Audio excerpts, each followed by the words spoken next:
There we go.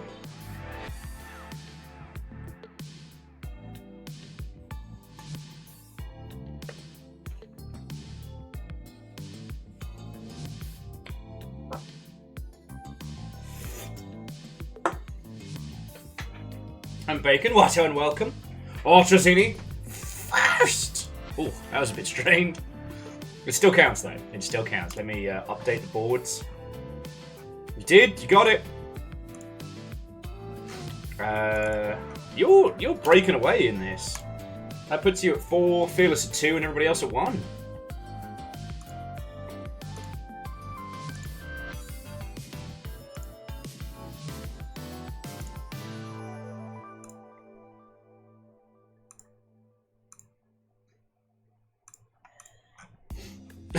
No, Lizzie, it still counts. When we get towards the end of the year, we'll do like who won each month leaderboards, but then also do like top schools. But yes, Chaunerus, Wolfcrad, Lizzie, Cold Ankles, Raven Day Gaming, Watto, and welcome. How are you all doing, friends? Oh, forgive me if I seem a bit flustered. It is fucking warm out there. It is not good. But we have a great game. Well, okay. We have an excellent game ahead of us with a particular boss that I have been both looking forward to and dreading. The iMac G3, originally released as the iMac, is a series of personal computers sold by Apple Computer from 1998 to 2003. Following Steve Jobs' return to the financially troubled company that he co-founded, he aggressively restructured its offering. Well, there we go. I did not know that. Also, thank you for, what's that? 41 months at a tier 2, which is no small feat. Thank you. Alright! How are doing, you beautiful Mother Hubbards?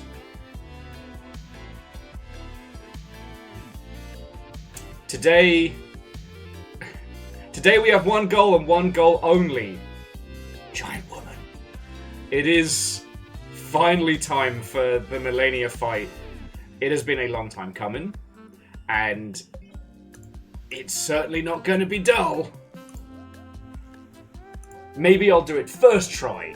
Maybe I'll just boot it up, beast it, and everyone will be like, wow, Will, I can't believe you had that level of ridiculous mojo just waiting in the wings. And everyone will be terribly impressed. But also, there's quite a sincere possibility that this is the rest of our day. So, fucking brace yourselves, I guess, friends.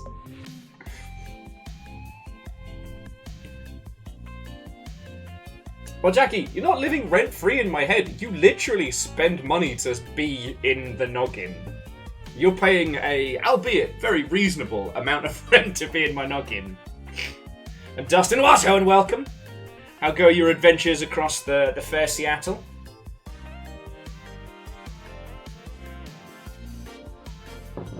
Indeed, it is not I Am Your Beast launch day. There's a lot of launches going on today. It is a jam-packed indie jamboree, so I've got jam on the brain. And Quasi Watto, and welcome. But like I said, Quasi, this is the point where I gotta earn my stripes, you know what I mean? So, I'm gonna do it. I'm gonna do it.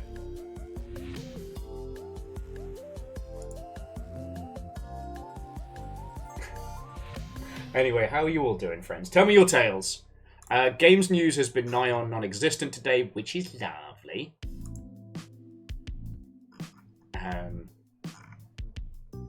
The Legacy of Kain collection got officially announced, even though we knew it was coming. And that's kind of been it, like...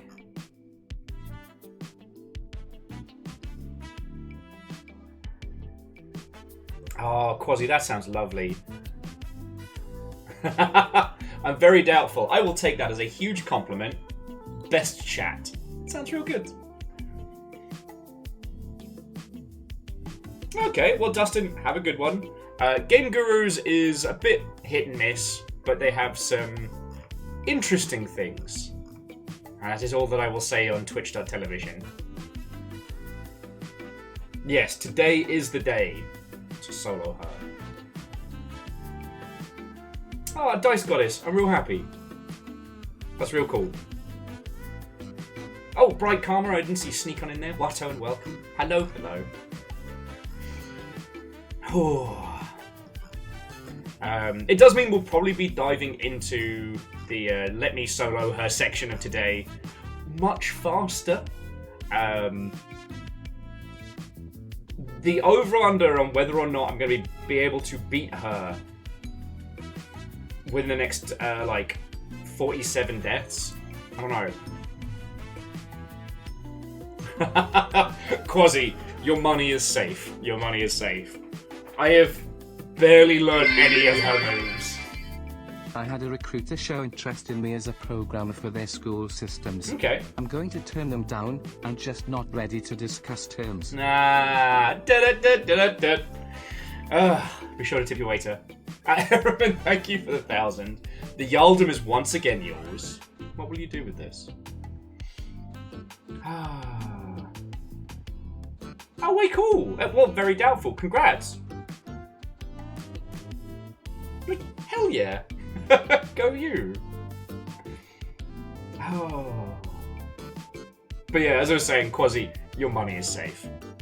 I don't know if you all saw the clip from yesterday where I talked shit and was immediately hit.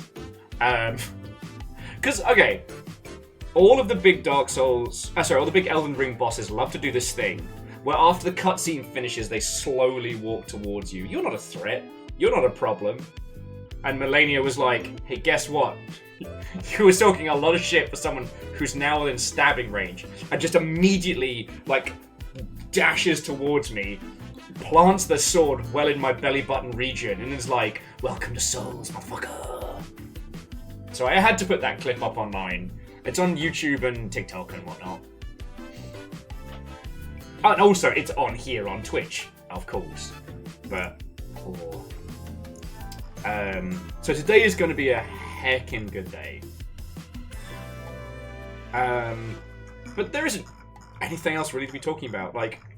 Fiona's under the weather today, but it's not the bad lurg. So I've just been kind of playing quasi-nursemaid. Oh, I shouldn't say nursemaid, more like hunter-gatherer. So the reason we're starting late is I just had to go out and get, meds and supplies and food and stuff. I've learned a lot about different kinds of chicken soup from the Campbell's range today. And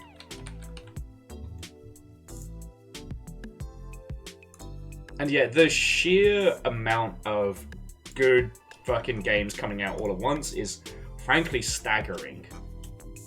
Even with I Am Your Beast shifting to September, today is the official launch day of Just Crow Things.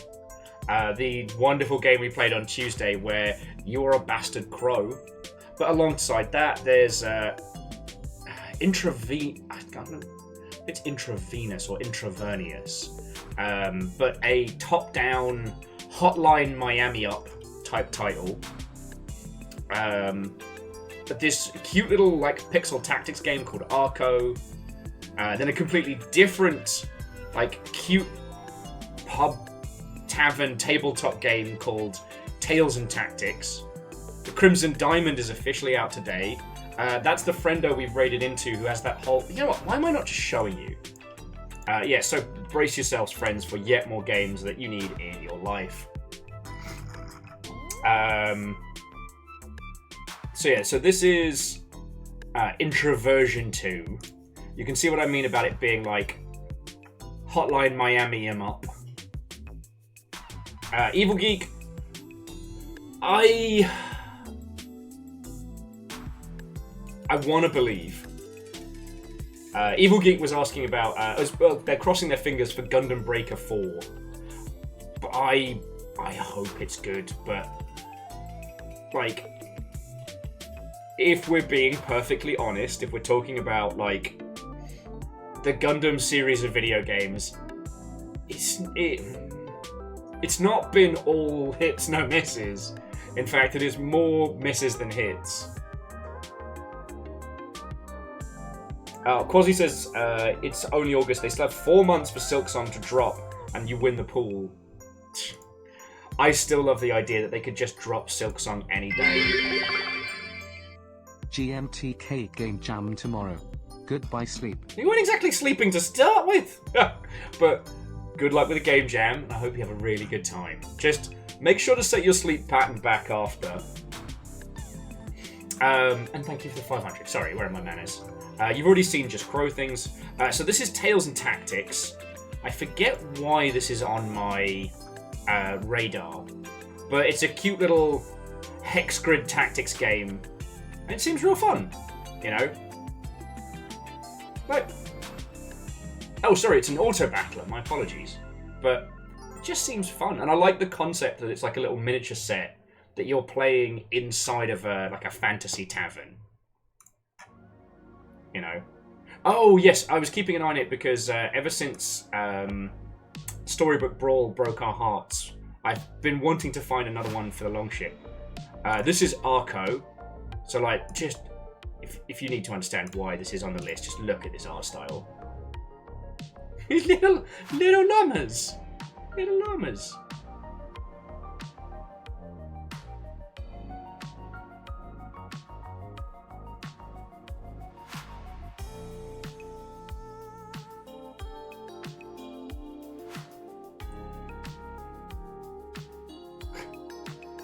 Oh, Wolfgrad, I'll do you one better. Silksong has already been finished, but there's an ARG we haven't found that unlocks it. It's hidden inside, like, Glittermitten Grove 2 or something.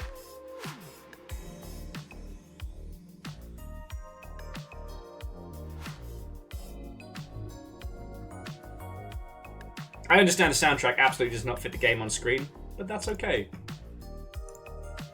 What else dropped today? Oh yes, and this is the Crimson Diamond. Now, some of you will have seen this because the person who makes this also streams on Twitch. And we've raided into them a few times. They're an industry friendo. But they've got this gorgeous like classic computer point-and-click style to it that I fucking love.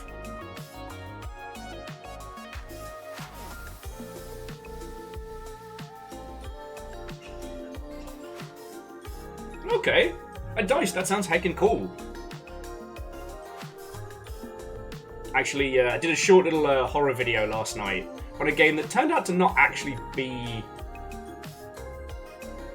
horror, but was fascinating in the sense of I'm glad I played it. But at the end, they popped up and said this was something they made for like the tiny game jam of some description, or a tiny game jam of some description. I was like, that's real fucking cool.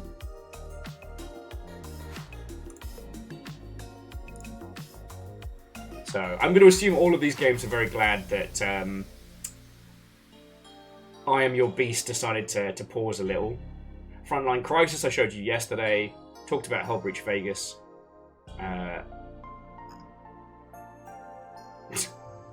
Dark and Deep. Looks like a fascinating game. Is a terrible title. Okay, like, look at this. You have a magic picture frame that you find spooky ghosts in weird, increasingly bizarre environments. And don't worry about the body on the curb. Don't worry about it. This is likely to be something that I'll do as a Longship After Dark video. But it's kind of a surrealist indie Fatal Frame, where you're literally holding up a frame. And yeah, Quasi, Nova Drift's in there.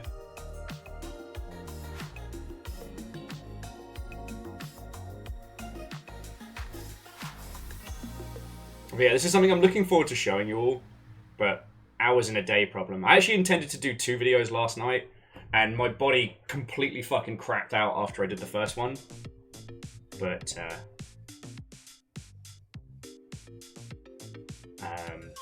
yeah, if you check out YouTube, the video I did last night was on a very, very short horror game called Rental. And you know what? It has a vibe unlike anything else. It was not spooky. Well, no, it was not scary. Ultimately, it didn't end up being a full-on horror game. But it's really clever. And I still haven't touched the Crush House, but I am looking forward to that. And I think that's one we should play on stream. Also, beware Dungeons and Degenerate Gamblers. What if Balatro but Blackjack? And yeah, sorry, I'm getting into some of the titles I've told you about already. But that's what's going down right now. I realised, I don't know if I told you all. Look what I got. So I was very, very kindly given this at Sumper. Gaze Ye Mighty and Despair. You all just got one step closer to Mind Jack. Well, okay. If I'm being perfectly honest, it's one step closer to some other bizarro games. There's a lot of games from this 360 era that, because of the Games of Windows Live nonsense, got absolutely obliterated. Yeah, well, Verdant, we've already got Sneaking, and you know this. It's gonna be good. Oh shit, Quasi! We are Drift compatible, thank you! Quasi just sent me a copy of Nova Drift, you fucking legend. What ho Vikings? Nice Xbox. Thank you, I grew it myself. No, it was very, very kindly given to me, and it is going to allow me to show a lot of you titles that you might have missed from that era. Because both the PS3 and Xbox 360 eras were some of the longest we've had in games. And you know most of the big bangers from that era, but it's the little unknown gems that don't get discussed that really have some value. So I think if I bring up my little list, I've been using my my Amazon wish list to keep track of the ones I want to share with you all. So Vampire Reign, Never Dead, Eat Lead, The Legend of Matt Hazard. While it is known to everybody, Fable 3. Like, Fable 3 really deserves discussion. Yeah, Mind Jack, Lost Planet 2, and the Metal Gear Solid HD Collection, which does include Metal Gear Solid 3 Subsistence, which I'd like to play with you all, because I'm not sure how much I trust Konami to handle this upcoming one. But if there's any 360 era titles you all think of that are worth discussion, like worth really getting into the paint over, you know?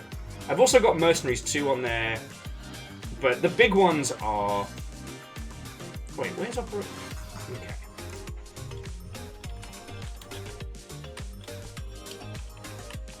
Operation Raccoon City 360. Oh, there we go.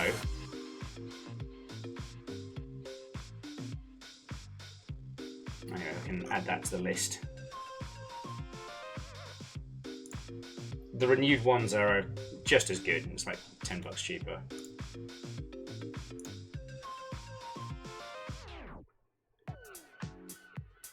And Neoshido, Watto, Fred, how goes it? So Fred, you just missed the we're drowning in good indie game discussion.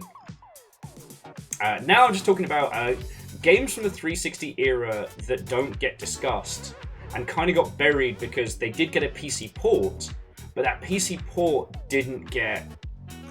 was predominantly done through Games Windows Live, now dead, meaning that a lot of these games are just unplayable on PC. So...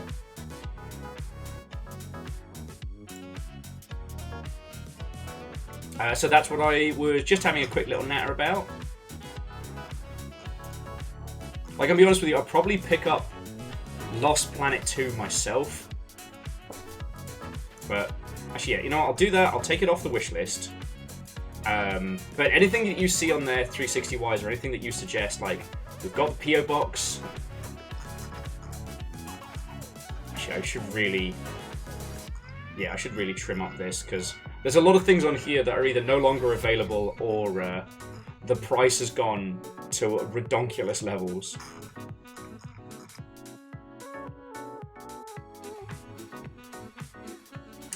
So Lizzie, plans for my birthday. So my birthday is going to be next week. Weirdly, it'll be a Saturday? Yeah, Monday. So Monday the 19th. And I'm kind of in two moods. What I'm thinking is Salem was suggesting we do kind of like a farewell to Sniper 3. And I'm like, I'm not against that. Like, Jet Set Radio 3. And Nick, so Jet Set Radio Future was OG Xbox. I don't know if it's backwards compatible. But yes, that was one that got completely landlocked to the OG Xbox. Partially due to music licensing and a bunch of other nonsense. Jet Set Radio has been re-released, but Jet Set Radio Future still kind of sits in limbo. Bacon's not dead! Fred! Bacon's not dead. And Dustin, glad you enjoy it. Glad you enjoy it.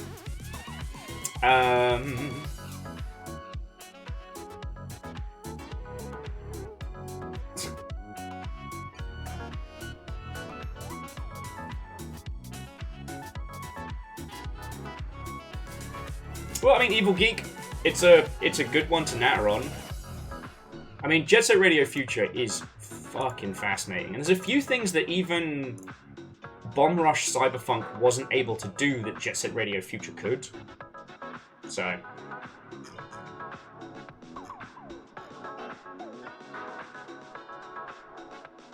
But yeah, no, so friends, we've got all day.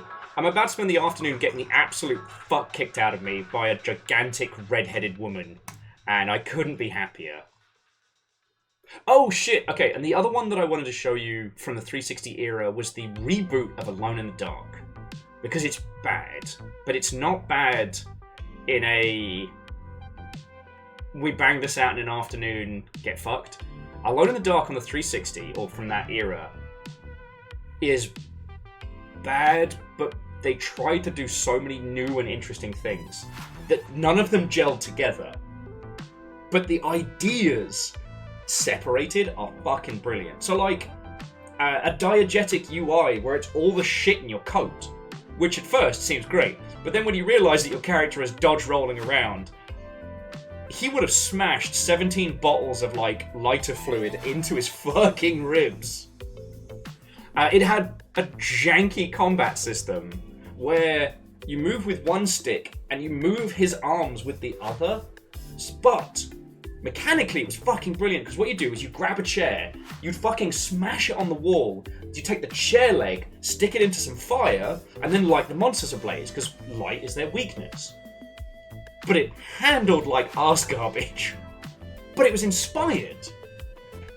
It also did a weird thing where it put in fucking chapter breaks that did like last time on Alone in the Dark and let you just wholesale skip bits of the game. Which is where a lot of my vermin belief of if you have to add a level skip function to your game and it's a story game, you fucked up. You done fucking goofed. So yeah.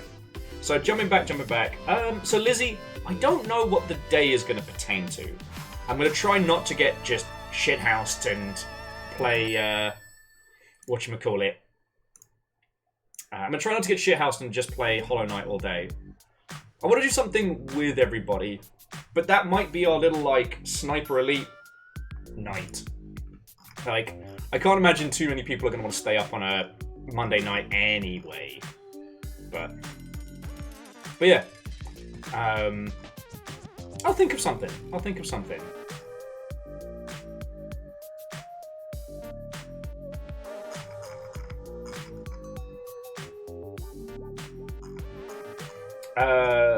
Was Ace Combat 6 360 only?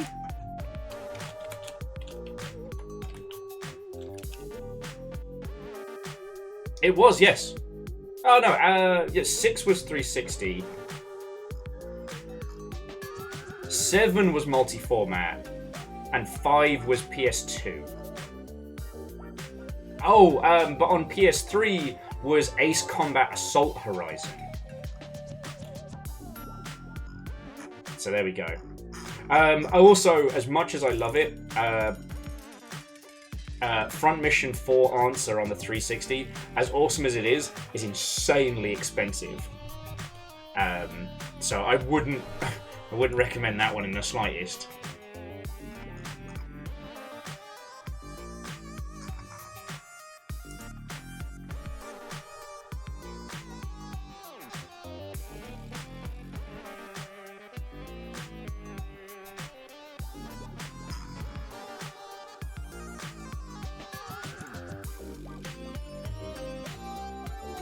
Yes, Lyris. Want to? Yes. Able to? Also, the other thing is I'm specifically picking games that we can't play anywhere else. That they either have unique ideas or unique concepts. Armored Core, for answer, is one of my fucking favourite games of all time. But what we saw with Armored Core 6 was a lot of those concepts articulated on and improved on, right? Like, no one's done, like, morality through finance quite like Fable 3. Lost Planet 2 is still wholly unique. Operation Raccoon City is a fucking mess, but in a way I haven't seen anybody else aspire to. The closest being, we were talking about this the other night, the team behind Depth tried to make a battle royale that they then turned into a Tarkov underwater.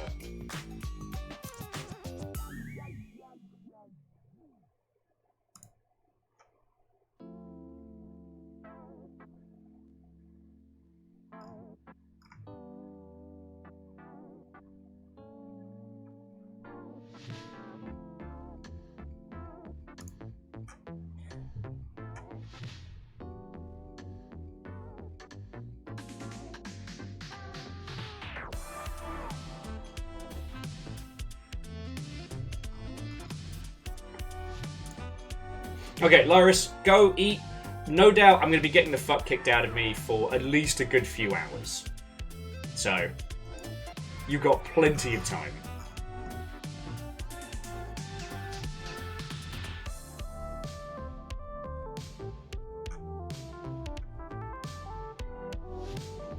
Cold Ankles, what do you mean by context or radical?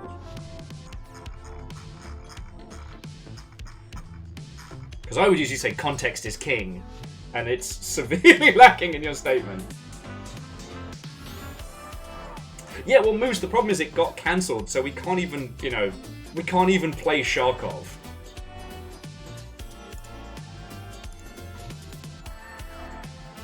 Evil Geek says, would the original Saints Row be worth a shout? I mean...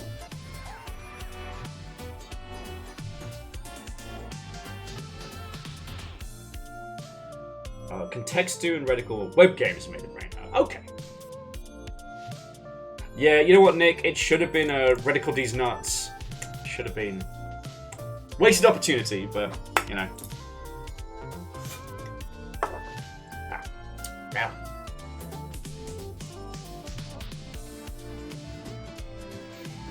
I wonder if original Saints Row has value. And sorry, I don't mean that to sound as dismissive as it came out, but it's more the case of OG Saints Row was buggy and broken as hell. It was a schlocky, small team attempt to challenge Rockstar at their own game. And much like with another game that season, what was it? Ghost Warrior, or Sniper Ghost Warrior. It just launched at a time when there was nothing else and did gangbusters, purely by not having any competition.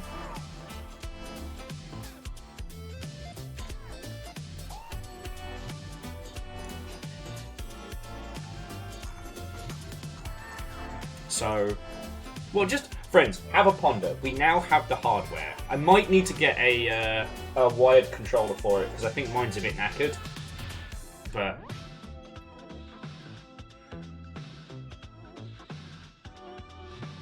I'm Vanderbeest, sorry, where are my fucking manners? Watto and welcome. Thank you for filling the pint glass. Okay. But yeah, because friends, we have a whole ass day. The only thing I'm going to be doing today is getting the crap kicked out of me by Melania. And it's going to be a trip. It's going to be a trip. DJ Coil, Exactamundo. So yeah, I can't necessarily call this therapy sword day because this is not going to be easy. But I'm gonna do it. I'm gonna do it.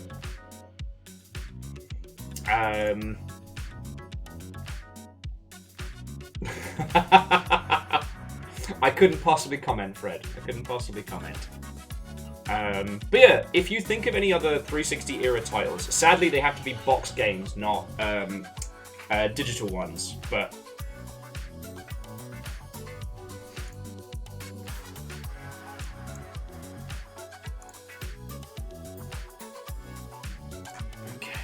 Sonic.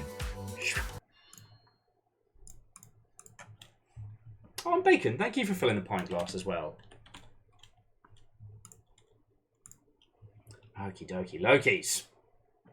But if you think of any other 360 era titles that do something different, that do something special. So Lord Lost and Found, Fable 2 is just an improvement on Fable 1 and has kind of become became the framework for action RPGs in that space moving forwards.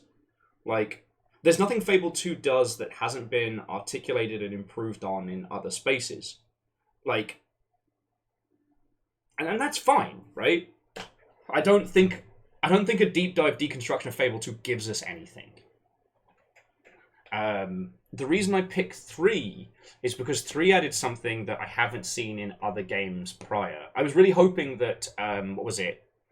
The Pathfinder RPG, where you get to become king.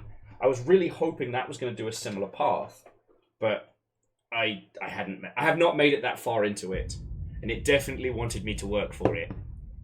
After Divinity Original Sin 2, I guess I was a bit spoilt for my games. But if you haven't played it, so Fable 3 starts off in the standard Fable story. You are a prince, betrayed, and you must run around the land doing either good or evil to overthrow your brother who kicked you out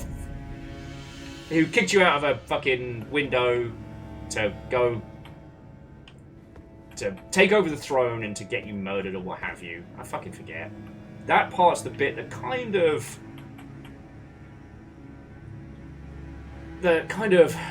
it's almost irrelevant, right? But you spend the first half of the game of Fable 3 running around gathering supporters.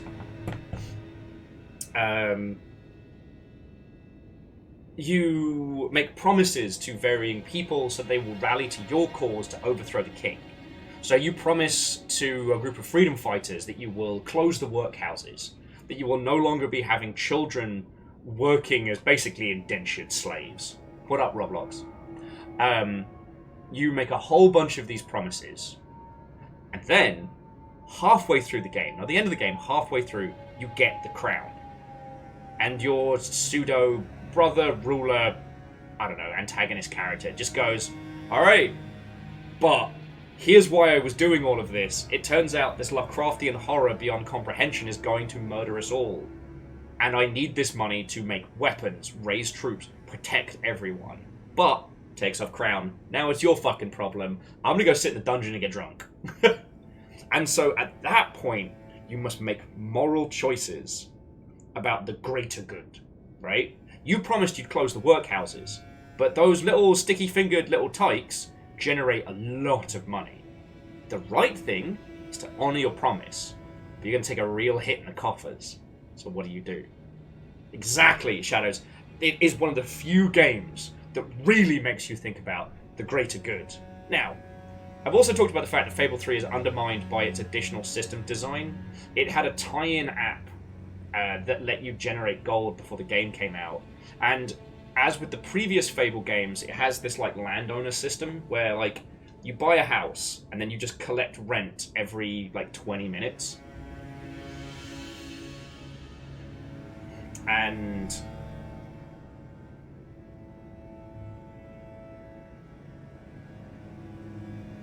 that allows you, with a little bit of patience, to generate more wealth than the entire fucking GDP of the country.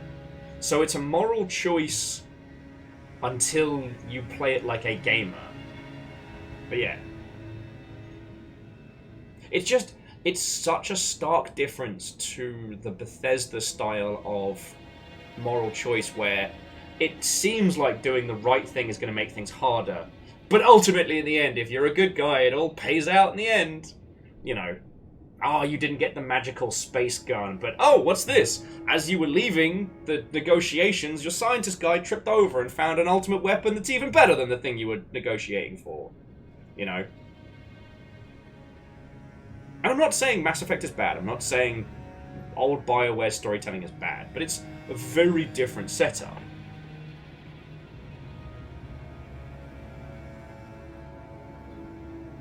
Yeah, Yeti. That's also a very, very good point. So Varbles, Too Human, we should do a day on that. But I'm just going to say this now. Too Human is fucking dog shit. I'm sorry. No amount of great character concepts was able to save that game from being fucking garbage.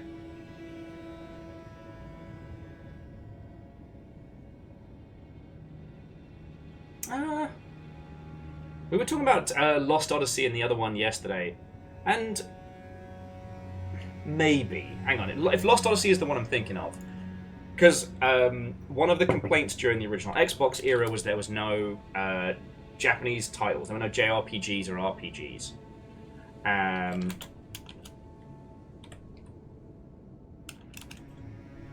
Yes.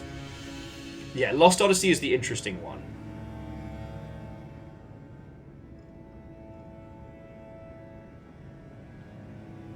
Just try and remember what the... Was it the last story? No.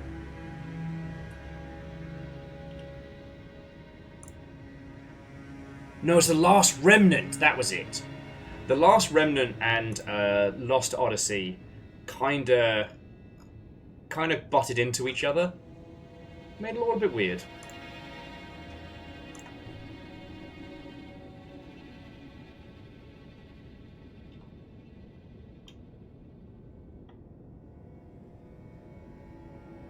Yeah, well, okay. Too Human was pulled off of Steam and digital distribution over a lawsuit, but the lawsuit was based around the follow-up game, which was X-Men Evolution, a work-for-hire project which is infamous in how dogshit it is. The Fall of Grace by Silicon Knights is heartbreaking. And once again, it comes down to a tale of white male egos. Oh, Evil Geek. I've already got a Kinect. I'm not even joking. I have it right here. But we need an Xbox One for that one. Although I do have the PC adapter, so if we ever want to do Warlord Organ Trading Simulator, we can do this.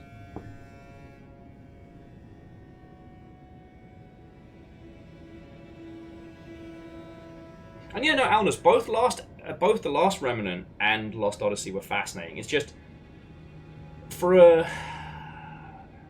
a console that had no JRPGs on it at all, to suddenly get two that were very similar in concept, you know, Immortal Warriors, you know, Magitech fantasy worlds, they got a bit blended. Oh, sorry, let me finish that last story. Okay, so... A Kinect? Maybe we will catch some of my alleged people, aka ghosts, on it. Stop telling people you're dead, Bacon. Thank you for the bits. Fucking terror. Alright, let me just finish the prior story very quickly. Silicon Knights made the infamous Eternal Darkness. One of the early OG horror games that got people thinking about meta-narrative in horror. Like, it was a game that inspired a gajillion things, and it was a really big stepping stone in spoopy games. Silicon Knights also did a remake of Metal Gear Solid 1 called Twin Snakes, which is very polarizing.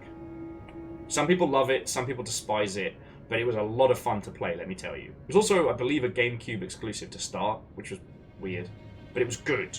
So, Silicon Knights is kind of riding high, and the head of the studio decides to bet the entire farm on doing a big budget AAA game. A reworking of Norse mythology with, like, you know, cyber Magitech style creatures and villains in the future called Too Human. And conceptually, it's fucking awesome. Designs look great.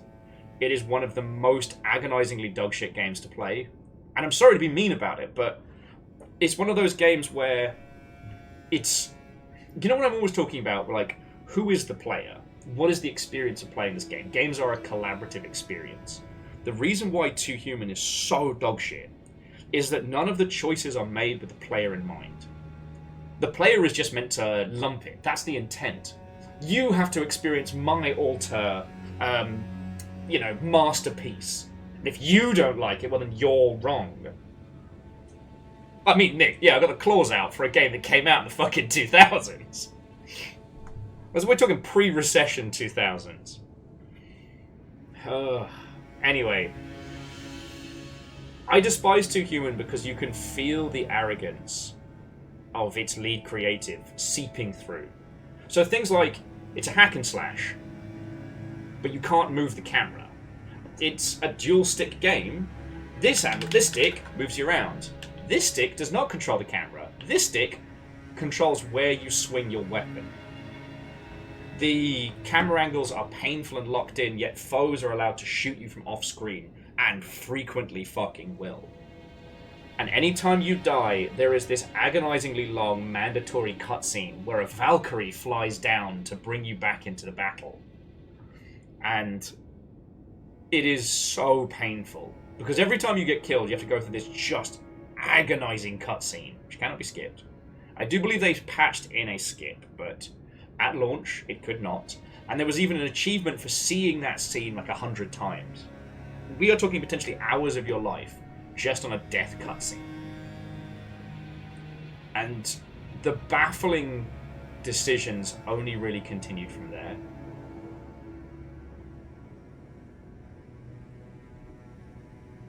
Alice, I think that's right, or at least I think, like, what's-his-face who was running Silicon Knights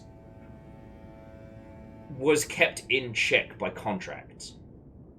Anyway, this is where it all kind of starts to fall apart. So, Too Human is a disaster, financially and critically. They immediately take work-for-hire jobs, and they make a game based on X-Men Evolution, one of the newer attempts to recapture the X-Men 97 golden age of cartoons. And theirs was the tie-in video game. And what they delivered was fucking dog shit. It was so bad that the people that paid them were like, oi, what the fuck? Silicon Knights responded by suing Epic because they said they didn't get the Unreal Engine support that they needed to make the game. Now, anyone who has even a snifter of understanding of the process of making games can tell you just by looking at it that, nah, homie, this was not technical problems. This was, you tried to do this on the cheap so you could make Eternal Darkness 2. They basically tried to do a biz dev sneaky cheeky by taking money from a work-for-hire project and pretending to have the whole studio work on it, while actually only having a skeleton crew make the work-for-hire game and having everyone else work on making the next one. Ha! Nick, I couldn't possibly comment. Completely unrelated, someone mentioned Aliens Colonial Marines earlier. That's so weird. So weird. Anyway. Basically, they got caught. They got sued. They lost the suit with Epic, and that was the end of Silicon Knights. I think there was some attempts to kickstart Eternal Darkness 2, even though it was sitting in like a weird, wibbly-wobbly grey area in terms of who owned it, but it never came to fruition. Never came to fruition. And that is the story of Silicon Knights. I don't revel in their failings because, again, Eternal Darkness was fascinating. And at some point, that's another one I need to show you all, but I'm pretty sure Eternal Darkness was just GameCube, right?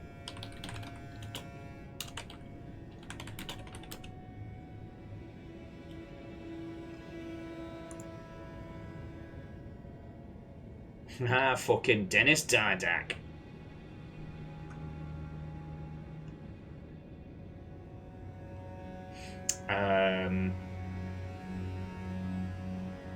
Huh. I didn't realise that Miyamoto was actually credited on this. So yeah, there were people to keep him fucking reined in. Ah, good times, good times.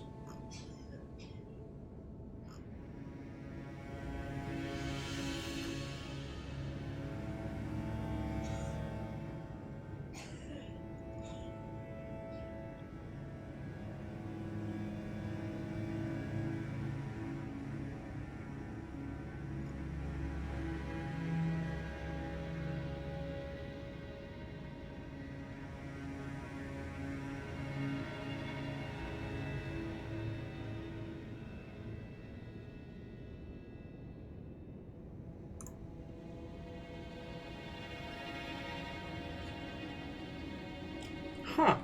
Oh, sorry. Apologies. I was just checking to see what the state of Eternal Darkness was. So basically, after 3 rounds of failed attempts to resurrect Eternal Darkness 2, and then with them unable to get the license, they attempted to do like an unofficial prequel. Basically, the whole thing just kind of fell into weirdness. Silicon Knights went under. Good old Didax pulled up a studio called Apocalypse Studios. Gods. And they're attempting to make a game called Dead House Sonata, which is supposed to be a spiritual successor to the Legacy of Kain games.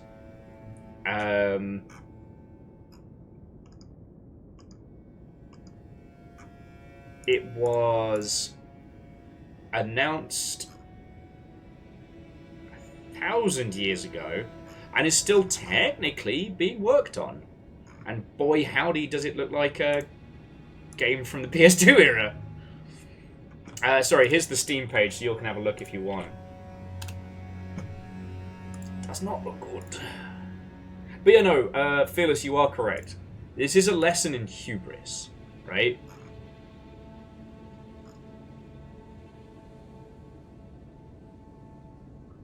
This is a massive lesson in hubris.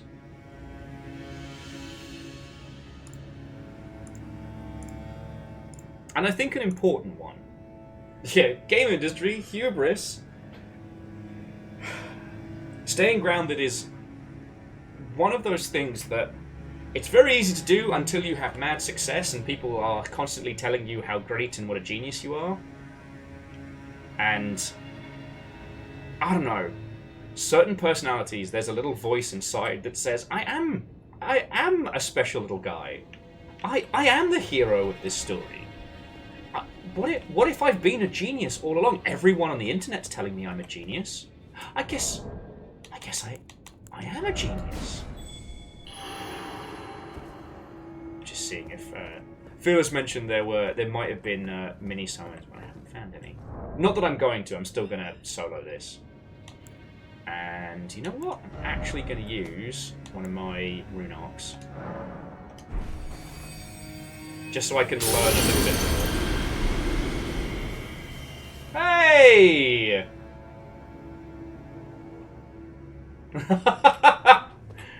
Oh, Fred, how are you doing, mate? What-ho and welcome! Fred says, my self-esteem is so low that I judge people who compliment me. Like, how is your judgment that bad? Well, glad you're holding up, friend. And, you know, you need me, you got me, alright?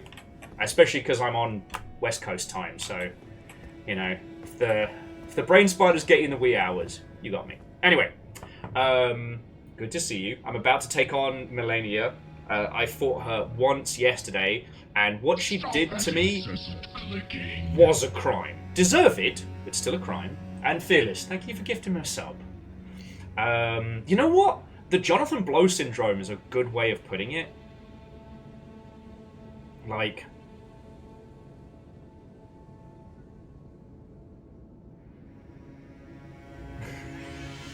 Fred, again, I couldn't possibly comment. What do you mean I'm eagerly running towards a tall, athletic, red-headed lass who could kill me with a whisper? What are you talking about?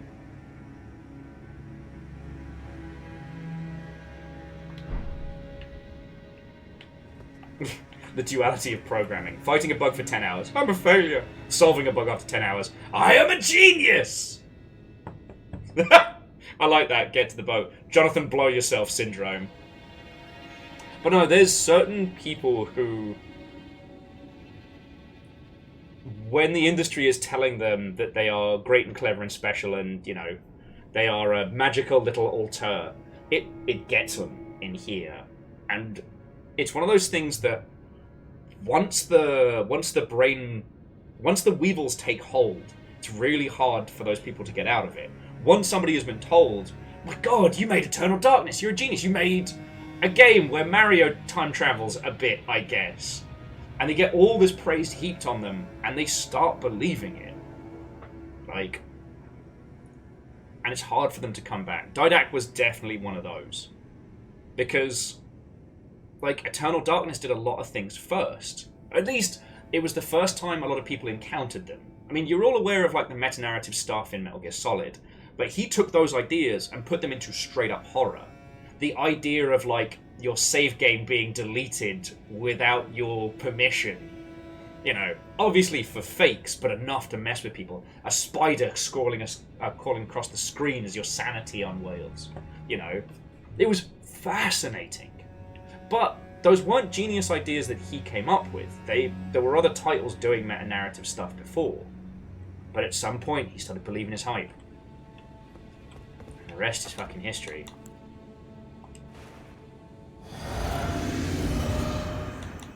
Yeah, no, Fred, that's a very good point. There's a lot of tricks that Eternal Darkness did that only work on CRTs, or people that, you know, had a CRT as their primary setup. Exactly, yeah, the volume bar adjustment only makes sense. Oh yeah, Millennia doesn't like bees. It only makes sense if you're on an old school telly. Alright. Bees! Bees! Bees! Okay, less bees! Less bees! Alright, we can learn. We can learn together. Maybe slightly more bees. Hehe.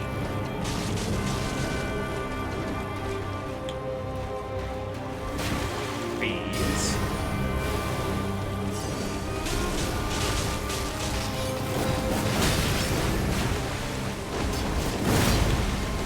Ow! Ow! No! Oh, God! Alright, friends, what's the over-under on me clearing this in 46 deaths? You absolute fucks. I am Millennia, Blade of Malequia, and I have never known defeat.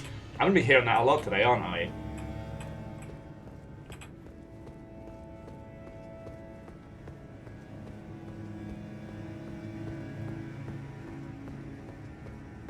This is gonna be live, death, repeat. I am Millennia, Blade of Mikela, and I have never known defeat. Alright, I've got to stop doing bees. Something tells me Fire Breathu is not a great move, but we're going to call this the experimental phase.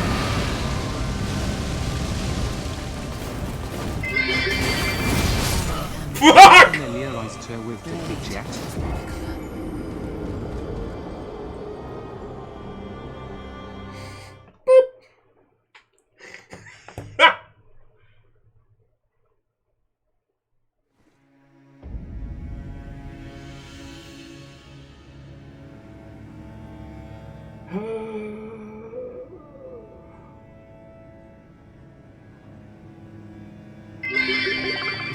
God fucking damn it, you are. Millennia, Blade of Mikela.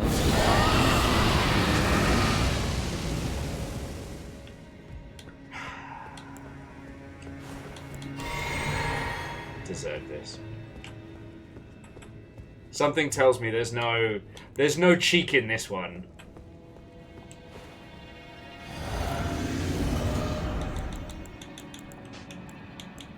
Okay, so I'm going to get rid of the raw medallion, but I'm going to add... Where was it?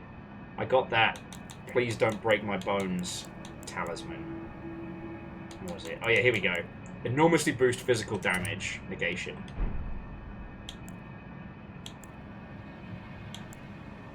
All you can upgrade is strength? What about quests?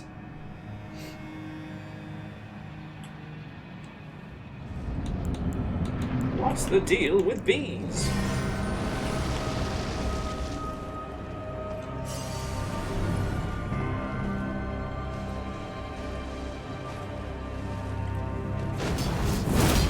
Oh, the one time you don't charge me.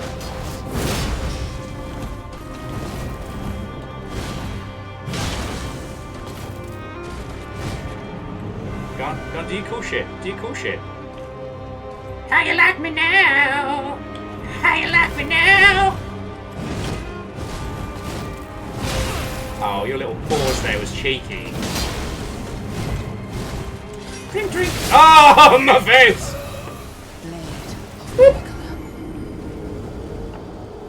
And you've never known defeat. Sure, great. We have a theme for today. God fucking damn it! I'm Millennia, Blade of Mikella, and I have never known defeat. Thank you, guys. Okay. And to those I haven't said a hi howdy to, I don't think I said hi to Varbles or General. Fred with, what about strength? What if I didn't want to buy the potion? Are they supposed to be stick dudes? There's a great TV show at the moment called Station 13, I believe. It's on, I want to say Amazon? Maybe? Fuck it. Obviously, you'd only ever watch it through legal means. And it's about Shakespeare after the end of the world. It's very, very good. I highly recommend it. It's a one season and done kind of show.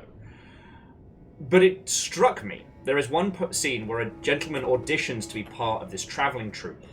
And he does the speech from Independence Day. And I was like, fuck. Station 13, I believe it's called, very doubtful. And I was thinking about, like, what would I be able to do? Like, what would I... If I had to audition for a travelling group of bards in the apocalypse, what would I do that I know off the top of my head? And I want to tell you, it's my speech from Much Ado About Nothing. I do much wonder that a man, seeing how much another man is a fool when he dedicates his behaviours to love, will, after he hath laughed at such shallow follies, and others become the argument of his own scorn by falling in love. And such a man is Claudio. But if I'm being absolutely fucking honest, if I am looking you dead in the eye / camera and being honest, it is ... A review by Axeman 13. February 3rd, 2010. I really don't want to say this, but I have to now. This game is so essay!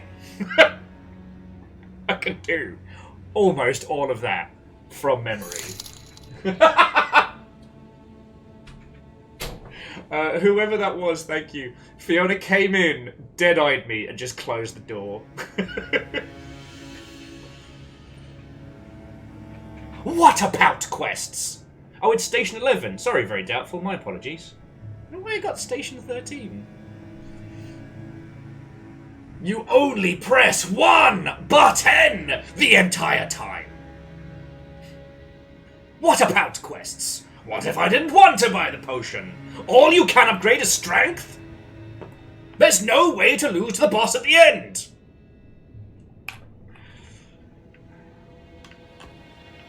P.S.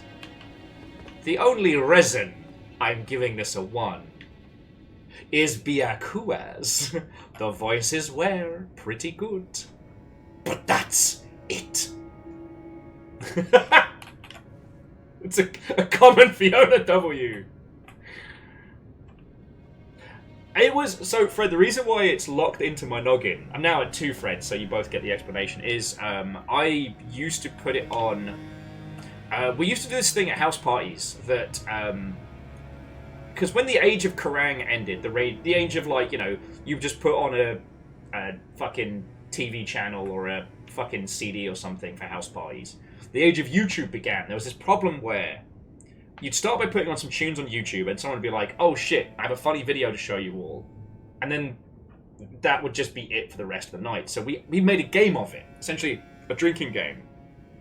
We'd have a knockout tournament of you and someone else would both pick a funny video, funniest video won, as voted for by the crowd.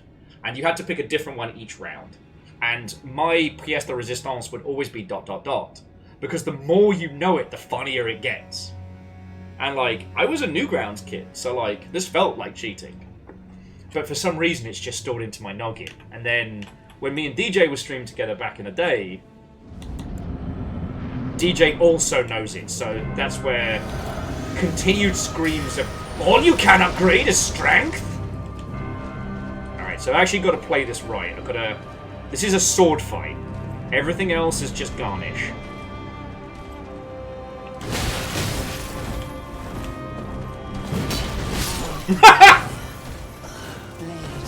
She kills me in 3 hits.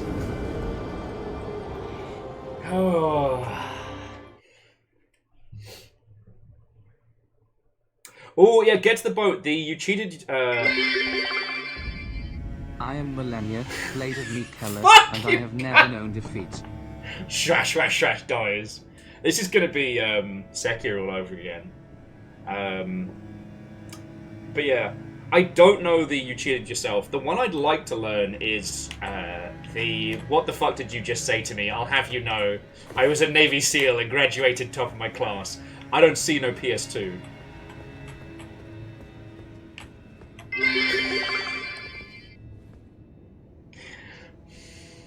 I am Melania, Blade of Malakian. Man, I've never known a flat tire. Wait, did I get that quote right? Thank you. And Hoffman, you know I would never try and extort you for bits in such a sinister manner. But also, fuck you guys. Bully of me.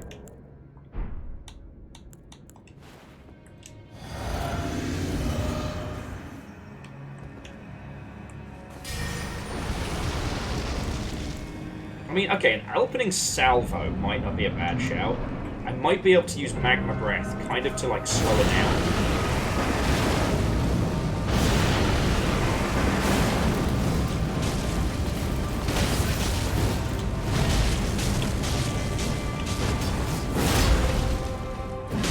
Oh, I actually... Usually I would feel very good about that!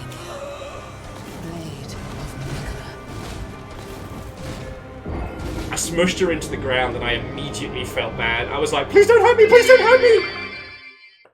I am Millennia, Blade of Meat Keller, and I have never known defeat. Quasi. Fuck. I'm gonna win this today! I'm gonna win this! And you'll be like, wow, how did Will get so good at video games? Look. I know, look, I know her tricks. But I'm falling for them. She's doing the old 3-4. She's doing the hesitation before, like, cutting my head off. I'm Meat Keller, Feet of Millennia, and I have never known the movie Blade. And some motherfuckers are always trying to ice skate uphill. Absolute terrors. Fucking thank you. It's just through the medium of keeping me alive, you all are mocking the shit out of me. And that amusement will never stop being funny. I'm playing Crab God and one of my crabs was named by the game Klausumiku. Ah, okay. Klausunni Miku is very good. There's no souls to collect, this is just... Alright, come on, no, let's fight down in the pond. Come on. Come on. Maybe bring out the bees. Bees!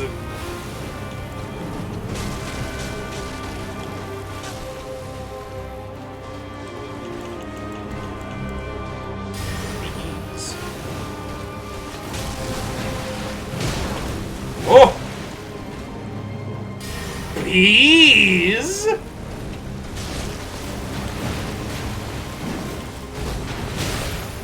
Oh, my face!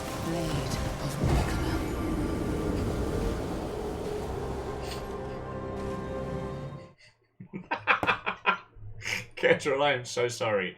This is not a good day to have me on the big TV. Because you're going to get to see, like, the multi-stages of madness. I am Millennia, Blade of Meat Keller, and I have never sold my feet pics. She's running around barefoot! There's no feet to speak of. There's no paywall to those pinkies. She don't give a shit. Giant woman. Giant woman. Okay, so we have a train going. The death counter is at 5. I am Millennia, Blade of Meat Keller, and I have never known defeat. Okay. Hang on. Now let's want to see what Lizzie has set as the challenge. Oh, okay. I didn't know you could do so many different things with channel predictions now. Okay, so when do you think I'm gonna bring it on home? So the first one, 5 to 6 p.m. That's basically in the next hour and change. 6 to 7, 2 hours. 7 to 8, several hours. Some point past 8 p.m. or not today. Currently, there's 20,000 points, 30,000 points on not today. Here's the thing. I'm going to give this my all. I'm not backing down. I'm going to never stop, never stopping.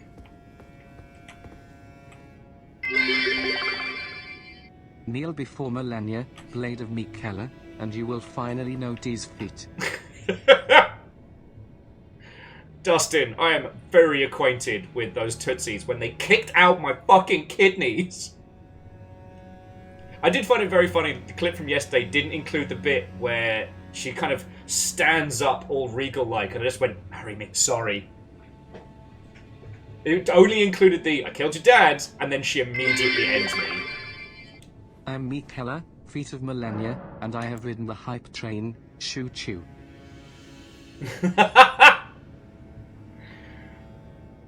Zombie Bacon is the current. Let her solo me. That might be very telling. Is it warm in here?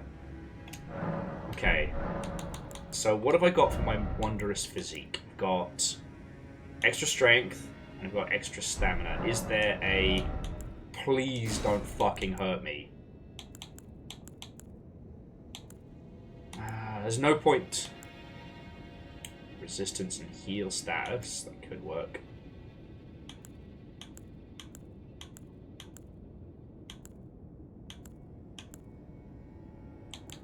Boosts intelligence. I think I'm good.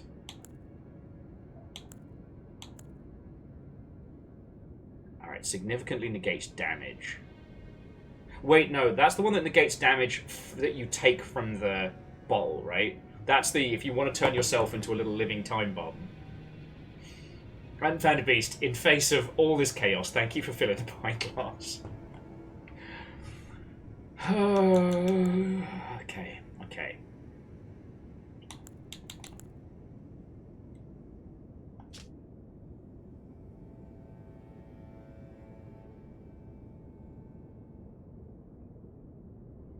Right, significant damage negation. Alright, that actually might work. Because I'm already swinging like a dump truck with strength. She has a combo that can hit you up to 18 times. She doesn't need to hit me 18 times. Hits me 3, and I'm like, okay, bye. Alright.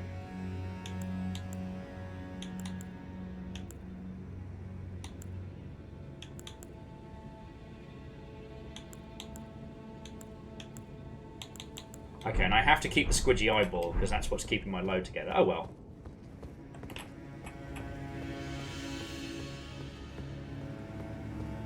The other 15 times is stress relief. Alright.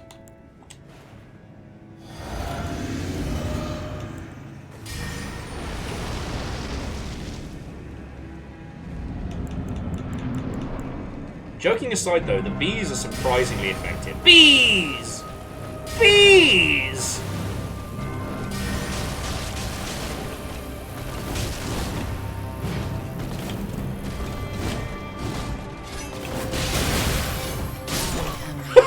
Fucking hell! Jesus Christ, a bit back.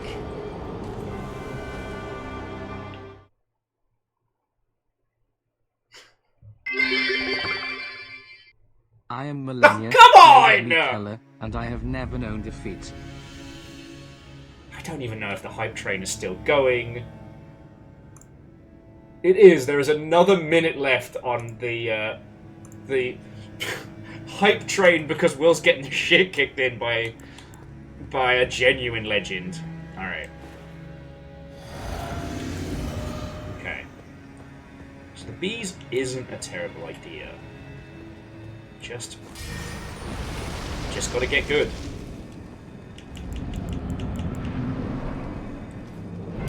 The bees basically allow me to kind of control the field a little bit. And the bleed's no joke on her. Stinky breath who can't be done.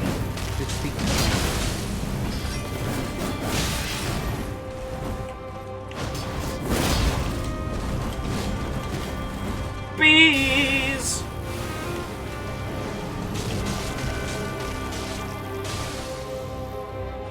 Bees!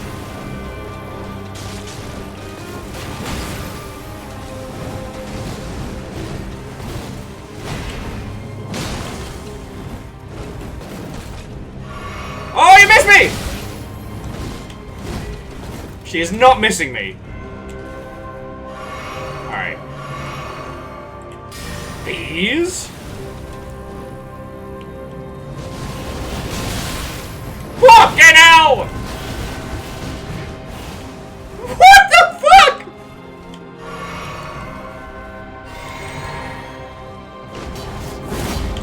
Oh, fucking zone me perfect. Okay, I'm not gonna need as much magic as I am heals.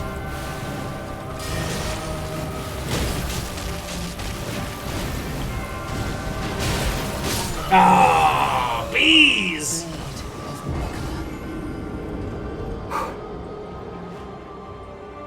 That wasn't an 18-hit combo. That was all. That was all swords. Okay.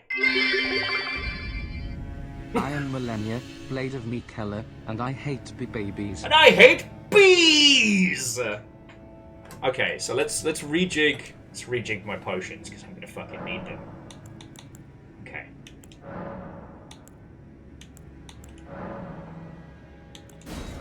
Oh, I don't have that.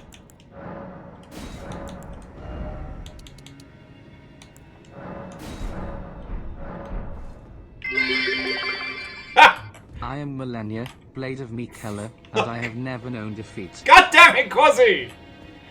There is still time, friends, to put in some more bits as to when you think I'm gonna clear this tonight. First off, confidence. Except still no confidence. I don't know which of you put that up there, but I'm taking that very personally. Okay.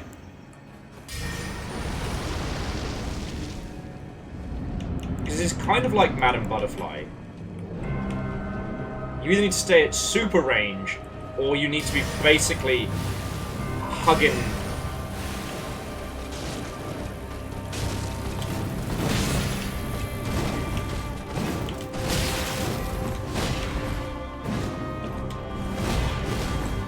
Her fucking.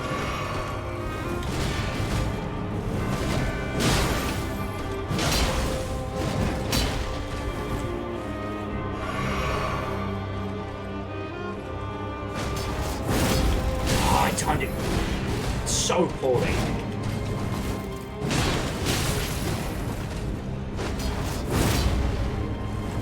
Strap and landing. Oh, I'm about to learn the bad way.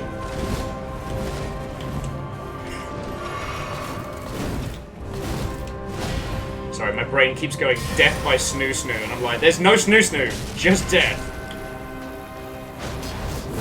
Oh. Woo!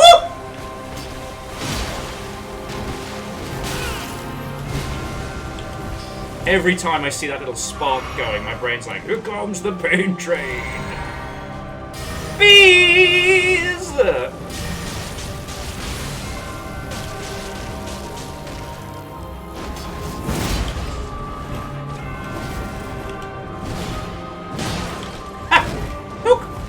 Bees!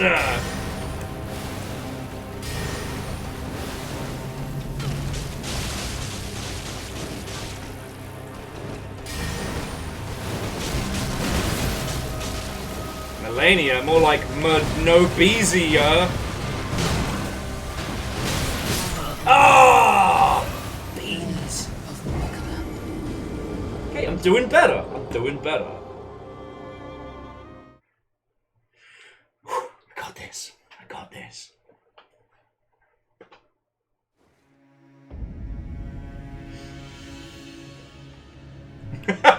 She took that personally. Bees. Okay. But yeah, it's just... How do you like bees now? How do you like bees now? Okay.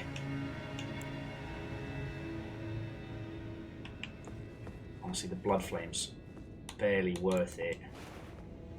Doesn't look cool. And honestly, that's the secret. She's too quick to even consider the dragon breath. If there's ever a time when I could use them...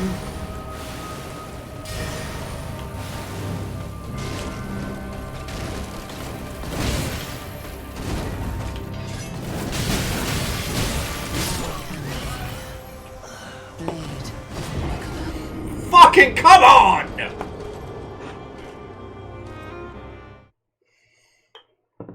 Bees nuts!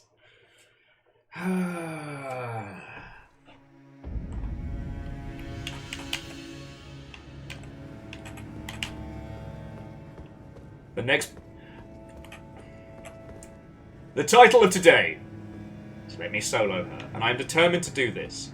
The next person to offer tips will be muted for 600 seconds. I will do this.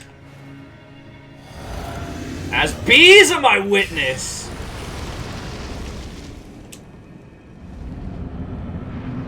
As bees are my witness. Oh, I can't... Legend, I can't believe you did that!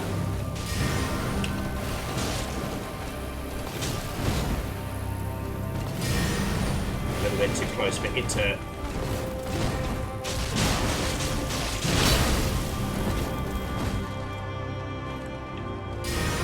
The bees are just about like zoning, essentially.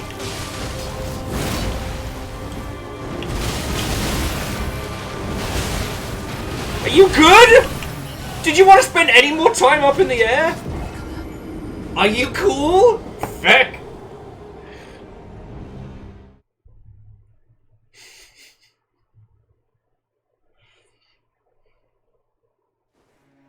Dustin, bold of you to assume that some of us didn't start at full-on step-on-me energy with this boss fight.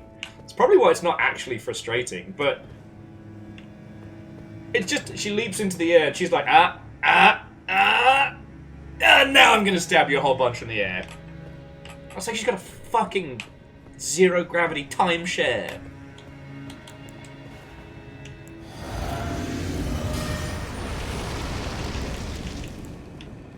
Okay.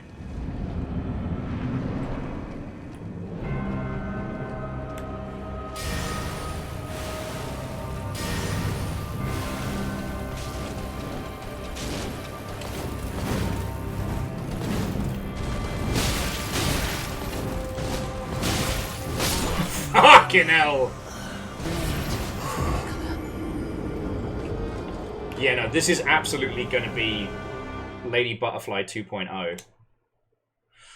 Okay, so jumping back into chat, Nick was saying, fun fact, a whole bunch of loading screen tips for Snow Day were written by the programming team and never got replaced by real writing. Do you have a loading screen in that?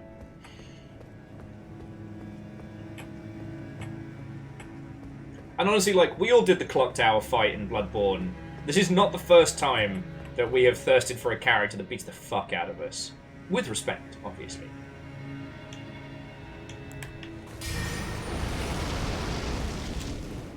Gonna have my little pre-battle ritual, and we're off. At this point, we're learning, right?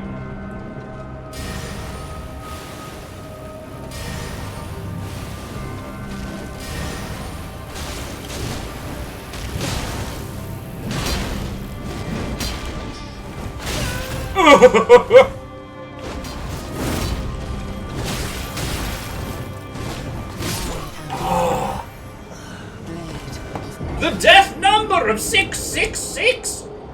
Let's fucking go! I am Melania, and this is my favorite fight on the Citadel. Oh. It's just this...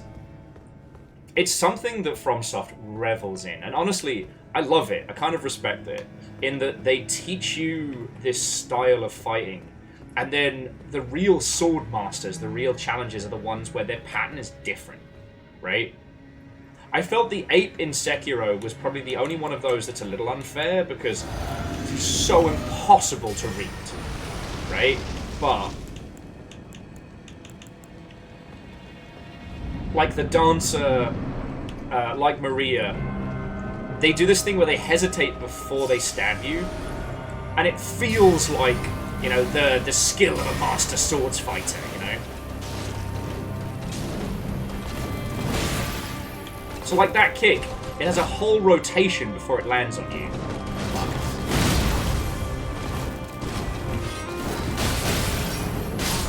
Fucking hell! Keep fucking falling for this.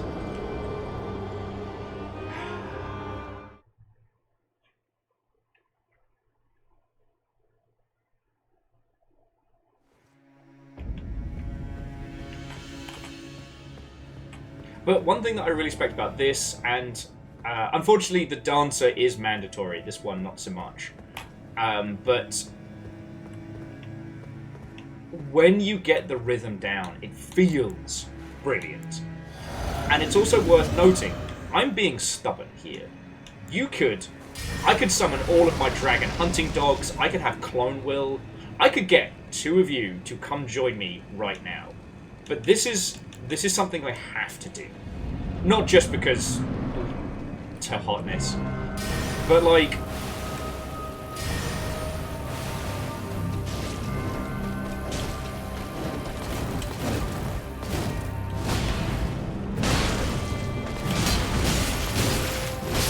fuck.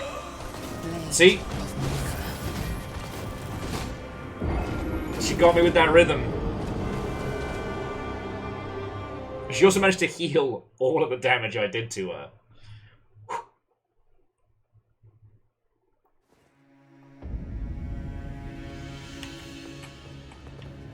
But again... No, Verdant, you're good. It's not until 6 o'clock. It just hit 5 PM here, so if I clear this in the next hour, you make out like a bandit.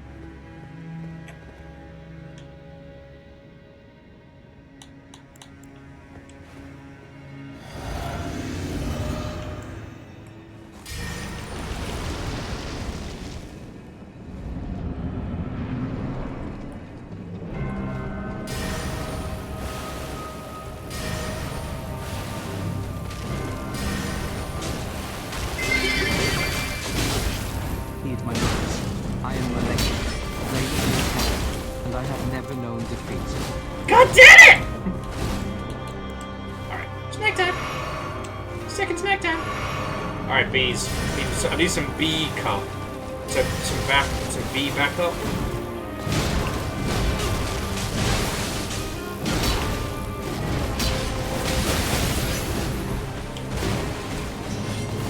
Oh, come on! Oh, you absolute shit! 669! Nice. Aspects, thank you kindly for the 70 months. How are you doing? Welcome to the rest of my day.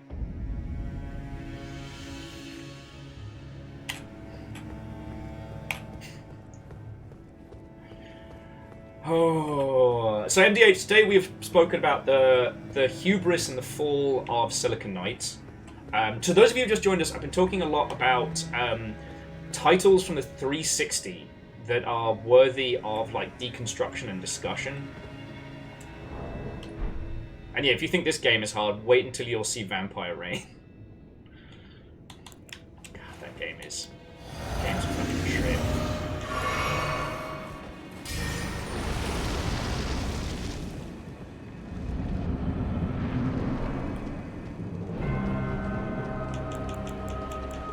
Bees.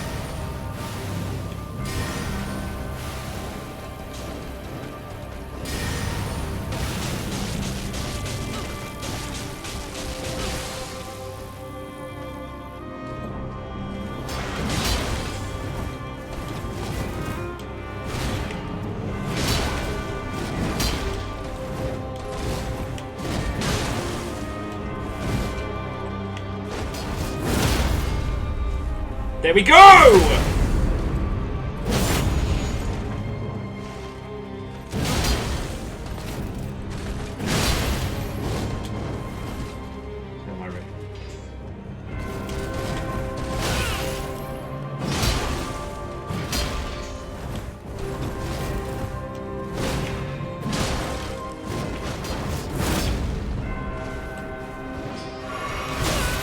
Oh, that time!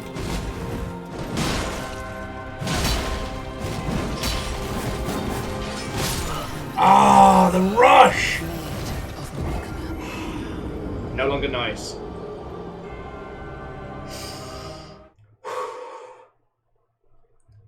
And Ket, how are you doing, friend? Watto and welcome. Hello, hello.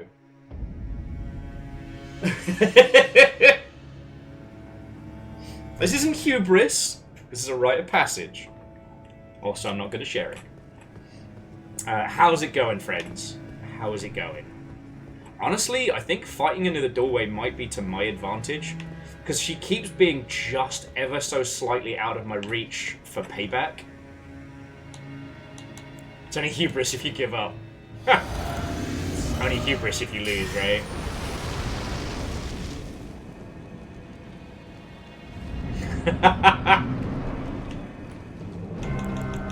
Anyway, bees! Bees! Bees!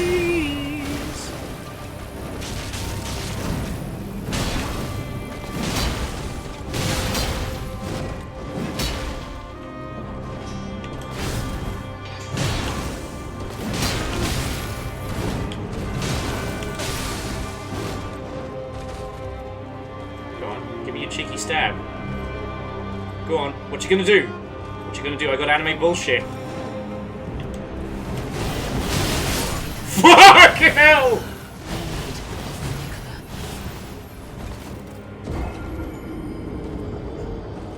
Meep. I was doing better. I was doing better. I was right, that was some anime bullcrap. Rebels, Watto and welcome.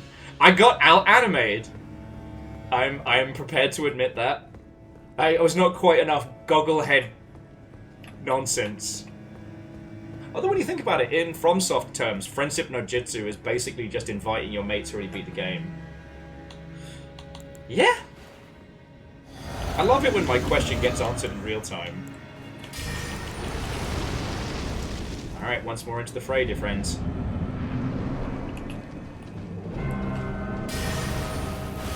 But it's like, aside from her, like, super rush down,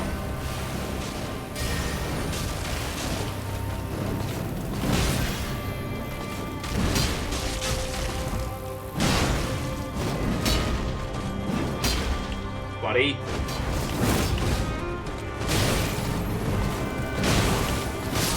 Fucking hell. Completely off the rhythm there. I got this. I got this. Again, if I win this in the next 50 minutes, either Varbles or Verdant takes all of your points, and that will be very funny.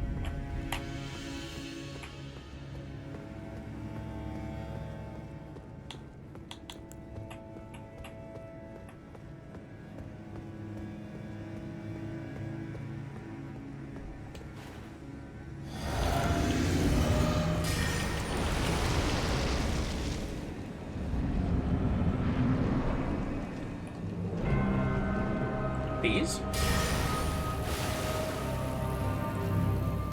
Bees. Bees.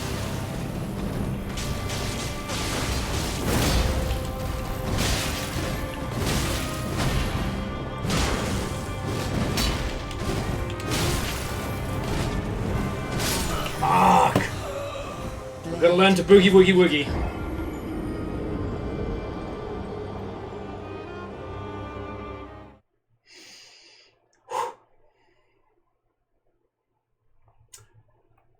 That's my crush. Boogie woogie woogie. Okay. Someone reminded me of some of the boss runs you used to have to do back in Dark Souls 2.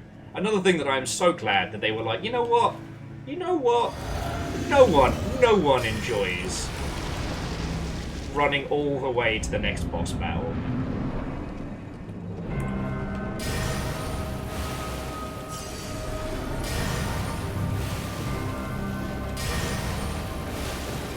Alright, so that's my set of these.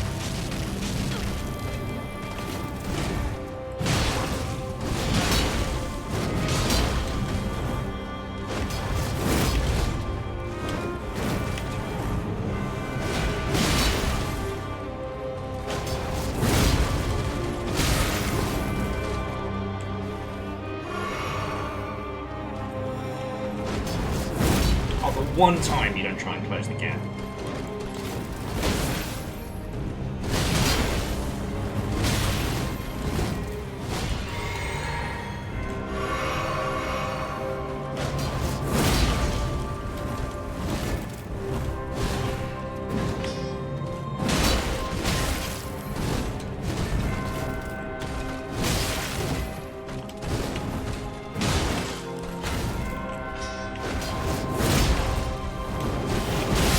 Oh, fucking hell.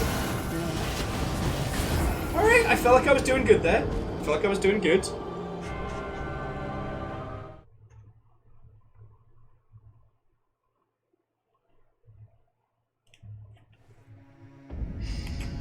I feel like I had this. You know what? I'm going to give myself a little advantage on this one. And I'm going to do this the cool kid way.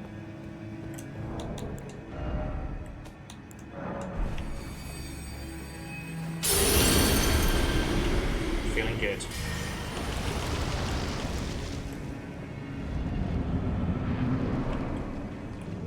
By the power of bees!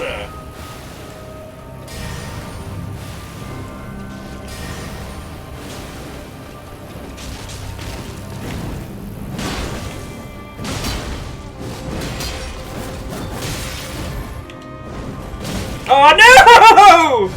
I deserve this!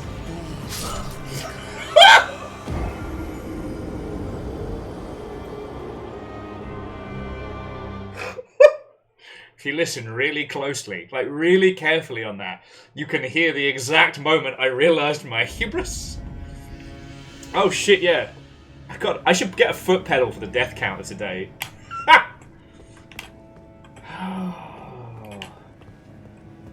Geographic. That sounds like a Deus special, except for Deus is on a cycling holiday at the moment, being really fucking cool near windmills.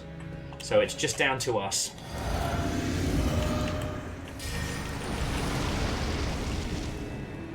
It's a really cool grab, like...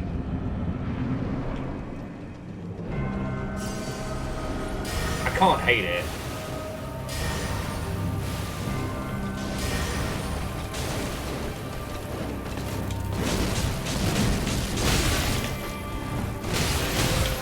I'm off rhythm, I'm off rhythm. Fuck!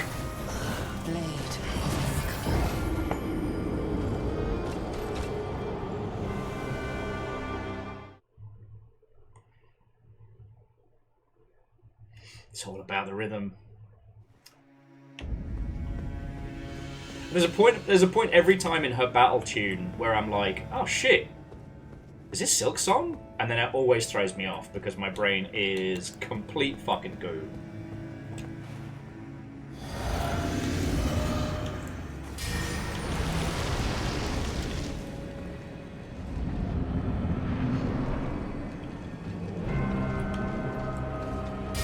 Well, nobody bloody forgets her, that's for sure.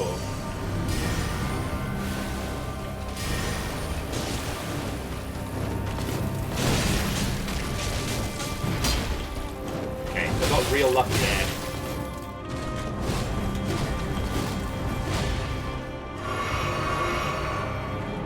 Come on, come on. I know you see me.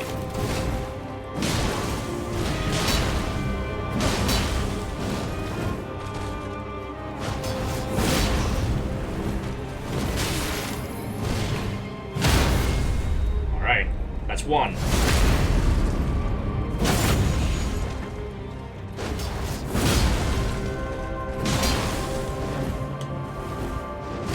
Ah, I couldn't get away in time! I was telling my little guy to run. He did not run. Whew.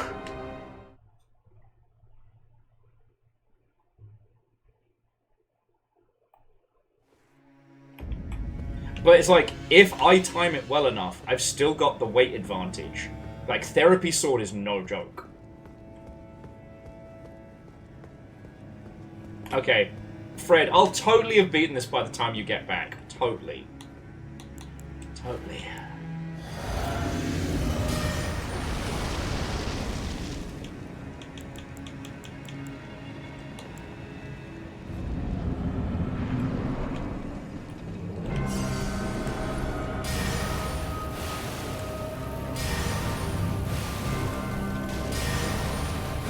Oh, here I am in the corner.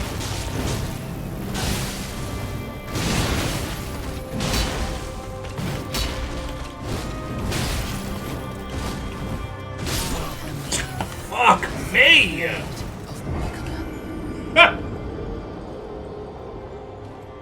Whew. All rebels, with this level of beating I'm taking, I'm about to come up with a whole new one. Less catchy song, obviously. That's me in the corner, crafting a new religion. Doesn't quite work as well. Alright. Now, I wonder if we can swap out the strength for please don't break my knees.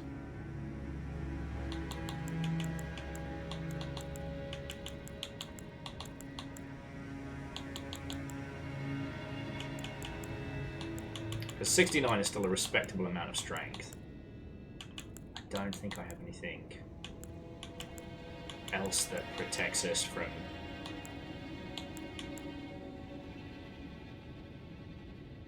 just a pure old vitality.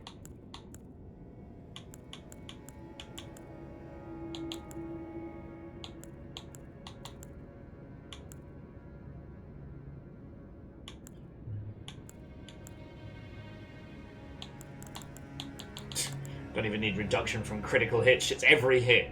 Caffeine Watto and welcome. Welcome to basically the rest of this night.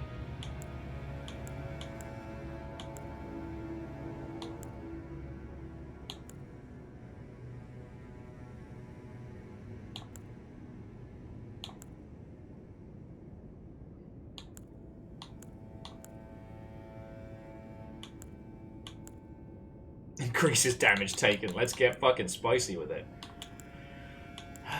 No, I can't think of anything that's going to be like the...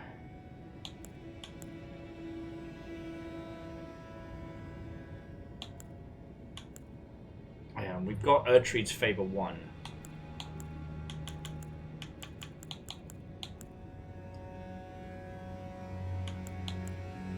I don't think raising HP is going to be enough. Alright, well, we'll keep tanking it. There's no point in the charged attack, right? Because there's no time to charge it. Ah, way cool. Caffeine, cheers for the update on Pun Spectre. It's good to know.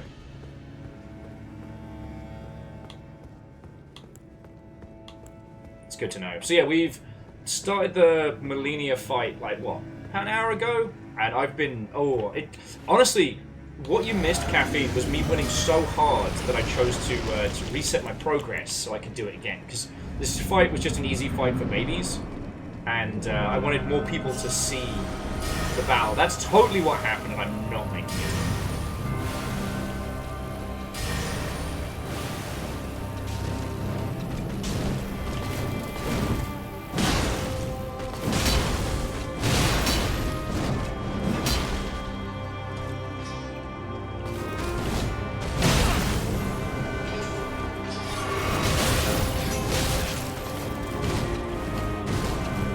You done?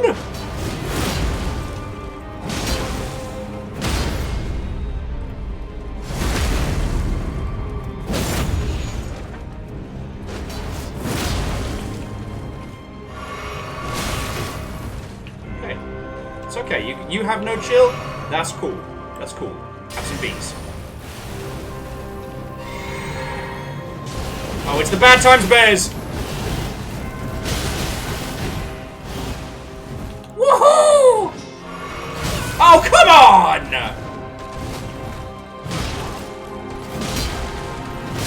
Oh, come on! Blade of Mikula. Man, really doesn't like my bees. Yeah, it gets the boat. That's what Caffeine missed. There's Melania actually spiked the pad because I was winning so hard.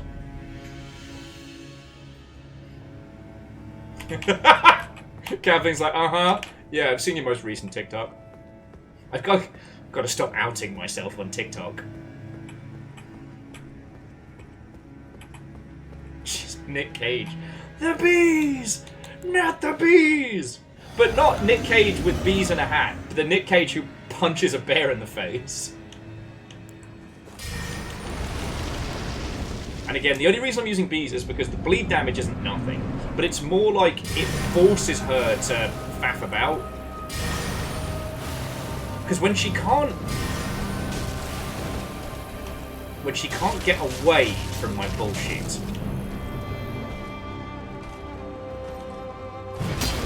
Like that. Come on!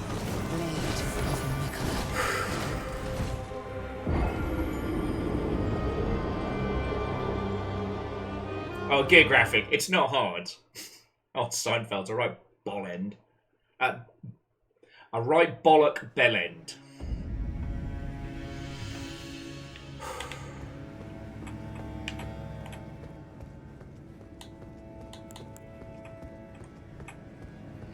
Okay, we got this. We got this. It's just learning the dance. It's just learning the dance. It's like the Love Shack. If the Love Shack was only filled with violence. Didn't need to drink that, that's fine.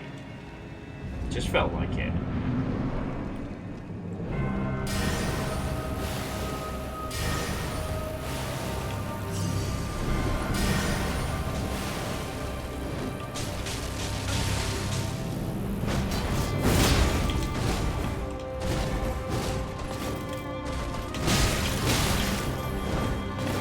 Oh no! Remember me!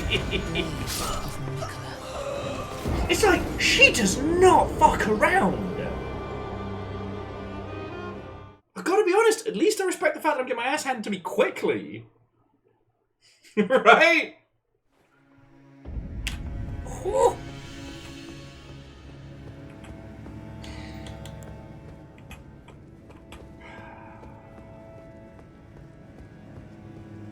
You know what? Again, I gotta stop relying on cheap tricks. I gotta stop relying on bees. As funny as it is, the bees aren't doing anything. And I might use them a little bit here. Oh, she hadn't tried hitting her with a lightning fish like that. No, she could dodge it because it's... Alright, come on. Let's fucking go. Go on, take a swing.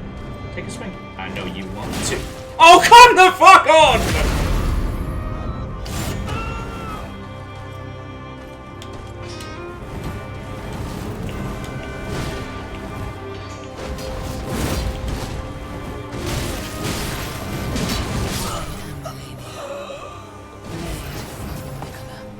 Okay. Okay. It's fine. It's fine. It's fine. It's 28 deaths so far.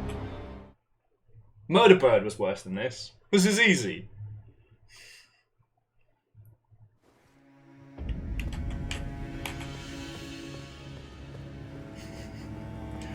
And bees aren't bad. But it's like, when I get the impact damage, when I get that poise break-in, that's when it's really starting to come together. And the swings are quicker. Okay, I didn't mean to just bees the door, but...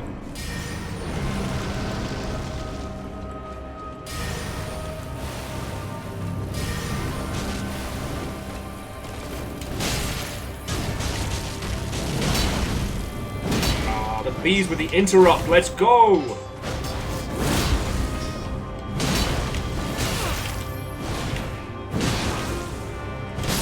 Fuck!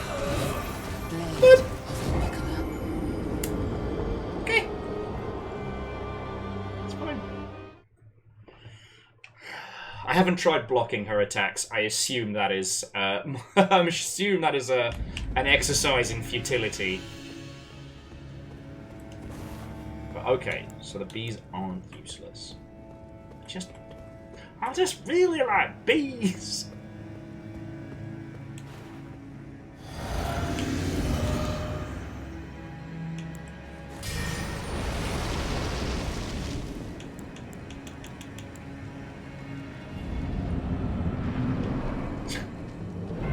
Actually, get to the boat. I don't think I've done a successful parry in this yet.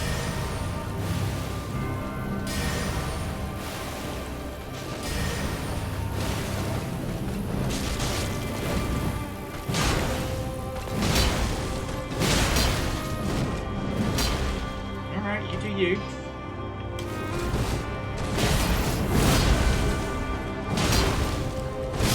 Ah! I thought I could break poise there. Got overconfident. It's fine.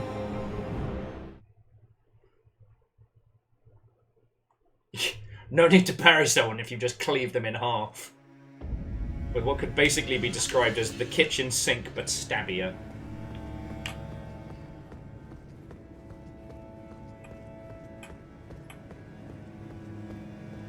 But I realised the value in the bees. The bees basically do like a cheeky interrupt when I can't, which gives me a nice big old opening to hit her with therapy sword.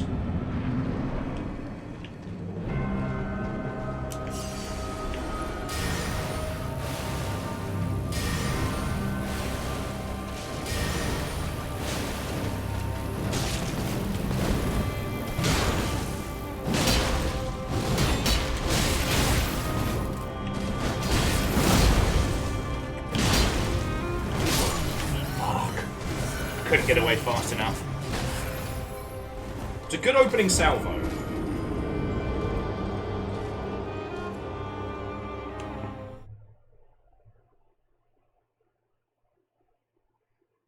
Yeah, legend. We're basically just trading blood back and forth until one of us gives up.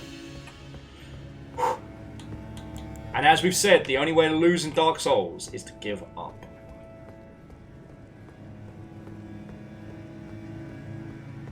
Like,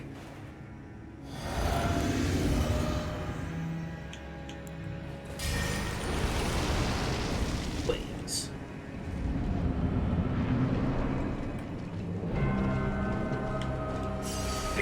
Bees, bees, bees.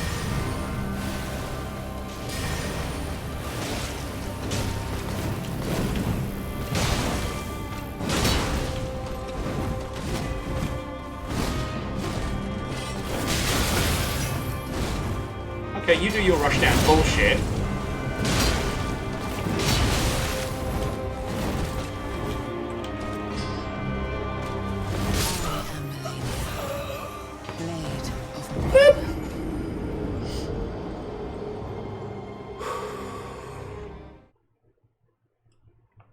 That's Rebels. That's what I'm hoping. When I finally win this, it's gonna be like a gory pinata. Like, all of the blood she stole from me all afternoon is just gonna be like... Like, think Deacon Frost, Blade 1, but like 1,000 times worse. I should also consider if there's anything else spell-wise I can do to up my chances. But that's another story.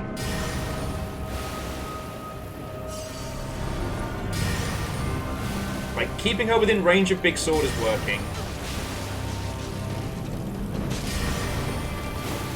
Oh, that was one round of bees too many.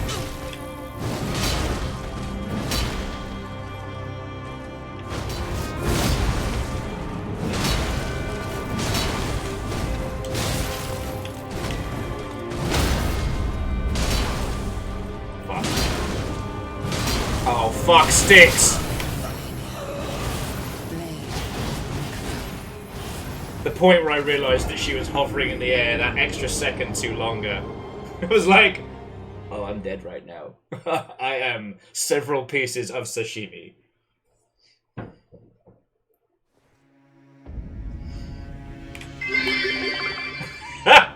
I'm Melania, Blade of Mikella. 662, I'm Melania, Blade of Mikella. 663, I'm Melania, Blade of Mikella. 664. Quasi, thank you for the bits. You don't have to keep going. Like, thank you. It is all what lets me keep a fucking roof over my head. But fuck. Even if you did just 20 bits of death, this would be like financial doom.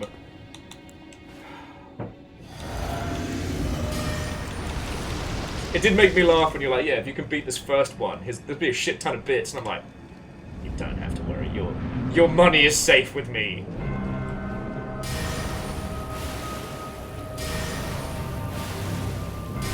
So we got enough time for 3 Bs.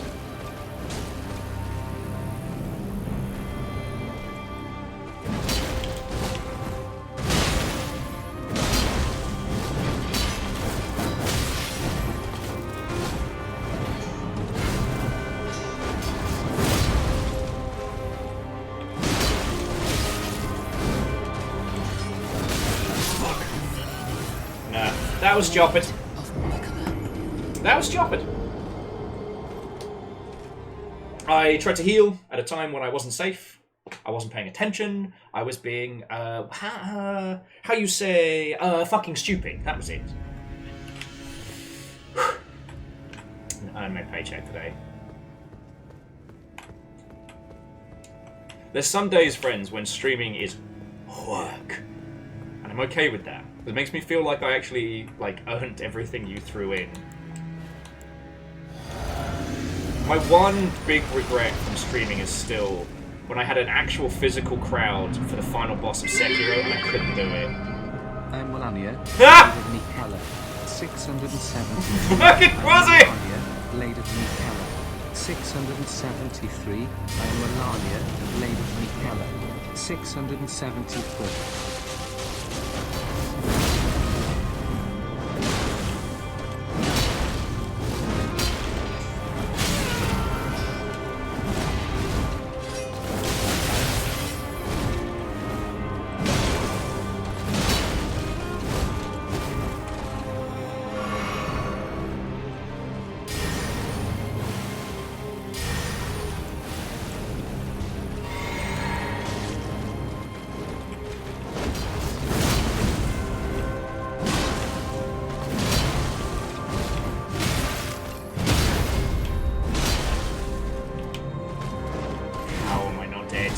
Magic Pixel, Magic Pixel. Magic Pixel, Magic Pixel.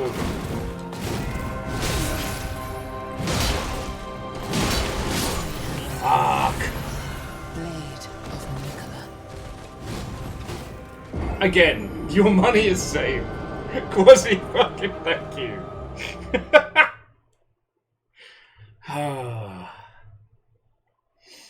What we'll do is, we'll do like a water and banter break on the hour. That way, you're not just watching me getting stabbed by Melina non-stop, but we can actually talk about this. Because one of the things that I was pondering today while I was getting groceries and stuff is that there are so many small parts about this game that you can deconstruct. That I realized that while AAA has come to mean soulless, not every soulless game is AAA, and not every AAA game is soulless. And this certainly has heart in spades, right?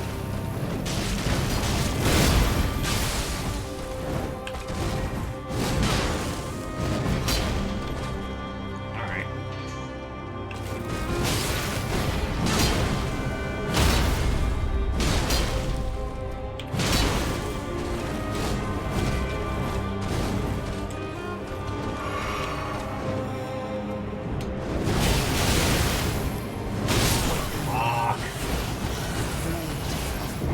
Had the rhythm down good, but then the water dance came in, and there was not a lot.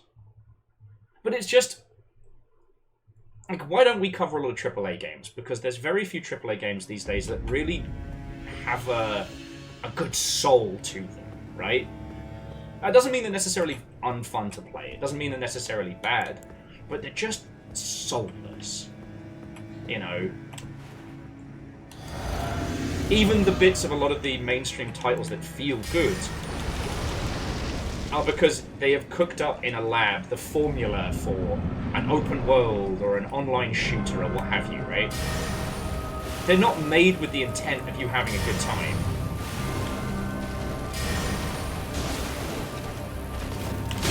Okay, you know what?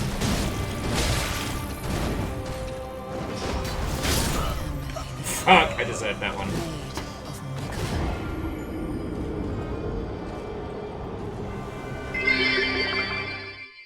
I'm Melania, Blade of Mikala, and I have never known defeat. 682 to 690. Nice. Fucking hell. Like, Quasi, thank you so much. Fucking hell. And the thing we were talking about yesterday loads is how, like, Elden Ring wasn't made in a lab to try and sell us a business model. It is the evolution of a design philosophy that started with fucking Kingsfield. You know? The reason that we can spend time with this and other titles drive us up the wall is because this isn't the next determined installation in a mandatory franchise. This is the lessons of 20 games rolled together.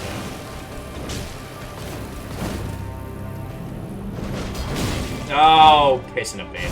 Oh! Just stab me in the belly button. I need that.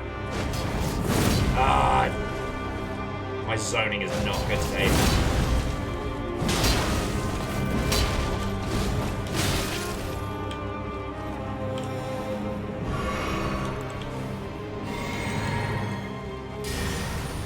Please.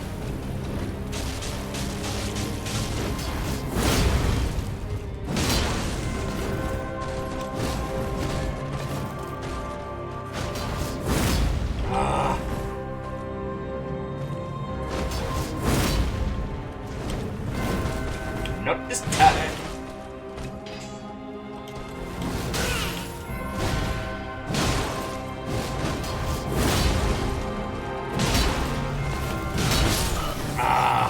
Again, I thought I could voice break.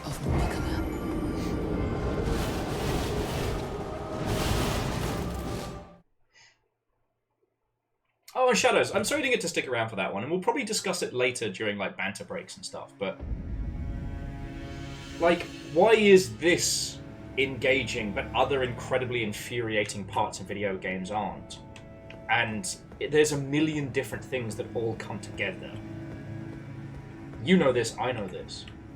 I will say, once again, because it's been making me cackle since I found out about it, that a certain group of wannabe fuckheads are going to try and do a live deconstruction of Elden Ring, as if they can somehow condense down the brilliance of every element that has come into this in an hour. But fucking whatever.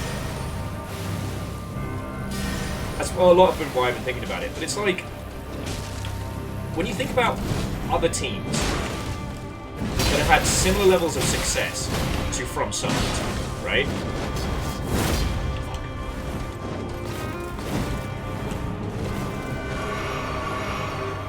Alright, we good. These. Like...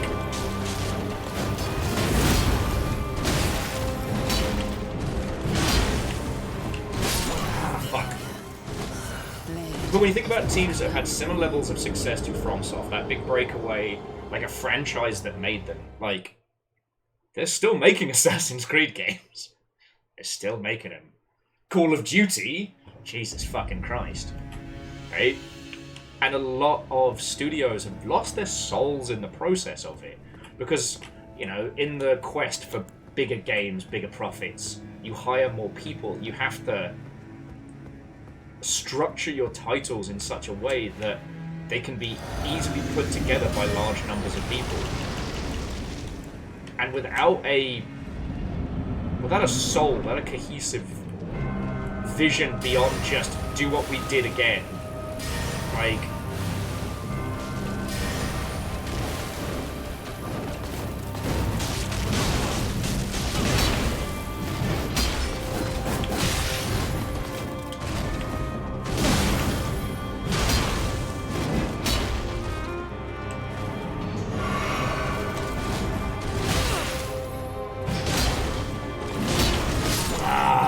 Really?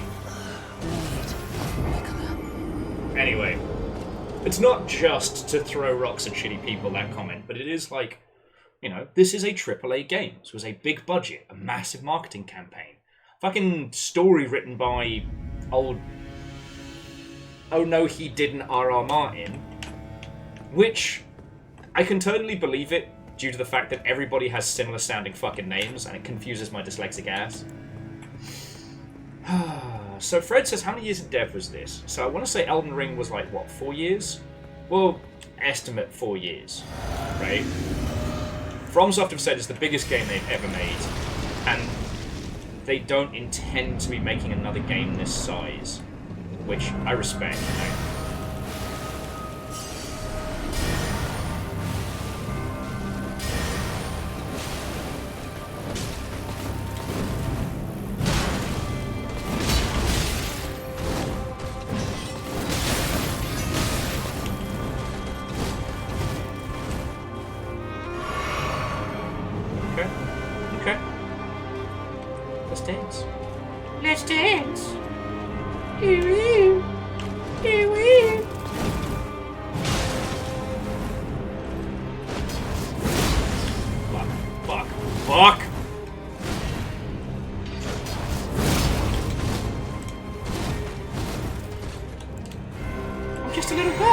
Just a little guy, please. No, I'm just a little guy. Just little. Just believe me. Somehow I'm not dead. Oh no. Let's finish that one off real quick.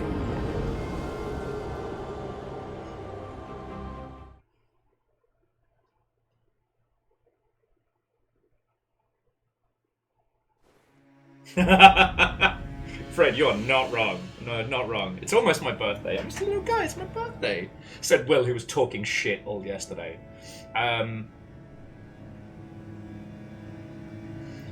So, Rebels, I think... I don't want to say uncompromising, right?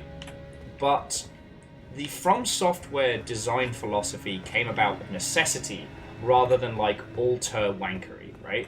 Like, if we put this up against, say, Silicon Knights, you know, old Didac wanted to be an all-turn. He's not good enough.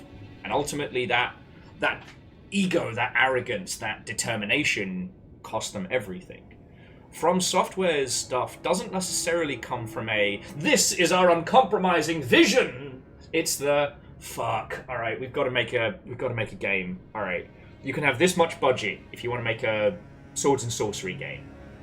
We have no budget for voice actors, we have no budget for custom animation stuff. You've got to do everything in engine. Go. And also, the fact they came from Office Software explains their UI design very clearly. You know, they focus dev time in specific areas and then just forego others. Because they have a small budget, they're going to get it done. And that's where I think it comes from, at least in my humble opinion, right? We talked a lot about this last time. I think they've gotten to the point now where they understand the soul of their games to say, like, alright, this is where we stick to our guns. This is where we shift. Like, remember back in Dark Souls 1, you used to have to, like, level up armor? They got rid of that. And I'm very glad that they did. And Mecha Noel, we can talk about Monster Hunter in a second, because that is another...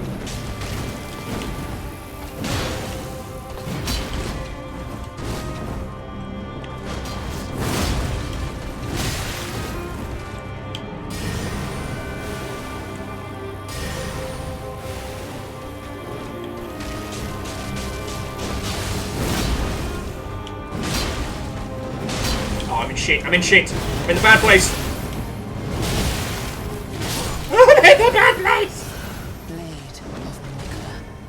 I panicked. I was doing good and I panicked. Don't even worry about it.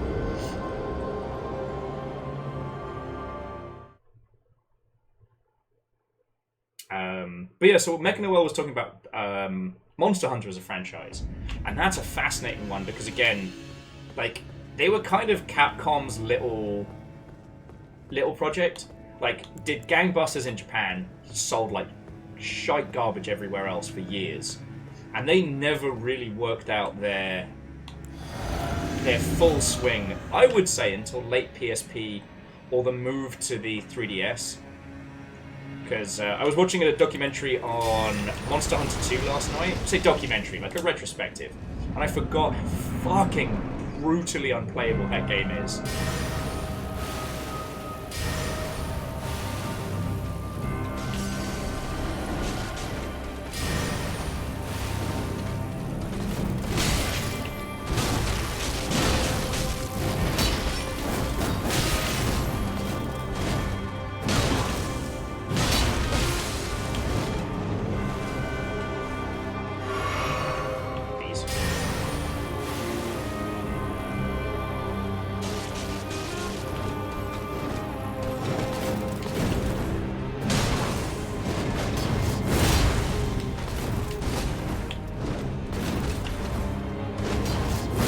Trouble. I'm in every kind of trouble. Boop. Coming up on the big 7-0.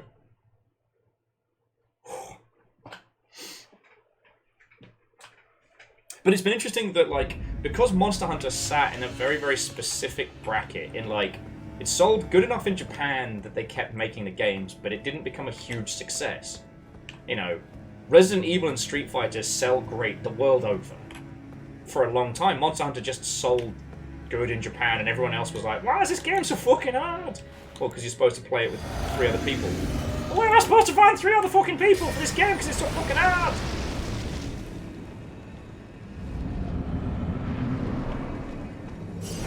Yeah, Carlo, I think that's a little bit of sadistic animation design in that we have just enough time to realise our mistake when she hovers in the air and she's about to do her fucking dance.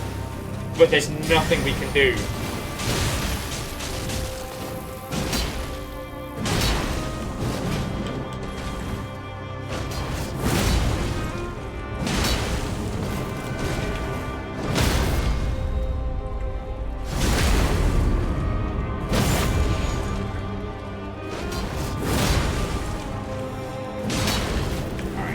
Definitely gonna start doing some fucking anime bullshit now, because that's what I do. Yeah, knew it. No, no, no, no, no, no, no, no, no, no, no!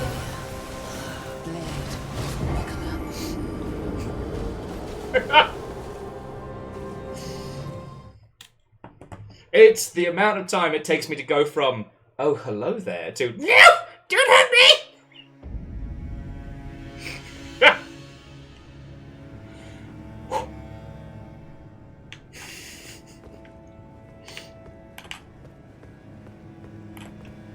Kira Zero saying, Monster Hunter on the DS was great for the American market. Yes, well, it was good.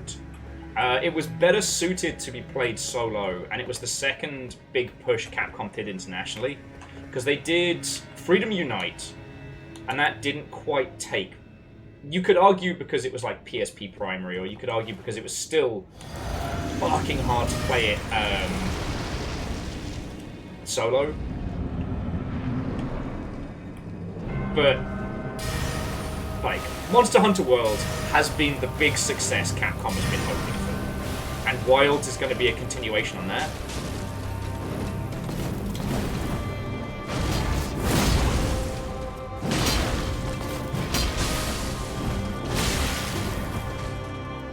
How you like my bees? I don't quite have enough time to do more bees. Don't like how she just...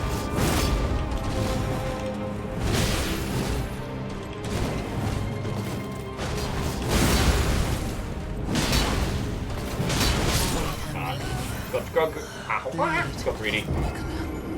69! 6, nice.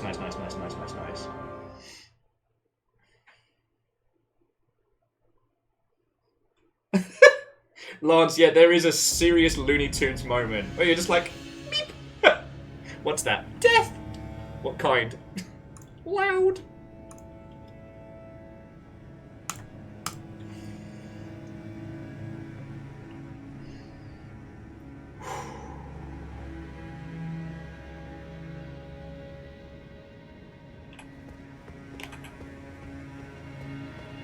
aspects. Not a bad shout. The B timing is definitely going to help me with this early advantage. And to, I think it was... Congrats on 696. The number where 3 people share a bed and 2 get it on while the other is trying to pretend to sleep. The other one is just wishing they'd booked a different room.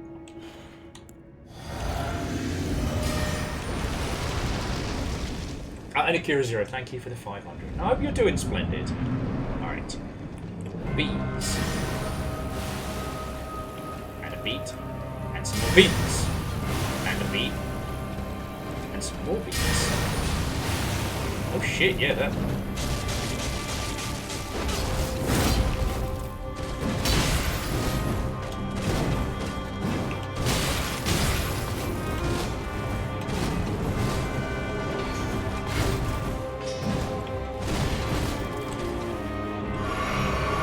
Okay.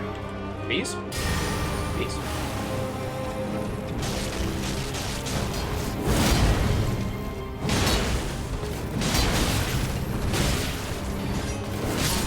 Fucking hell. Whoa! Of Nicola.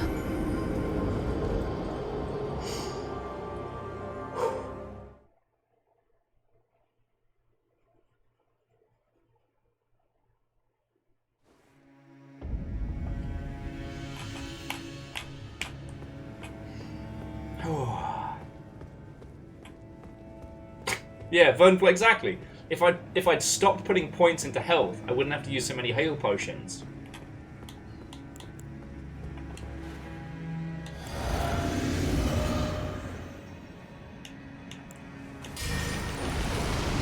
I know I don't need the Bloodflower Sword because it's not doing a lot, but I am having bees. Bees.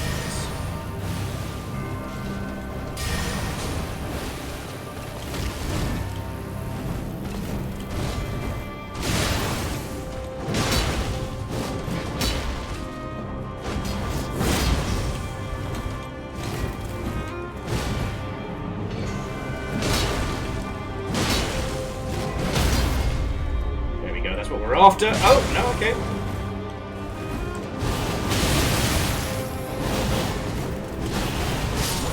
Fuck me.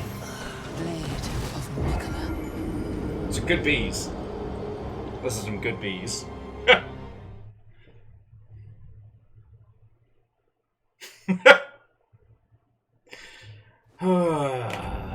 Never stop, never stopping. Never give up. Never surrender.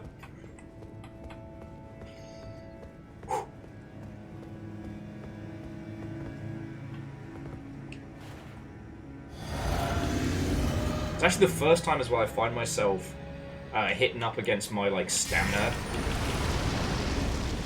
Like I think about how many of these fights I've done. It's been the first one where I've been like, I need like 1,000 more stamina bits.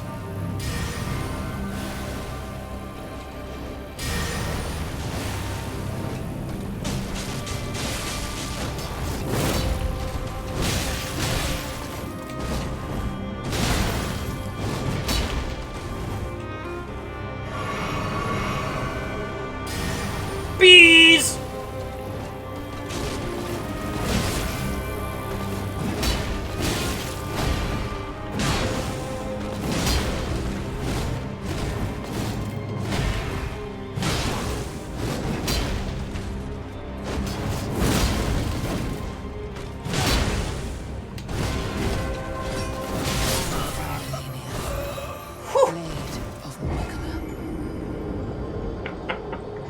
Yeah, probably. I'm basically coming at this like fucking Dr. Bees. However, the bleed is working. Alright. I need a little bit more learning time, so I'm gonna treat myself. I'm gonna treat myself to a another rune arc. Oh yep, update to the counter, almost forgot, thank you. It's been happening so often. Glad I didn't bet anybody to see if I get it in before 700.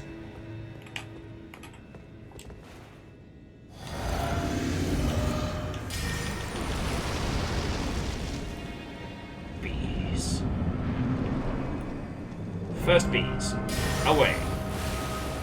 Give it a beat. Give it a second. Second bees. Away.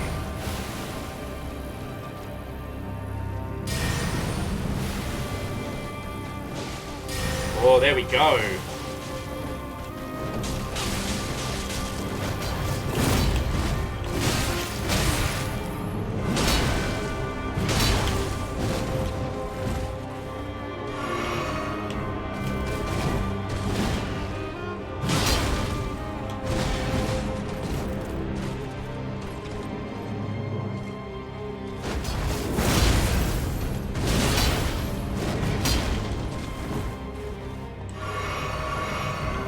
Bees.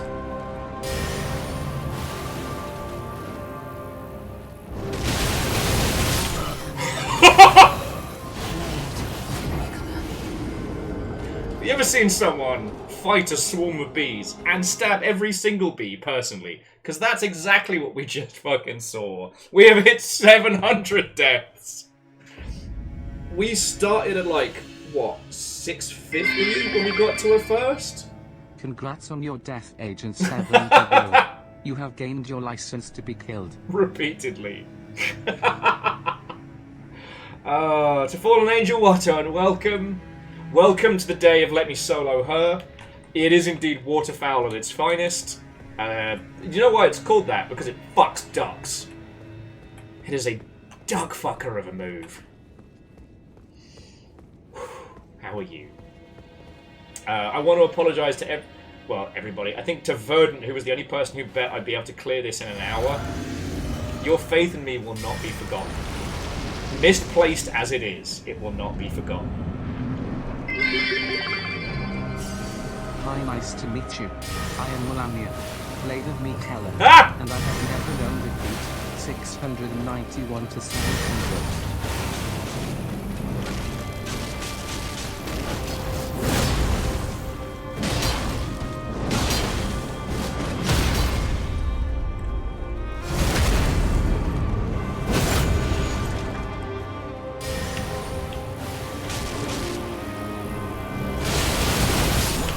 Fuck!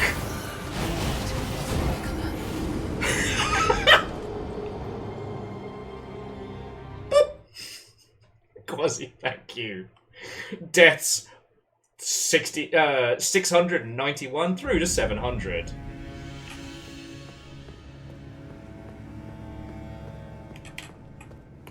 What did I say about offers of advice?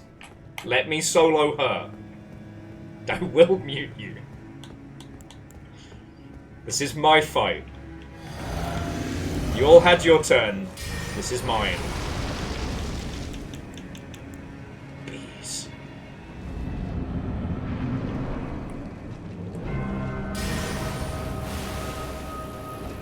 Bees.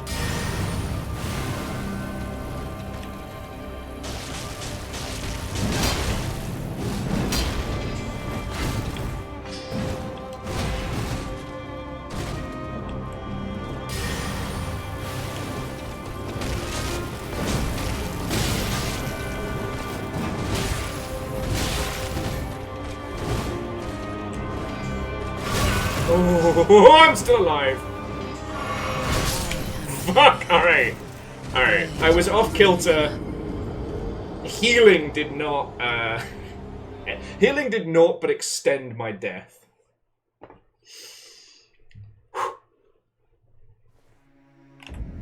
Exactly.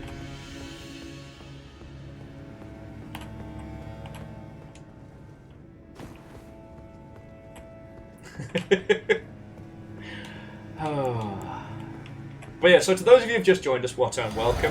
I am finally here.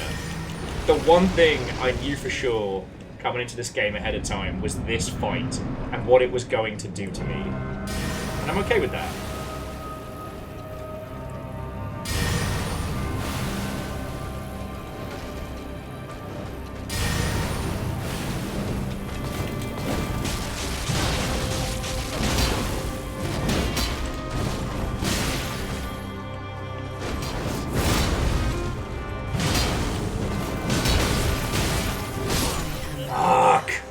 I thought I had the voice break there. I did not.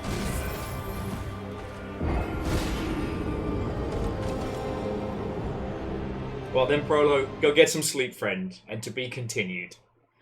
A lot of people don't think I'm going to be able to do this today. I'm like, whew. Don't believe in me. I can do this. I'm fighting. Yeah, Miyakiri Sakura, the quote is, overconfidence is awesome and great with no downsides. It's one of the best lines in Darkest Dungeon.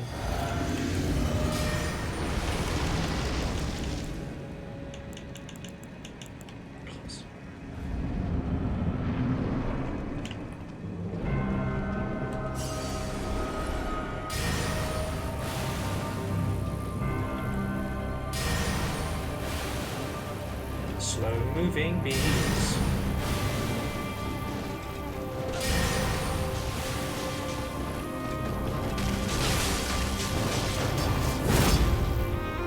Ah, you've dodged my bees.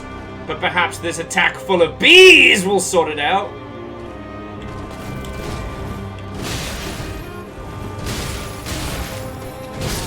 Hark! The bees did not sort it out. Bees did not sort it out. Do you know she's never been defeated? You know she's never been defeated.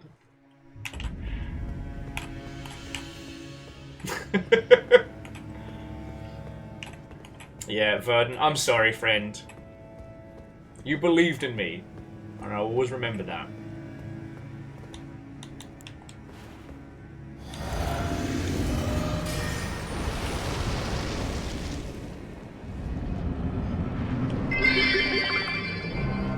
Will cast Spears and Death. Will is confused. It's super effective, Death that is.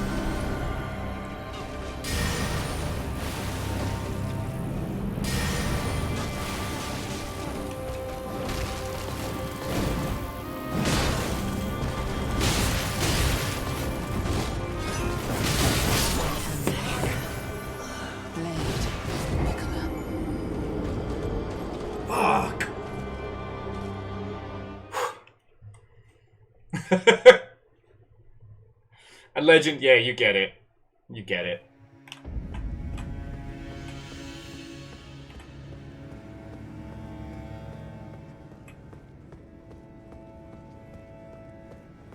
Giant woman. Okay.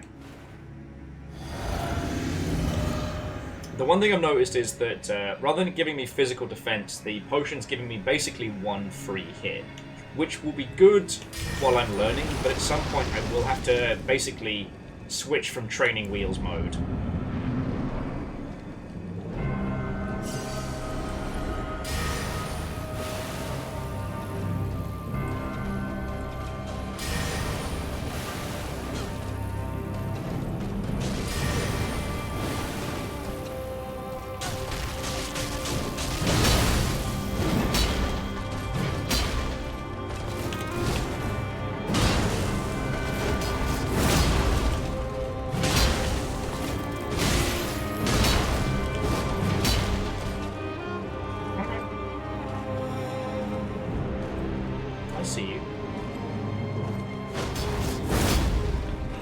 There's something about the fact that she knows exactly...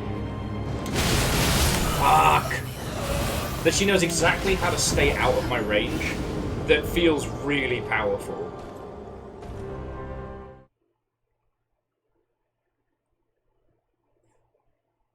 Ah, and Fallen Angel, that's lovely of you to say. I was very determined with this one, you know? Angel Kalina, Watto, and welcome. Hello, hello. We are doing battle. Hey! Restless Roots, Watto, and welcome!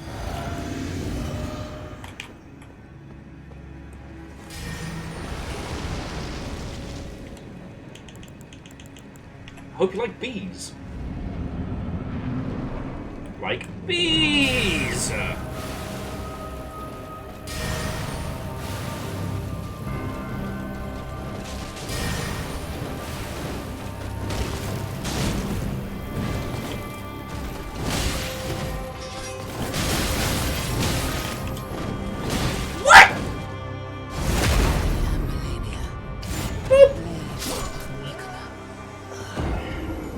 You can definitely spot the runs where I'm not paying attention.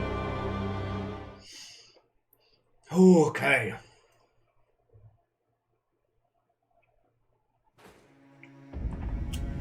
So Restless Roots, how was your stream? How are you doing? Watto and welcome. I think in my panic there I put away my sword, which was very silly. Oh no, it's an absolutely awesome move. I'm not even mad.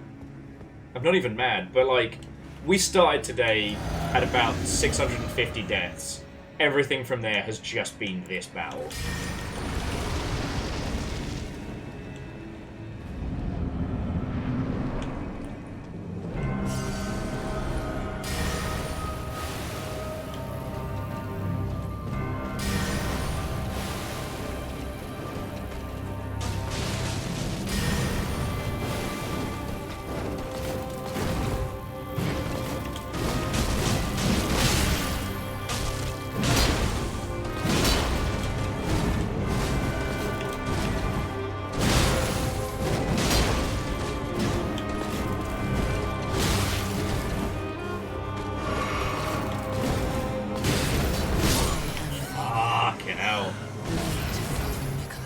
I thought she was just gonna do her one and done, like, kick and be with it.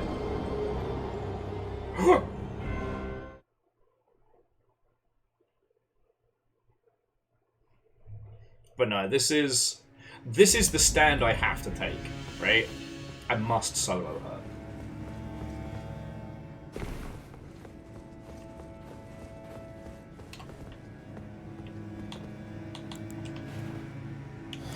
But it's good. I feel like I'm learning. I'm making progress. I might actually swap out the flamey sword for like the lightning effect, because I think that ups my everything as well. That might give me a little bit more of an oofta.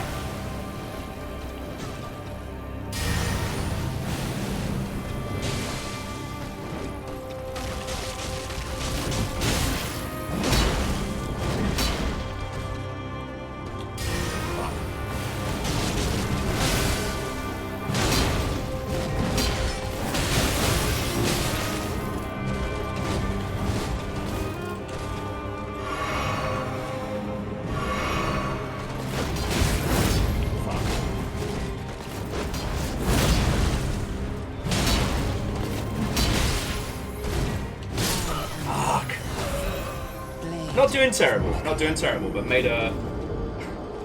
I'm making headway. Nuh-uh, Fred. That's... Shut up. Totally not why I'm doing it like this.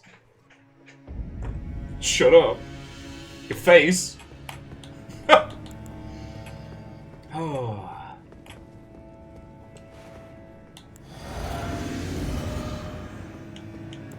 But yeah, so to those of you just joined us, the other thing we were talking about earlier today was games from the Xbox 360 that were something special.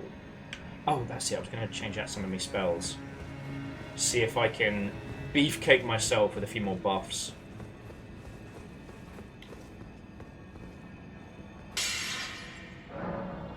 Okay, memorize spell. Alright, so the dragon spells just aren't worth it right now. Something tells me I might need Fire Cleanse Me. So let's see what else we've got. Madness in nearby foes. No way Madness is going to work. Sticky Threads, maybe? Right hand armament, let's go. Where's... Increases attack and defense for self and allies.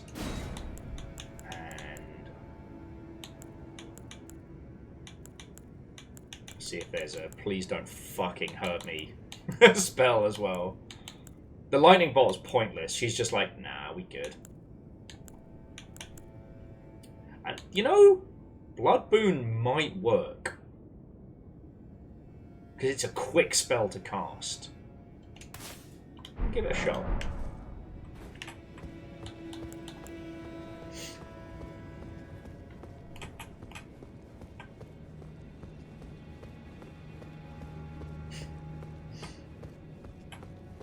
Okay.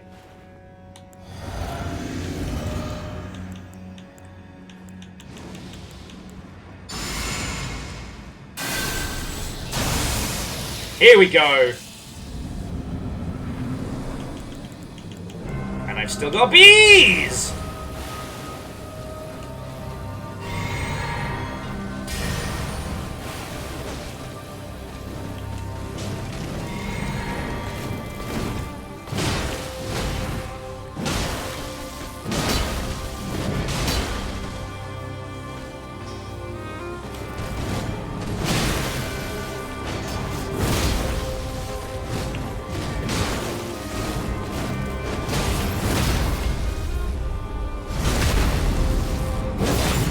Get greedy.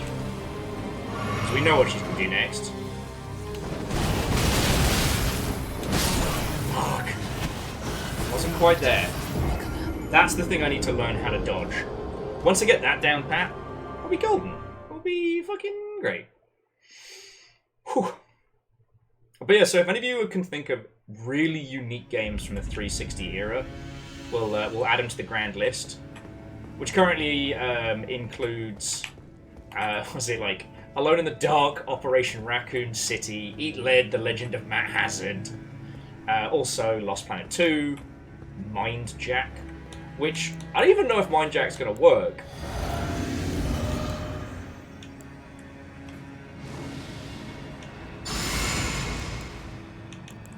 And honestly, not too fussed.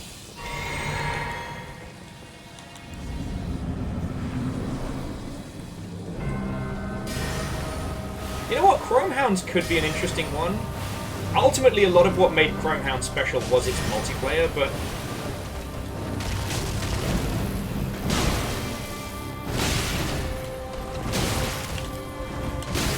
Oh, my rhythm's so off.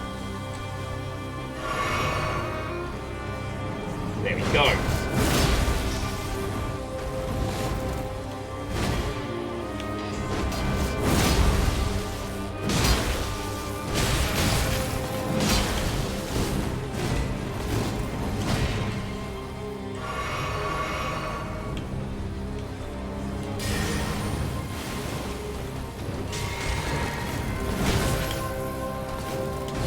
Now you do the easy dodge. Move!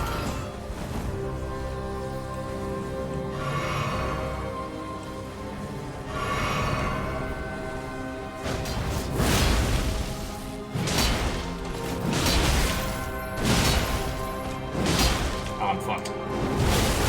I'm super fucked. Matthias, OG Alan Wake could work. I can't remember if they've taken anything out for like the re-release, because I know they had some problems with licensing.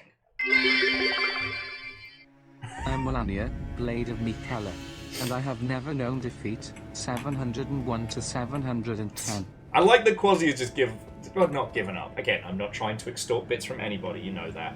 I'm grateful for everything you lot throw in. But it's like you're doing anthologies of Will's death. Oh, it was just the Energizer stuff they took out. Okay. I wonder if all the fucking Subway commercial shit is still in Uncharted.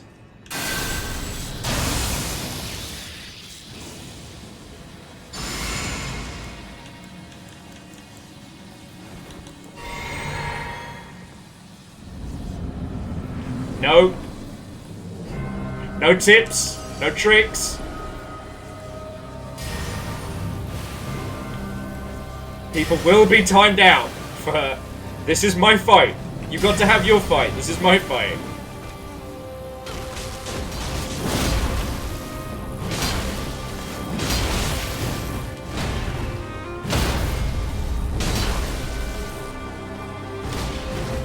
Didn't get to capitalize on that.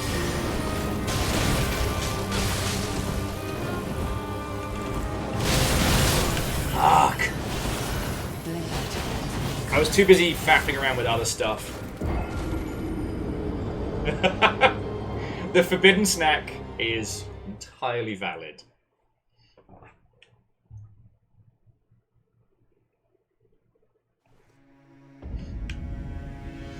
Yeah, Matthias, that's the tip. Solar.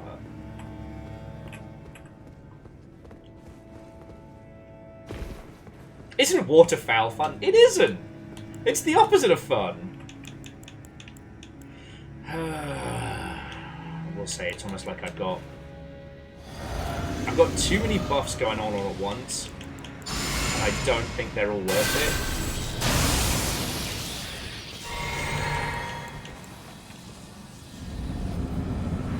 The secret is to kill her before she kills you. God, I can't believe you've done this.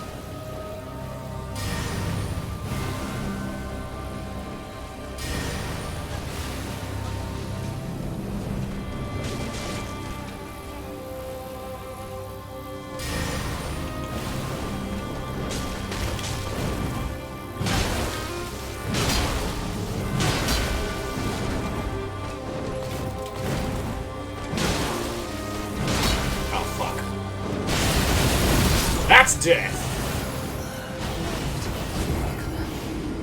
That's death! I was already getting into some fucking nonsense, and then she's like, it's real cute, you think you're going to be able to do stuff? Alright, this next run I'm going to see if the fire blood is worth it. Because if she's all about the rot, what counts as the rot is fire.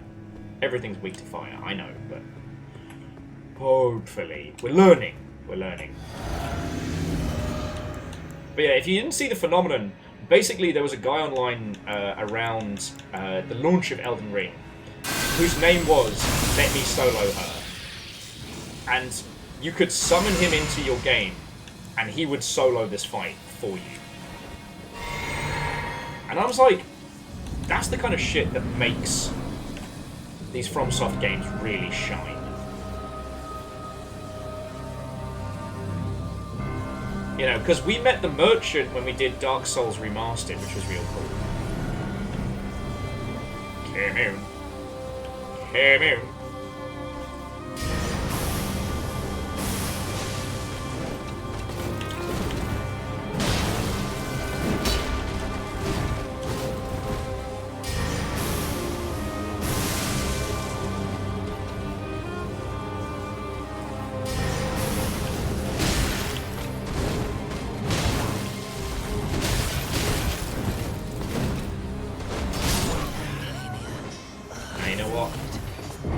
Trying to be too clever. I'm trying to be too clever. Stop. Stop. He's already dead. Sob. Thank you for the bits. Thank you, guys. But yeah, no, he did it in his loincloth and a pot. I remember it being katanas rather than a club, but... oh, shit! Shadows, yes! Driver San Francisco is a fucking great shout. But yeah, so friends, if you've never heard of it, Driver was a series of, well, complicated driving games. In some of them you played a stunt driver, in others you played a getaway driver. The games were ridiculously difficult. Honestly, I don't think I'm getting enough out of these buffs. We've got Blood Flame, we've got Cleanse Me. I can't think of anything else that would be really good right now.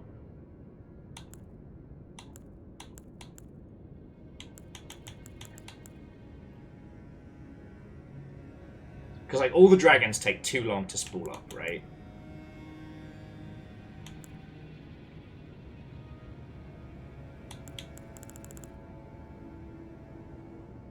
I don't think a repelling shockwave is going to hit her. And what's madness to somebody, right?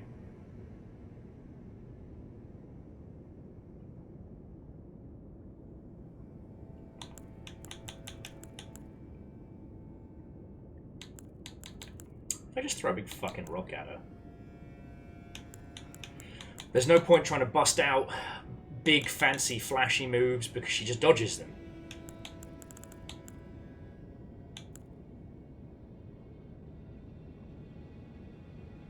My fate's not quite high enough to do that cool shit. Ooh! Shadow Bait. No, there's no way she'd fall for that. There's no way she'd fall for that.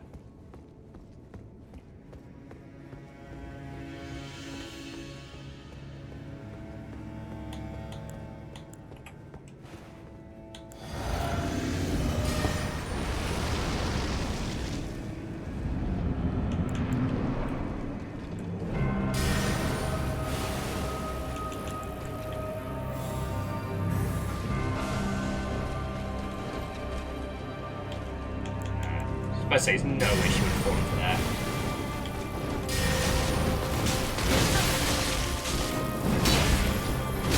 Oh, I'm off. Damn it. Beans. It was a dumb idea. If it had worked, it would have been very funny.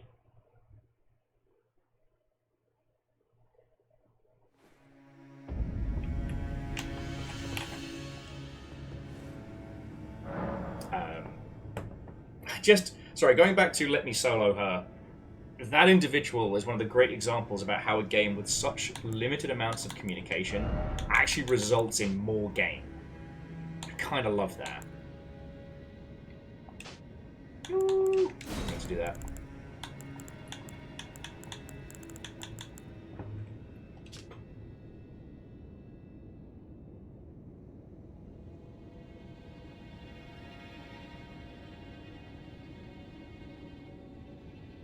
Shit, that's not a bad shout. That gets me moving faster and bullshit. Alright.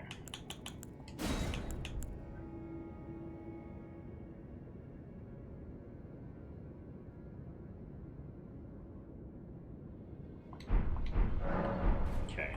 I'm just reducing the amount of things I have to juggle while we're fighting. Okay, Fred, I totally will have beasted this entire fight by the time you get back, and you'll be like, oh man, I can't believe Will won this game so hard, but there was no more game for anyone else.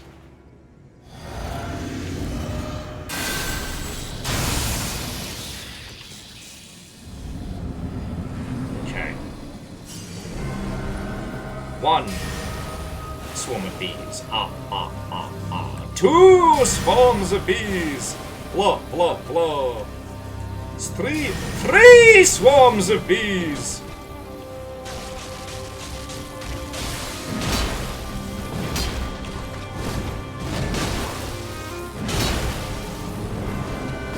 Oh no!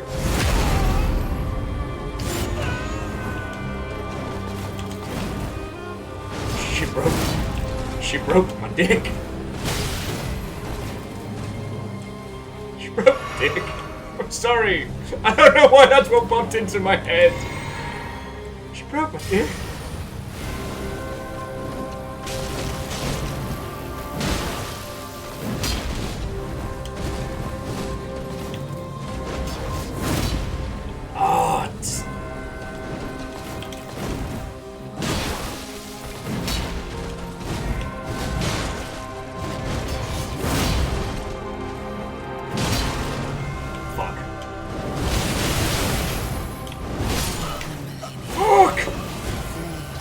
It's like every time I think I can press an advantage, she's like, just kidding!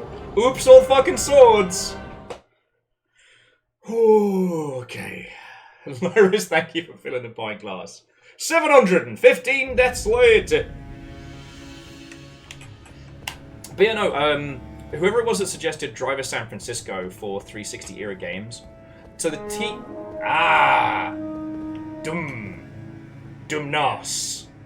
Doomnas Raid. Doomnas Raid. Doomnas Raid of 4. Doomnas Raid of 4. Damn it, I've run out of bit. How are you doing? Watto and welcome. Come on in. It is my day. It is my day. Not my birthday, that's next week. No, this... Is it next week? Yeah, it is actually. Fuck me. Time travel's weird. I am taking on Melania, who was never known defeat. We have been at this for coming up on like 2 and a bit hours. This is my day to solo her. Yeah, but I'm making some headway.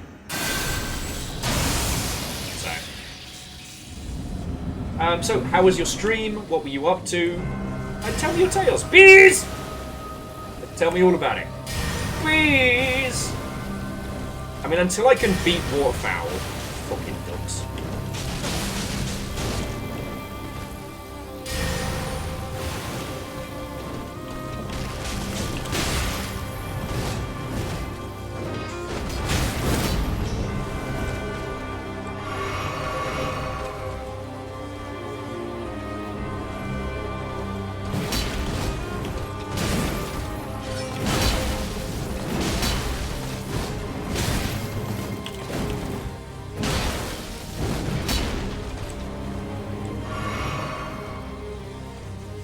Peace.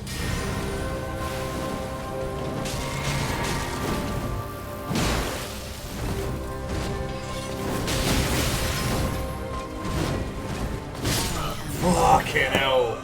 Blade of Nicola. Oh, no, so, Danas, thank you kindly for the raid. I hope you had a great time with my time in Sandrock. And yeah, to those you have deposited here, like leaving your kids over at your drunk uncle's place, hey, if we've never met, my name is Will. I work and have worked in video games for well over a decade. I stream for a living. This is literally how I'm going to feed my family today. And it's lovely to make your acquaintance. If you would like to ask any questions about the games industry, ask me between ass kickings, because there's going to be a lot of deaths. We're up to, what, we started at 650-ish deaths today. We're now at 715, so that should give you a brief understanding of how well this is going. Your drunken uncle, or drunkle. The problem is that the official designation is drunkle Tobias, and I don't want to, step on any drunkle toes.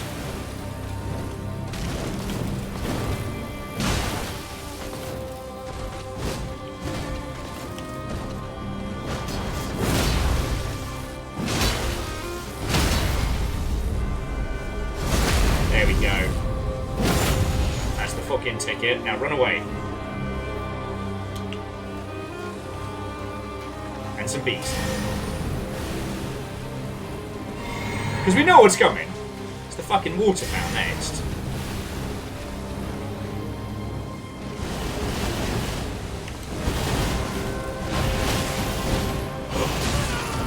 I'm alive!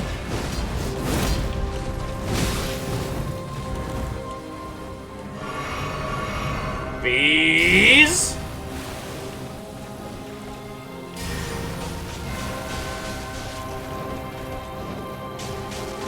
Again?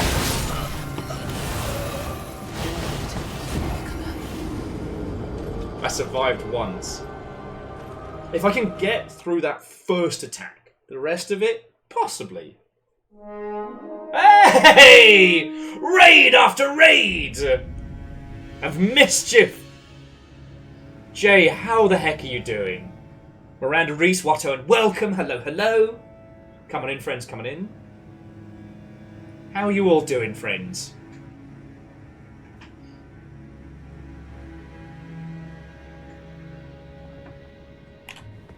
Welcome to the entire day of We Must Solo Her. How are you? Jay, I absolutely will hold on to these, and I will also make sure to teach them all new swear words. Send them back, jumped up on Skittles. I am not a good babysitter. You know, Jay, I totally understand. And I'm 100% okay basically being the other streamers, like, drop your kids off at the dysfunctional uncle. That's right, you got stuff to do.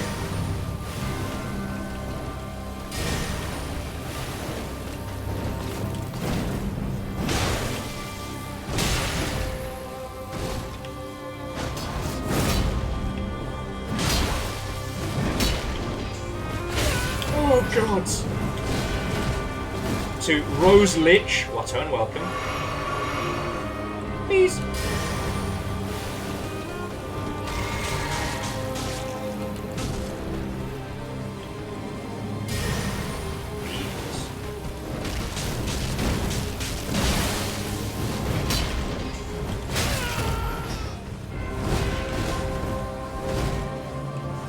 God, imagine if she healed every time she hurt me. Wouldn't that be terrible? Please.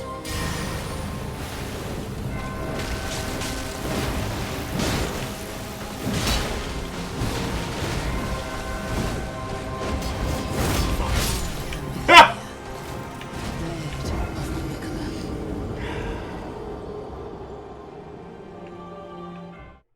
Giant woman. The dysfunctional. The dysfunkle. I like that. I like that. But yeah, so, Rose Lich, it's lovely to make your acquaintance again. If you got any questions about the games industry that isn't making art or programming, ask. I have an upsetting encyclopedic knowledge of my industry. Today we've been talking about 360 era titles that are worth like revisiting, and someone just mentioned Driver San Francisco, which is a fascinating way of recontextualizing a pretty dry concept into something fascinating. In the Driver series, you are a driver. You do stunts, you do crimes, fuck it, whatever. You drive. It's a really difficult driving game because it's very realistic. Driver San Francisco, you are a disembodied soul possessing other drivers around San Francisco and helping them with their problems. Helping someone pass a driving test, helping someone get to the hospital in time because their wife's about to have a baby. You know, it's this real kind of like quantum leap, but you're the world's greatest driver. And it fucking goes places. The last act is some of the most batshit wild narrative stuff, and does incredible things with both the concept of self and perspective. That game is Driver San Francisco, which, when you think about it, is the driest fucking name of all time, right? So that's one's definitely on the list. Because a lot of the 360 era titles did get ported over to PC, but a lot of them got trapped in the Games for Windows Live jail. Brutal Legend's a good one, although Brutal Legend can be a bit difficult to stream because there is so much copywritten music in there. And honestly, for people who never encountered the Mowbray RTS mode inside of Brutal Legend, it's worth showing it.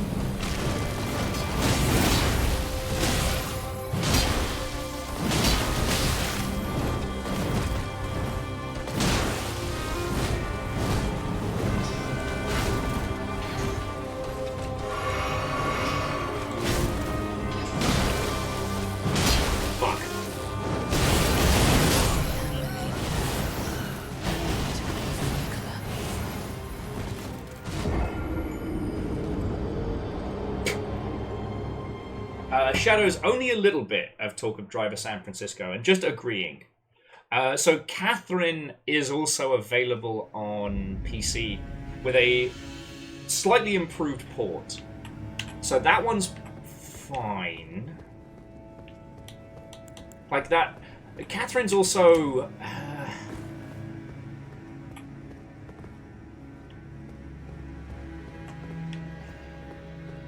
Catherine is a fascinating game that deals with some very real topics, but it is capital U uncomfortable, and it has some really bad trans representation in it.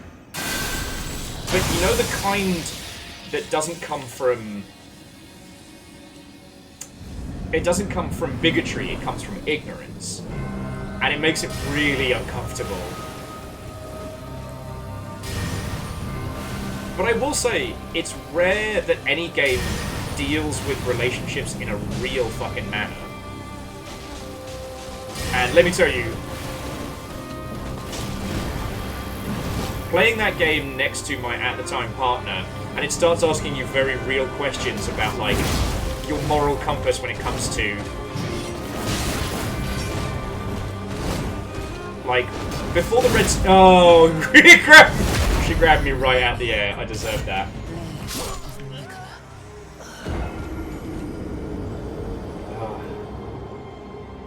But the things that I do think are worth discussing from Catherine is, one, again, actual representation of real relationships.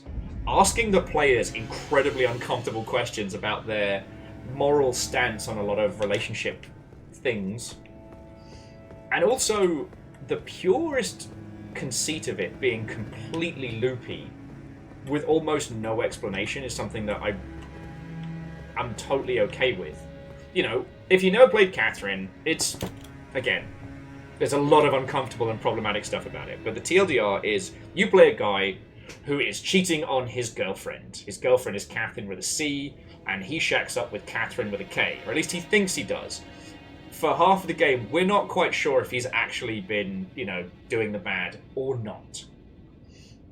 So he's trying to lead this double life and see what's going on. But every night, in his nightmare, he is faced with this gigantic wall and is surrounded by other sheep in a waiting room, and they're all trying to climb this huge wall, this huge ziggurat of sorts.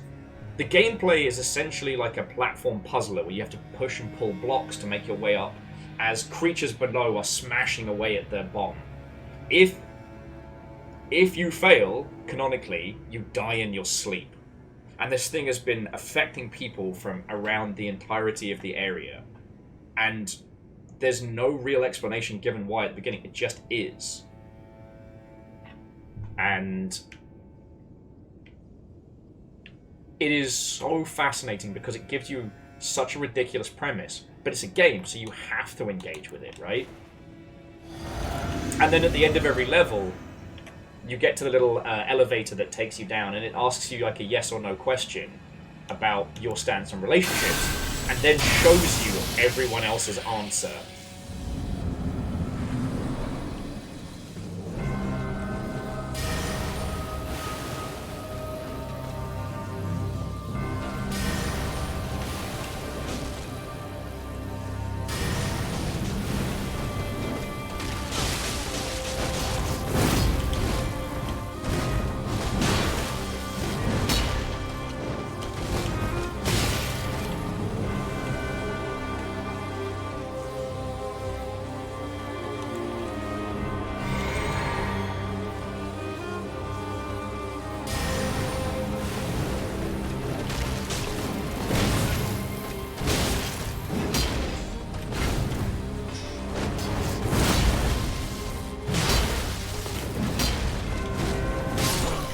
Got me on the backswing.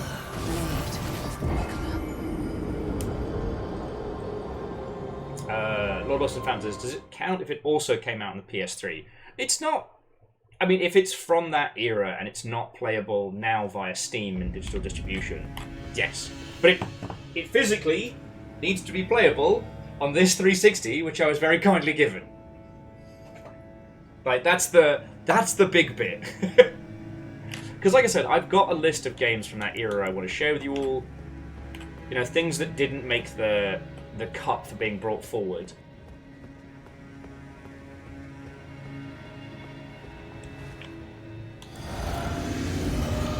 It's just because, for a lot of us, the 360 still feels like, air quotes, modern gaming. Right?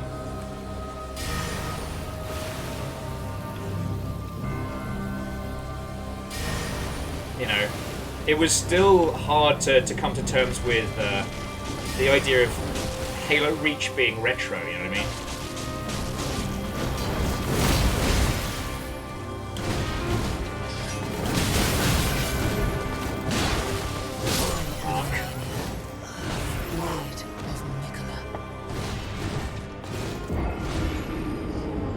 So Neo Shadow, of the Fable series, I was talking about this earlier on in the day, but Fable 3 is the one I want to cover with you all.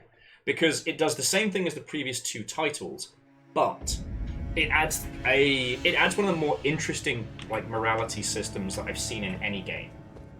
Which is like, you know, morality based on finance.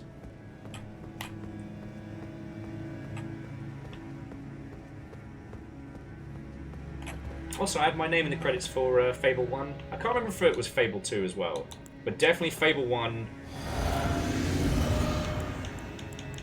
was a good time. That and Black and White. It kind of sort of worked on Betrayals, it's great.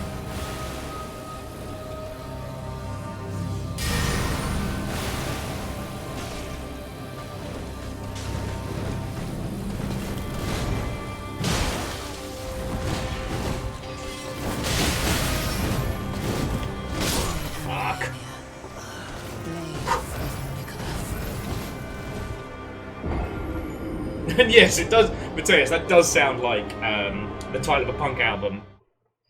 But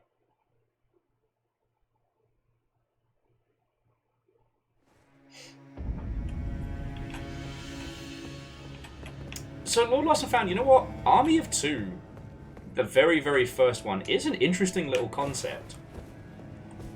You You got to stomach a lot of bro culture. But as a friend of mine said, and I'm not saying this as a bit.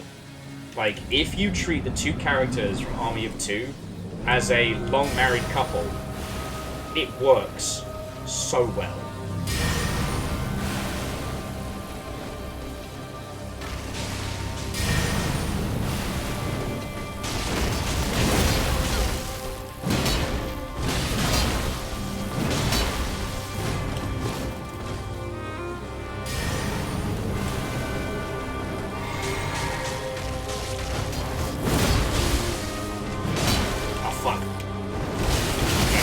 Panic! I panicked. But yeah, so it's not something you'll have to answer right away. Like I said, I've made a little short list. I'm kind of using my Amazon wish list to block out what I think we should spend some time with.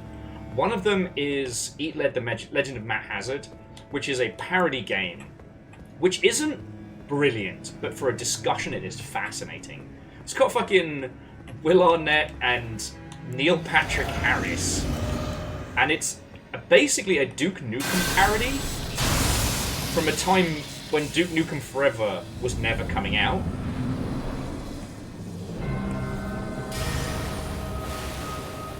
And it is utterly fascinating.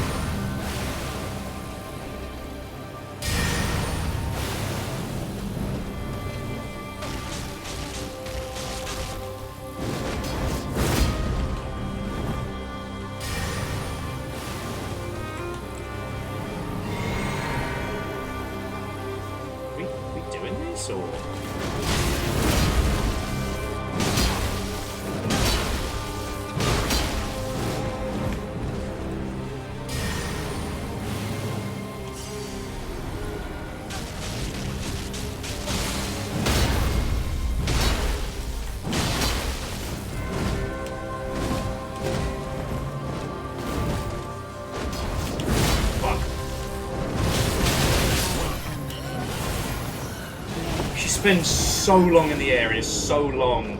It's so hard to think of when we need to block, when we need to dodge. Ooh. Ooh, you have a hot dog. Lovely. I have still a bit of cold pizza left, and I said to Fiona that, like, we're gonna splash a little bit of cash this evening, and if Fiona wants, like, you know, healing ramen or something later on this evening, we can get that. Lord Lost says, sorry, you got an ad. You shouldn't be getting ads. You shouldn't be getting ads mid-roll. Did you refresh or something? Because you should only be getting one set of ads when you come on in. If that's not the case, please let me know. I'm Lamia, Blade of Mikella, and I have never known defeat. 711 to 720. That's actually my favourite anthology of the I Am Melina Blade of Molecular and I Have Never Known Defeat series. I don't know if you know that, Quasi. I don't know if you know that. You also got the fucking Yarder for that. I'd ask you what you want, but I'm afraid. Okay.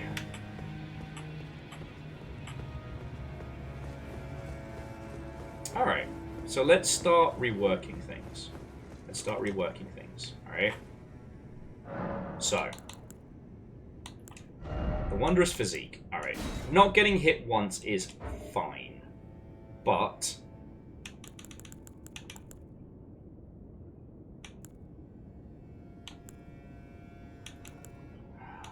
like, strength could be very powerful. There's no point doing the timed HP restore, because by the time it's actually stocked everything up, we're all grey and withered.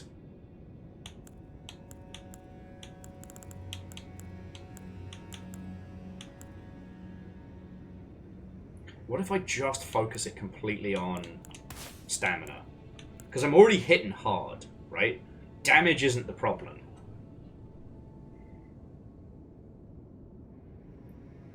can't even do stinky breath on her. She's literally like the paragon of stinky breath.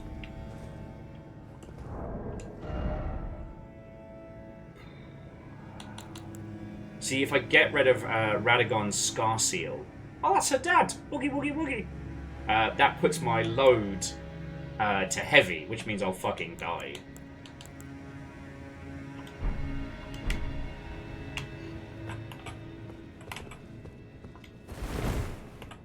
Like, I can get by on medium rolls, but...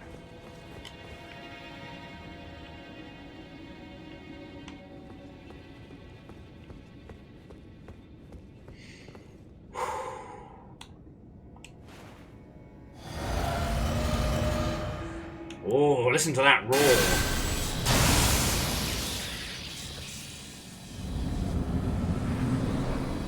I mean, Apex, we could try Freezy Breath, but she moves so quickly. And to even be in a position where I can use Freezy Breath. See, the bees work because they make her try and rush me down. But the bees seek in.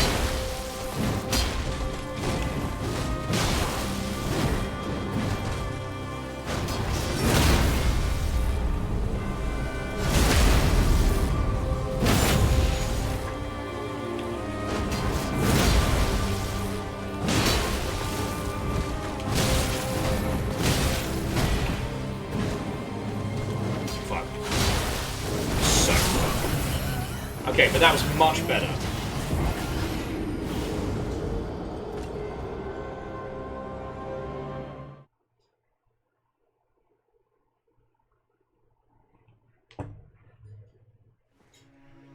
Possibly Evil Geek. That would reduce the amount of damage I'm taking.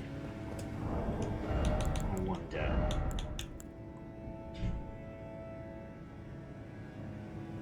But that also brings down my health, so it's like... Decisions.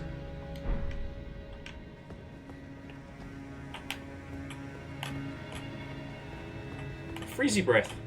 Freezy Breath could be fun. Alright, I'm going to keep going for another, like, 15 minutes. Then we're going to take a water banter break. I can decide if I'm going to make myself, like, another coffee or something. Because we got this. You know, we're just learning, and I forgot to take any of my potions. I'm a dickhead. At least she's nice and polite, waits for me to start the shit.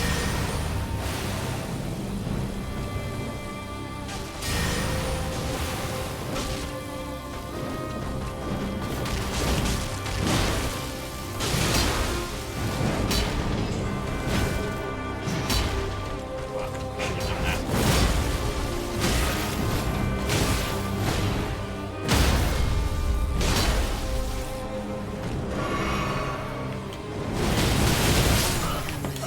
Fuck!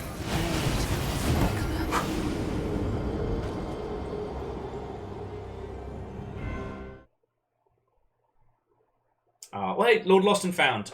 Sorry you've been having trouble with the internet, friend, but it's always good to see you. Thank you for showing support on Will's attempted flirtation with the giant redhead. I've basically become that... Is the giant woman here? Oh, sorry. Fiona's also rewatching Game of Thrones at the moment, so the amount of memes in the house.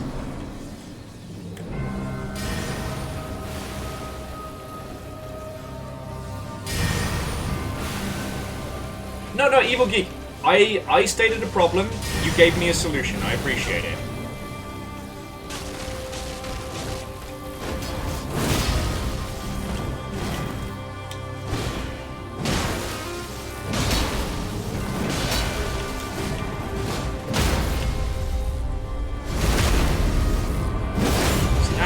To be doing. Right, now she's gonna do her bullshit. Fuck!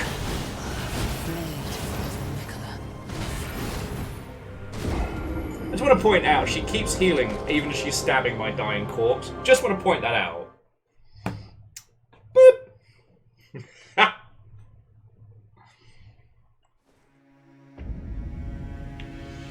But, like, there's also the possibility that if she's only going to do, like... Look, I get that we're going to get her to about half health, and she's going to be like, oh, guess what? All the power of the Rotty Botty is mine. Which is why I'm still keeping Flame Cleanse Me on the docket.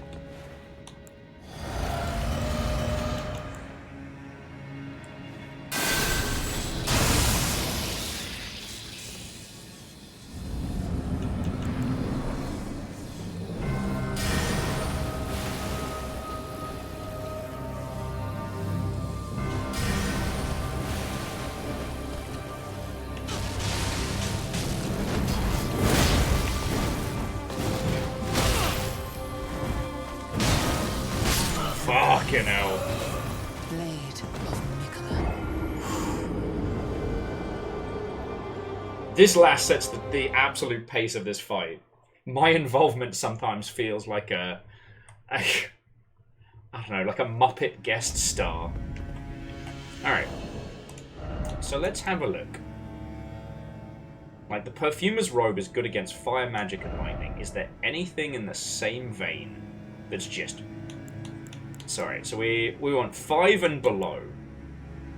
That's going to boost physical protection. 5 and below, which is going to be fucking hard. Into heavy and we start, like...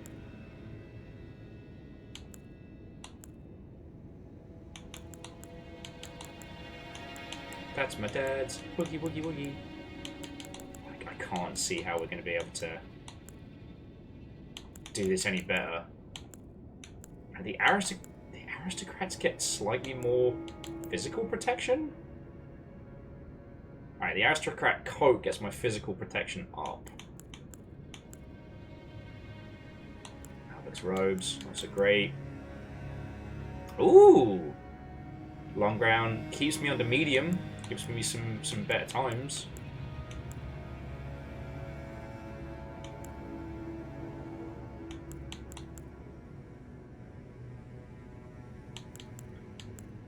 Oh, this was one of the other things that I wanted to point out, just in terms of, like...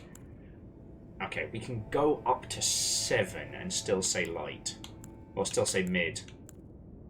Not wearing the god skin. Couldn't fucking pay me to wear the god skin. But the Omen Killer...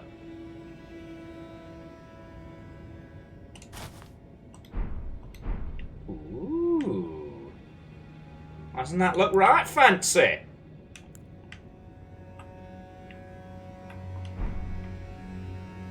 No, you know what? Box not here. Hang on. Alter garment. Does it show you the one you're currently wearing? Perfumers. Killer now? Okay, can't be altered. Don't even worry about it.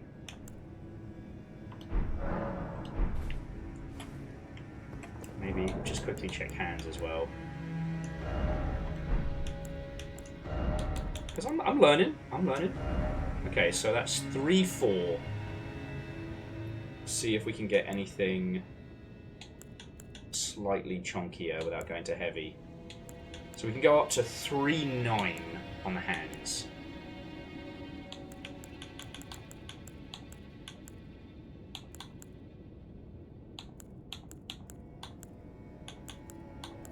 That.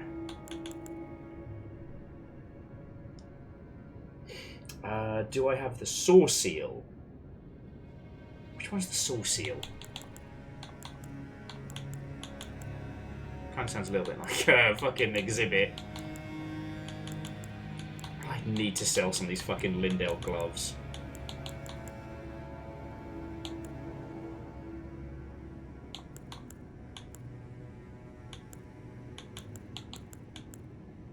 Okay, Mausoleum Knight. That gets us up to 3, 3. That's too heavy.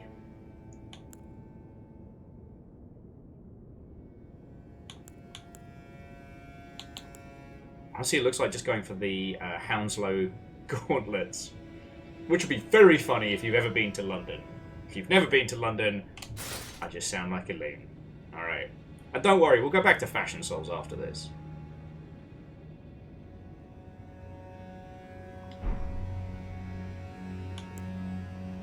And...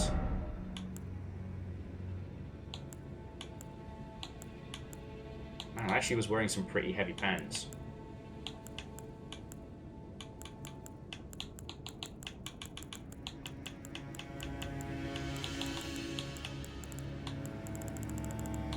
Good thing I've got fucking style. So Scald Greaves. Yeah, we can beast this right up and keep it under medium. Alright. It's not a very stylish get up, but I think we can make this work. Okay, so you're thinking,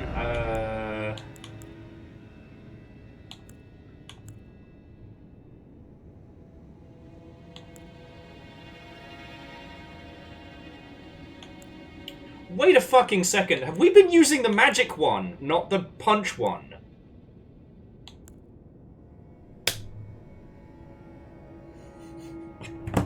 Fuck. Fuck! It's the one left over from when we did the fucking, make Will smarter mission. Remember when we had to cast the magical spell? I'm using my weak punch! Either, I don't know if it was Legend or Judica who pointed it out, but thank you. Alright. Okay. Score Seal's just stronger. Okay. That does make me feel better. Because I do remember when we rejigged everything. Okay. Okay. And before you ask, I'm keeping the fucking antlers. Alright.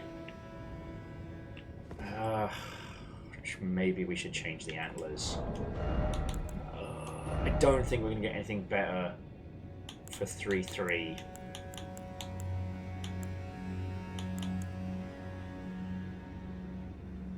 Oh, I could do different antlers.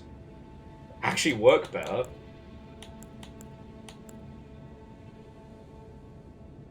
Oh, I hate that the octopus head is... I hate the octopus head is better. That's obnoxious. Silver Tear Mask. The Envoy Crown is better. Gods. I mean, shit, even the Bandit Mask is better. Okay, okay, okay. Look, listen. We understand. Weeby Samurai Hat is better? Oh, you are looking at the soon-to-be newest weeb of the household. Oh, the Blood Knight helm's cool as well. Oh, shit. Hounslow's helm is also fucking dope. And keeps us under medium load. So is Royal Remnants, which is just gross. No, that gets us into heavy territory.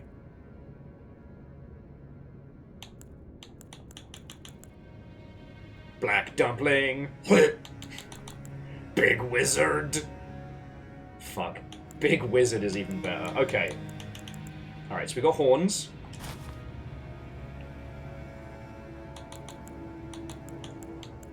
Bandit Mask is slightly better than horns. Okay. Let's see what Metal Big Hat is. It's just better on all fronts, and it keeps us under medium. Oh, but it makes me look like a dweeb. Deck. No. I'm gonna go Bandit Mask. Look, don't judge me. Don't judge me, okay? Aspect says, you get yourself over 50 poise, it might help. Oh yeah, because of all that poise breaking she does. Wait, no, she just does regular breaking. Is there a stat that I can boost up that stops her from stabbing me right through the crotch? That would be great. Or that one when she murders me 50 million times in one move. Okay. Numbers. Actually, and the Longship will confirm this, we actually won really hard earlier. Like, so hard. But then I was like, you know what? I want more people to experience this fight. so I purposefully risked getting the butt kicked out of me. At one point, Quasi kept posting a bit for each time I died. The Iron Malaquia, the blade of... I'm Melina, Blade Malaquia, and I've never known defeat. I was dying faster than Quasi's alerts could come through. Can't stab my crotch, and it's all the way up here. So, we've done a little tweak.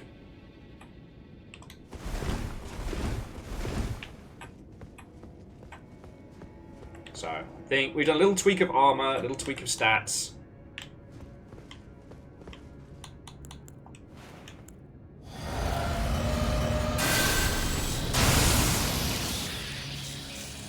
I think we're starting to make some real headway on this. So yeah, I hope you've had yourself a lovely day, friend.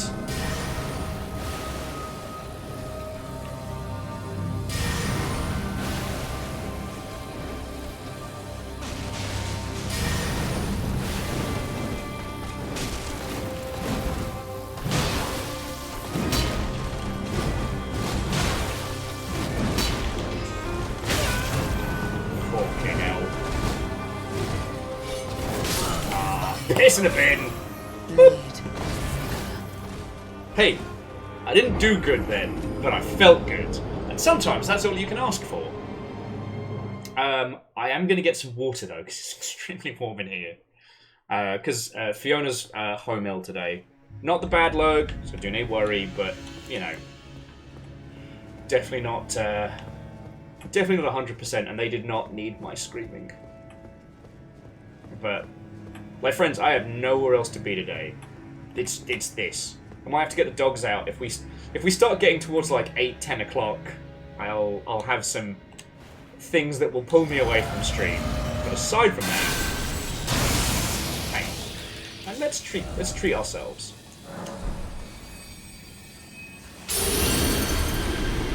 Treat yourself.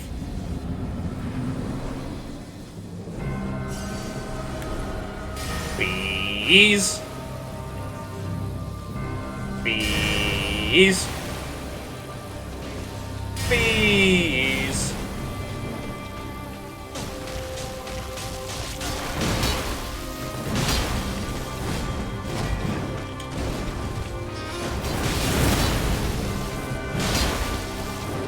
Fuck. Fuck.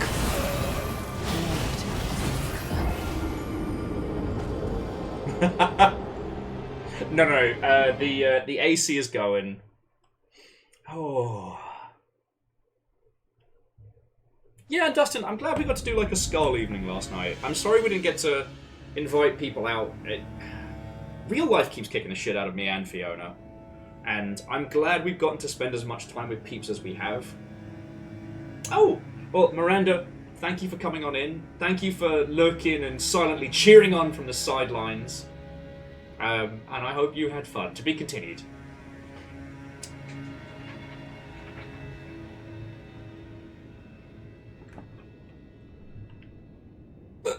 Excuse me. Oh, and I didn't show you, friends. I did decide to treat myself today. While I was out getting groceries for Fiona, I stopped into our little comic store nearby, and I got myself Kieran Gillen's new book. Well, okay, it's new single issue, The Power Fantasy. And if you don't know Kieran Gillen, he did a bunch of Marvel stuff that slaps, but predominantly is known for The Wicked and the Divine, which is one of my favourite comics of all time. It's concluded. I think you can buy it in like 2 big chunky volumes, and it's incredible. If this is the first you're hearing about it, the TLDR is every 70 years, 12 young people are reborn as gods. They are loved, they are hated, and in 3 years they are dead. And it's basically this analogy of like gods walk among us, but as, you know, superstars. Like Amaterasu is basically Florence and the Machine. Lucifer, Lucy, it's just Bowie. It's just Bowie. And yeah, it's one of my favourite series. And if I'd intended to ambush her with bees there, that would have been the smartest shit ever.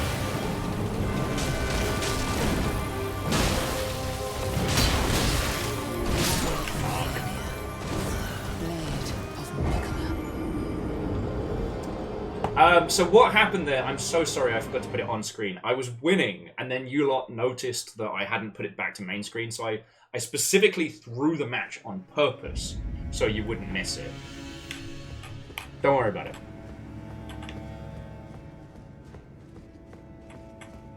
Okay, Dustin, that's a good setup. I actually haven't been to Bongos yet. The one time we tried to go by, it was just rammed. Because it was just a nice summer day.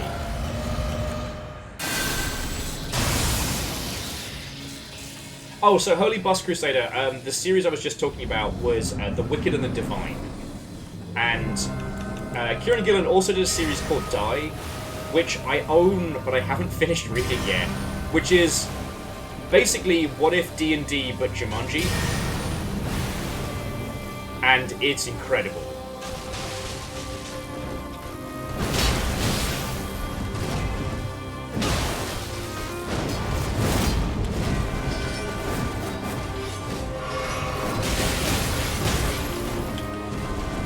You good? Is it my turn?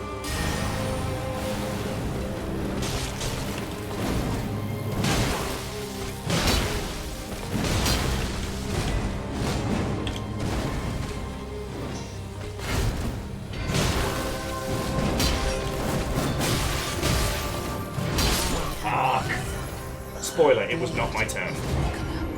It was not my turn.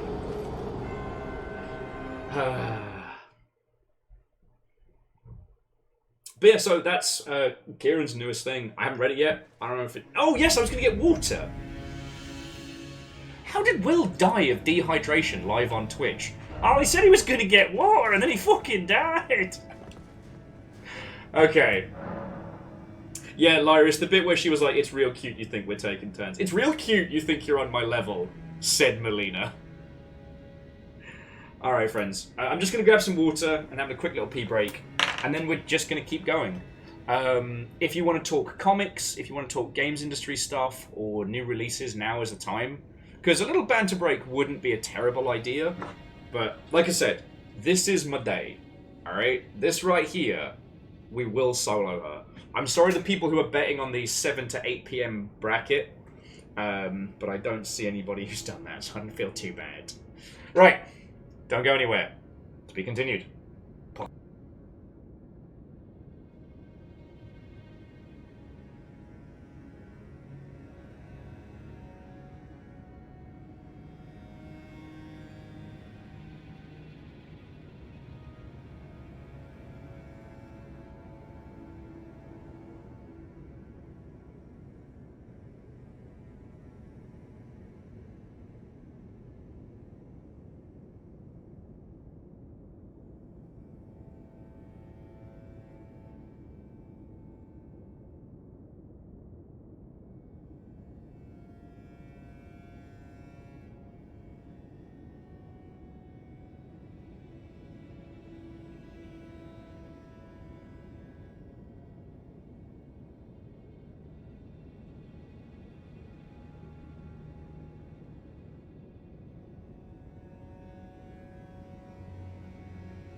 Thank you all for waiting. I forgot to put up the BRB screen. My brain is just giant woman right now, okay?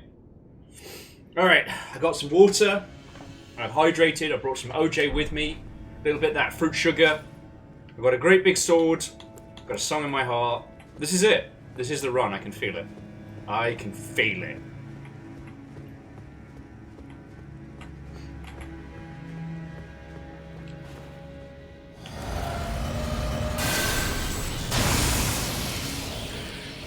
I'm even going to treat myself again.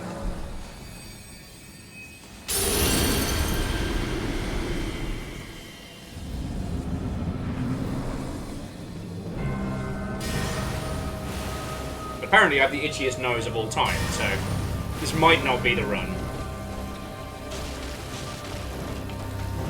Shit.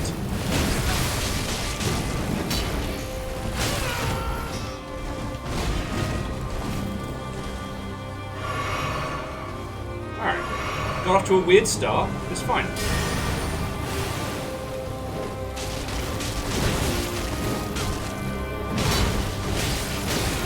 Okay, what just fucking happened? That was very strange.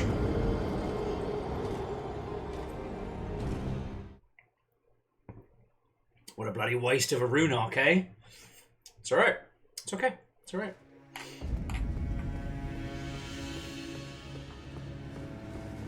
This is my charge. I talked about this a little yesterday, but just for those of you who weren't about, have any of you seen the gentleman who's doing a run of Grand Theft Auto 4, but every single car has had its speed turned up to like 1,000%? Turning every vehicle into this like unending cavalcade of like heat-seeking missiles. The dude is currently trying to do a full playthrough of the game.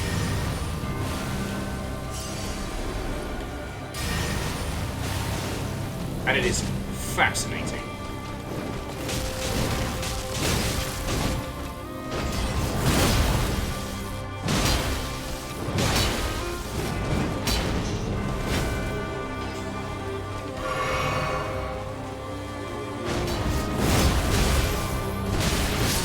Fucking hell. Blade of Mikula.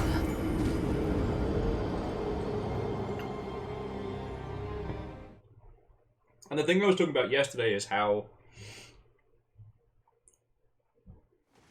there's something inherent into the mildly torturous, but mostly ridiculous experience of setting these like personal challenges and then seeing if you can do it. And I find that kind of fascinating. The other thing is I had to encounter... I'm not going to say who it is, because again, they're not usually a team that does bad videos. But one I saw earlier today was a video about how...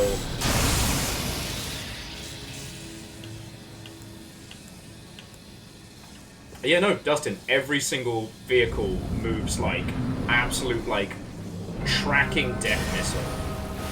But yeah, another video I saw today was talking about the relationship between people who play games and people who watch them.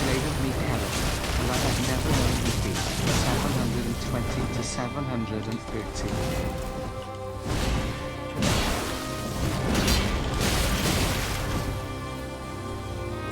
Quasi, thank you. God damn it!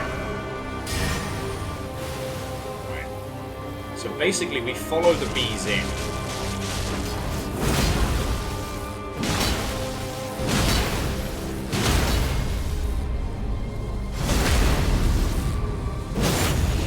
That's that sweet poise damage. Now we're gonna run the fuck away.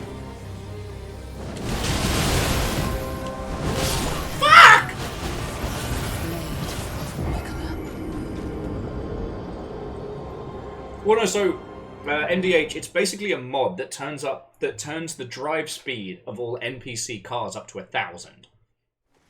I'll have to find a little clip of it for you all. Oh, and Dustin, good find, friend, good find.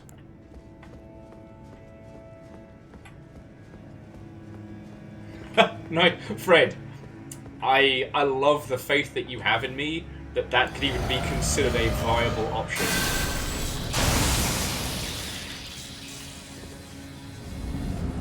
But yeah, sorry, the video I was watching today was about the relationship between people who watch games and people who play them. And You know how... You ever encounter one of those videos where the point is definitely something you agree with, but the person making that video is kind of biffed the delivery?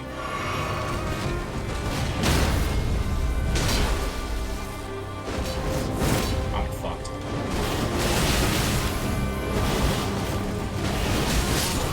Fuck. Okay. So the video in question was talking about how you can absolutely be a fan of a game if you haven't played it, if you've just watched someone playing it. But how they explained it, how they compared it, and how they talked about the psychology of it was so infuriating. It's driving me up the bloody wall. Because they kept drawing the comparisons to sports. And I'm like, well, that's not the main contingent of this stuff. And they talked a little bit about, like, the older sibling syndrome, you know, like, watching a game... Watching a game because, you know, someone else is playing it and you're kind of getting to share the experience a little bit.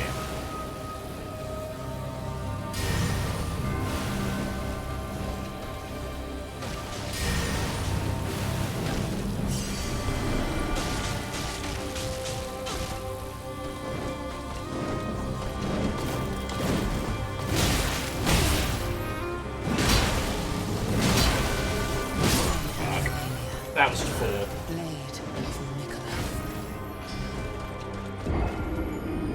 So it's one of those ones where it's like, what the video is trying to say is correct, but everything in the run-up, everything that is said within the context of the video is infuriatingly wrong.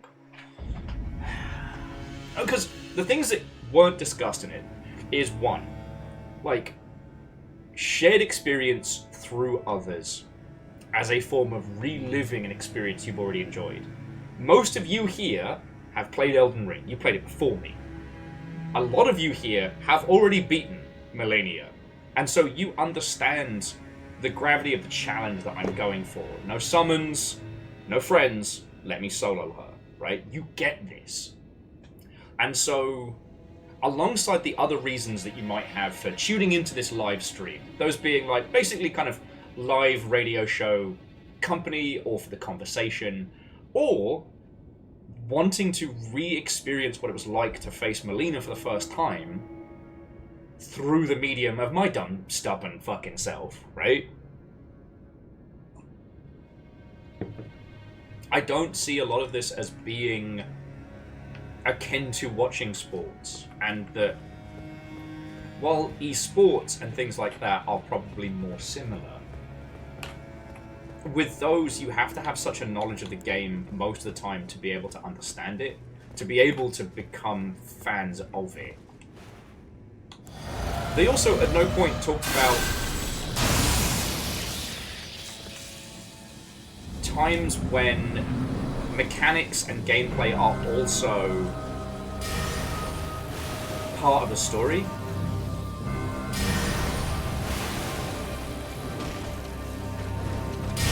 So, like, we've talked a lot about it with what became of Edith Finch, right?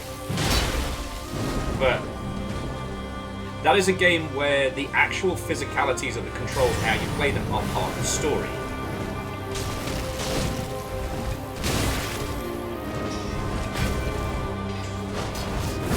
Fuck.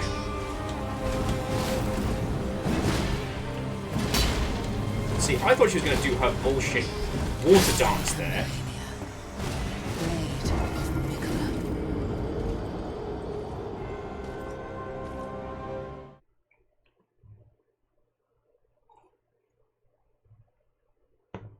And yeah, there are loads of different ways to do streams, right? So, like, we've talked about it a little bit, and I feel that if I could dedicate the brainpower to start recategorizing live content, I could probably do a pretty good job. But you have, like, the draw is either the spectacle, the personality, like the community, or the title, right? And in there are, like, different reasons for tuning in. Spectacle is something like Twitch plays Pokemon or, you know, a huge esports match or something like that. You're there not to contribute, you are there to observe the spectacle, have a good time doing it. Personality is like, you're there for the person, doesn't matter what they're playing. You know, it's like watching like T-Pain or Jason Mewes or someone like that, right? It's about them. Community is something like us, right? You know, yes, I'm here, but also you lot are all here. I'm not a famous person by any means.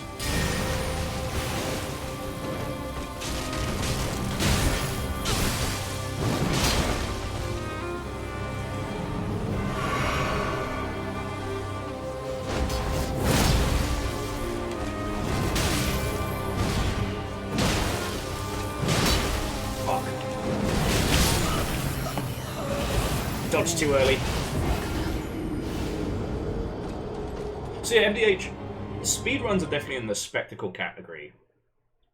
And the reasons for why people watch speedruns are fascinating. Predominantly, the person either has an interest in the game that is being speedrun, or are part of that community as a whole. But yeah. Bacon's not dead, stop telling people Bacon is dead. Okay. And I think if I can work out how to categorize those in a better term, it'll help with like the communication of, but the only thing in that video they scratched on, which I really agree with, is that like time is a real constraint, and it's not just games literacy in certain circumstances, it's also patience, perseverance, you know. I think Rain World with us is probably the best example of that. Like how I was able to get so super into Rain World because it is literally you lot keeping me going, and also I'm a stubborn bastard. A lot of people bounced off of Rain World, and that's fine. That game is not for everybody.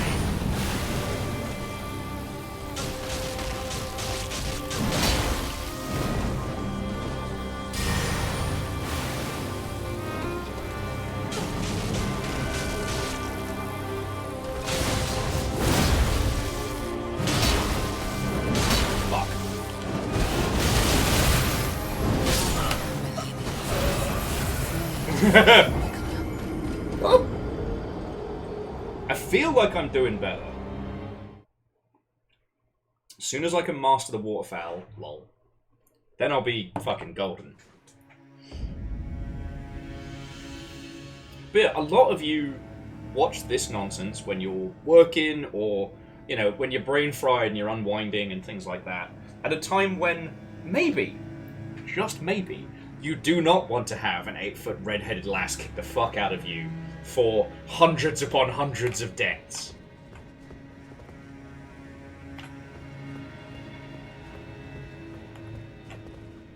Well, so Judica, when I say personality, it is the personage, right? Like, celebrities are an easy thing to point out for a personality stream, but it's categorizing what the primary draw is. It's also really kind of hard to rank yourself in that space, so why you come here, I will never fully understand. I love you all. Why you hang out with me is a fucking mystery some days. But I do my best to kind of, you know, guess. My job, like I've said, is I'm a barman that doesn't serve drinks. I'm here to provide bit of company, bit of conversation, bit of edumacation if necessary. Ha! Poked your bullet.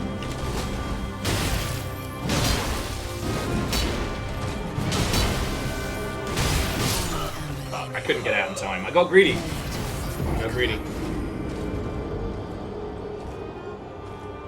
But yeah, so Judica, you're not wrong. I just don't consider myself a personality, right? I think that's where I'm coming from. Like Fred was saying earlier, anyone who compliments me, I'm like, what's wrong with you? Why are you still here? And actually, Judica, price is a big one. And again, that wasn't something that was mentioned, but I am very lucky. I am a BAFTA member. I have a lot of games industry friends. I have a lot of press contacts and people within the games industry. So I do buy video games, but I don't buy as many as.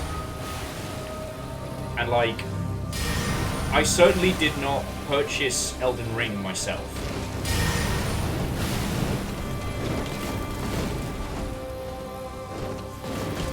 Miss me!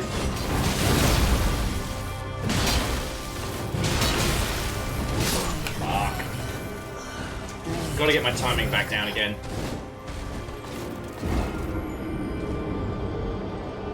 Oh, legend. Thank you, because that is something that I do strive to do. You know, keeping a community together is no small feat, and it is absolutely fucking worth it. But yeah, price and time are definitely things that play a huge factor into what games we can play, and sometimes again, capacity, like mental capacity, is a huge one for me right now. Don't ask me why, but like right now I can do horror games and I can do, you know, some craft and survival stuff where I'm allowed to take my time, and that is it. You know, when I'm off camera, the kind of games I play are so different. And I should be playing smarter games, you know? It's that feeling where you're like, I should be reading smart books.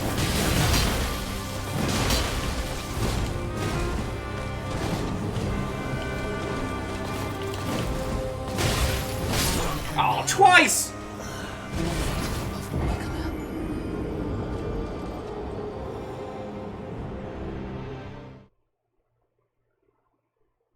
Aww.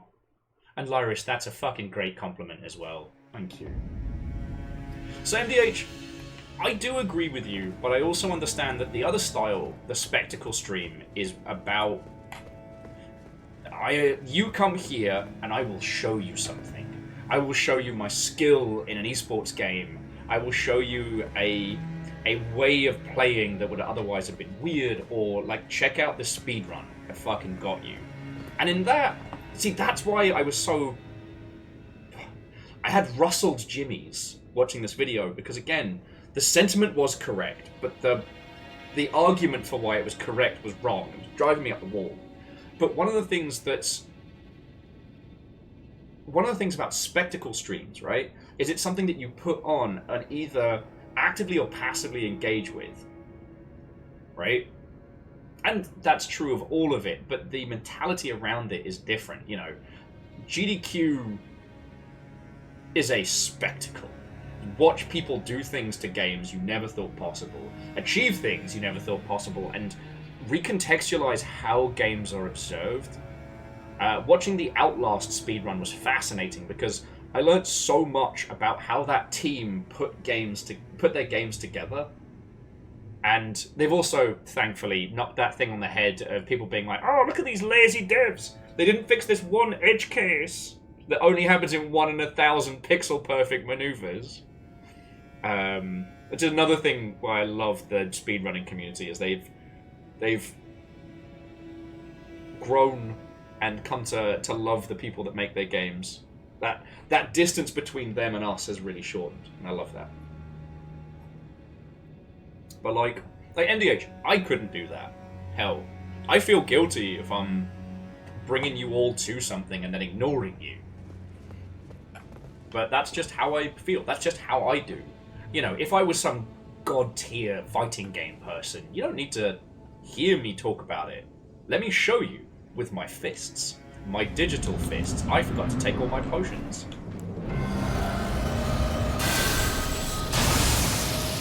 Alright, bees. Bees.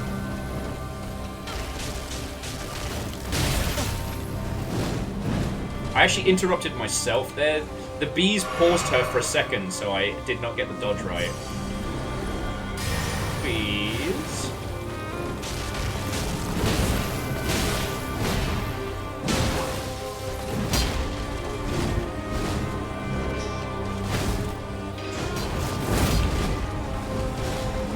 Okay, in fairness, we both missed each other. Which is fair. Oh no! It's a bad death! Oh, my... She stabbed me in the dick! Why does she keep stabbing me in the dick?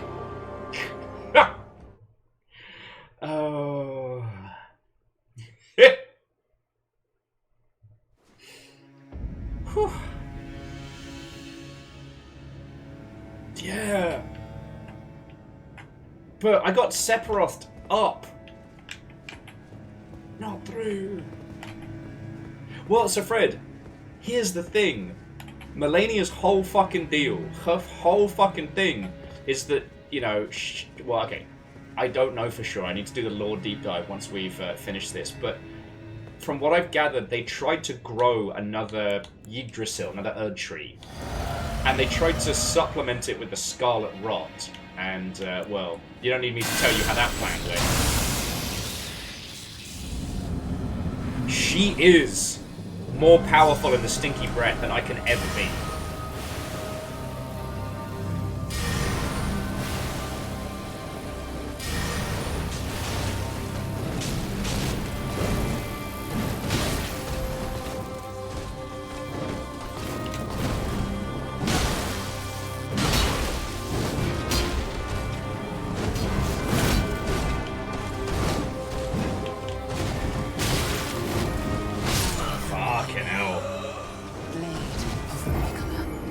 Okay, Legend, thank you. She is the goddess of rot, from which Stinky Breath comes. Like, the only thing I could do is power her up.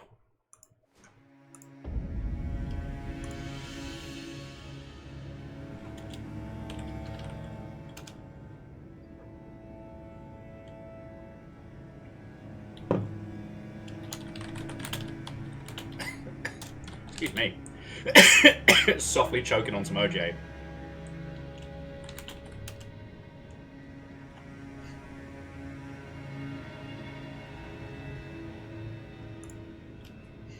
Oh. And Lyris, I think there's a certain, like, shift change when a chat reaches a certain level, you know? Because Lyris was talking about when you have, you know, people who stream for hundreds of viewers and the chat is moving at 1,000,000 miles an hour. But there are also a lot of people I see who stream for like 100 and 200 people, and the chat moves slower than ours. Like, so who knows? Who knows? But you know, as much as I would love the purple tick just as a badge of honor, our whole setup works when we have like 50, 60, 70 people, and I also stream weird hours and long. So, oh, I've got to lightning. How about those bees? Want some more bees?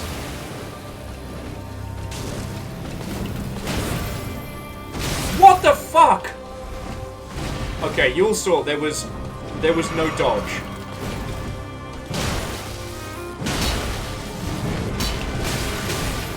Pulling some Mitsurugi bullshit on me there. Oh fuck!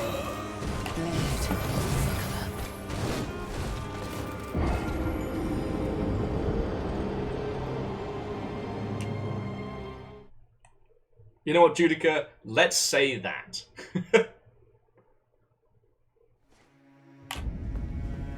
And Fred, I'm not apologizing. I'm not apologizing. But yeah, but Laura's like, I'm fucking stoked to be people's second screen, right? Oh, sorry, I forgot to. Boop. I am more than happy. There is no dodge, only Zul. Only Zul.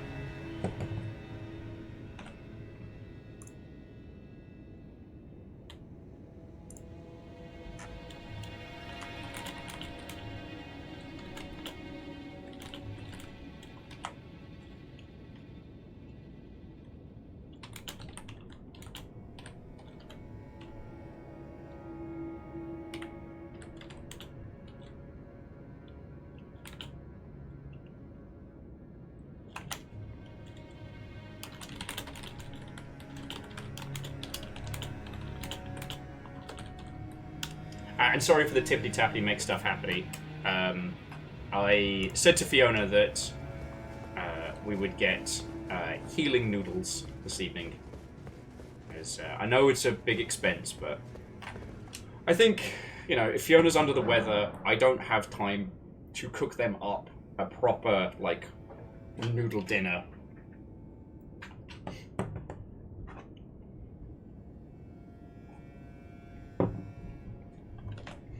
Yeah, healing food is important. Walk out.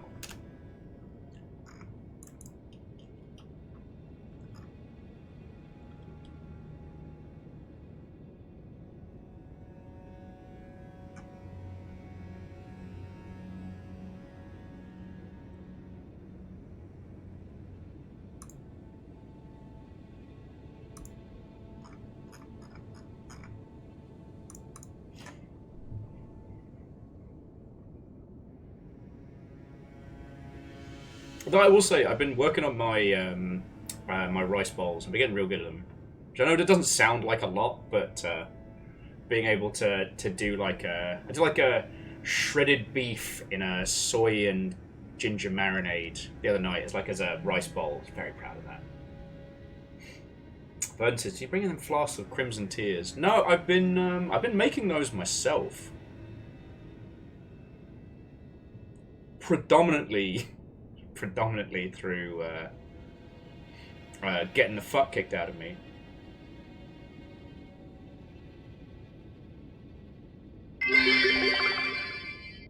Have you heard of the critically acclaimed MMORPG Final Fantasy XIV? You can play the free trial of A Realm Reborn and the award-winning Heavensward expansion up to level 60. Does not feature Milan.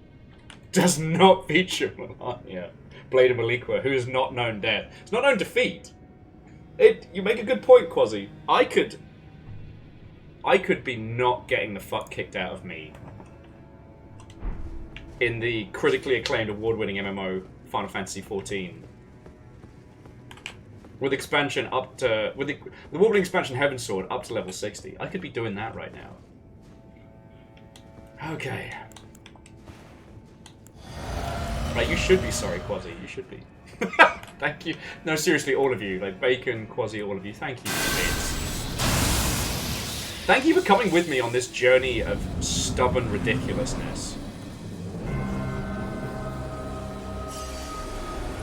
Alright. Maybe...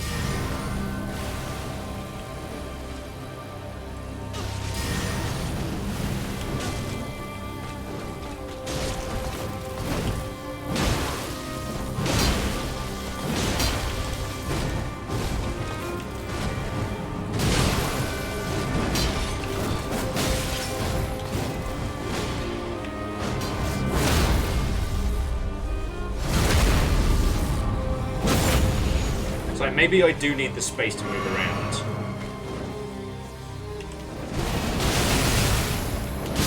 Fuck!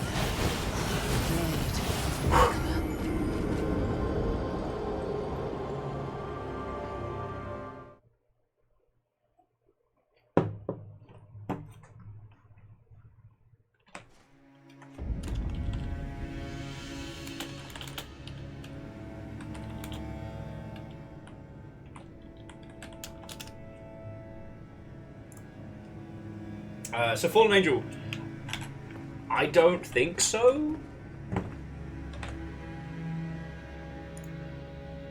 But we'll see how it goes. Anyway, so the thing I wanted to cap off, just the previous discussion about like watching games. It's not even watching games versus playing them. It's like, why do we watch people play video games? And I really do think that the experience of watching certain titles and playing them, while they can be two different things, both are hella valid.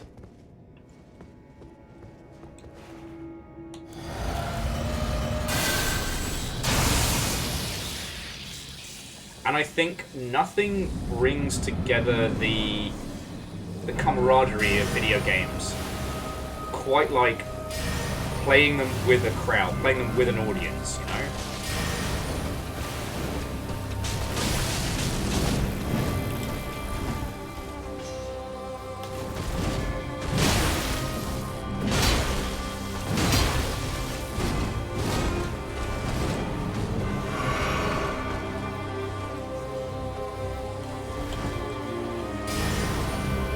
Just enough bees to get them moving.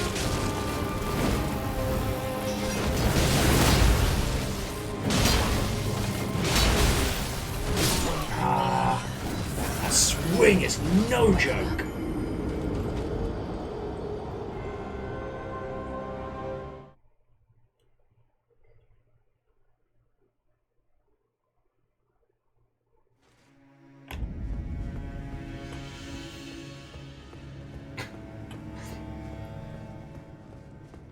thank you, Fred. I can hear the genuine. I'm starting to feel the rhythm, feel the rhyme.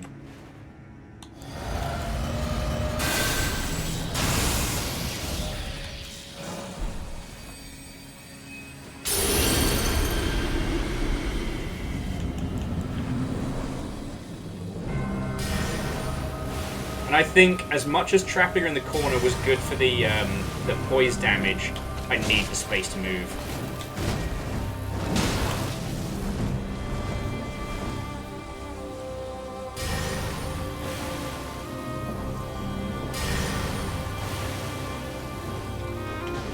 I know you won't be. I've got bees now. Bees!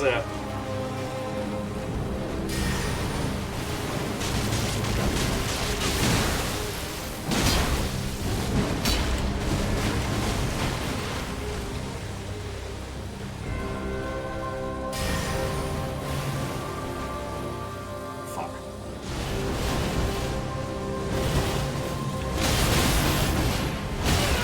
Okay, but I'm still alive.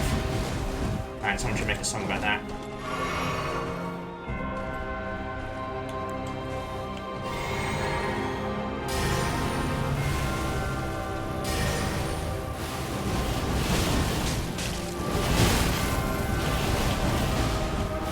Didn't panic.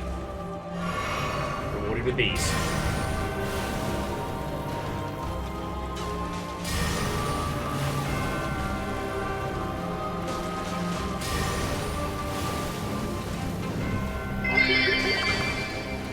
I'm still alive, I'm still alive.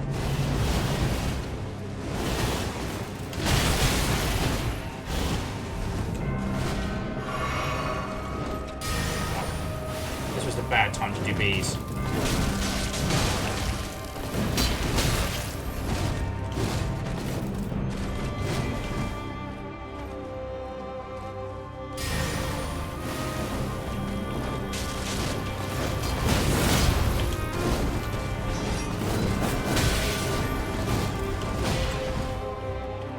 It's got to be over half health, right?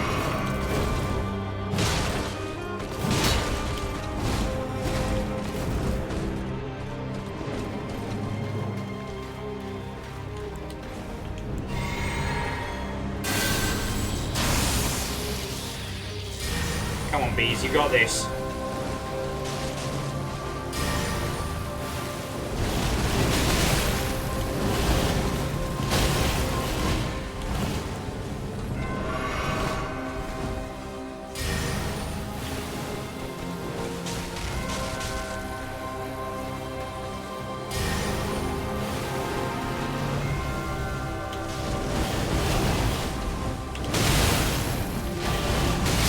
No! Mia torta!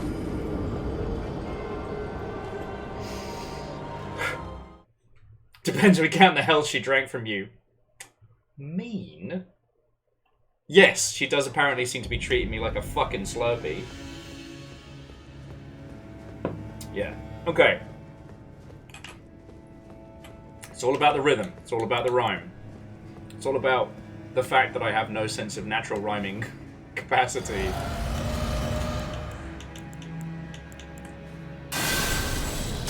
I'm gonna treat myself to another one of those because I did well. I've still got 40 of them. Oh, I didn't hit the boot.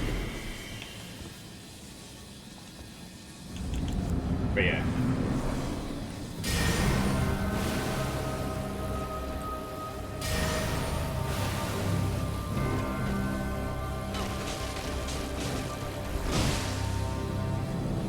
That bleed is no joke.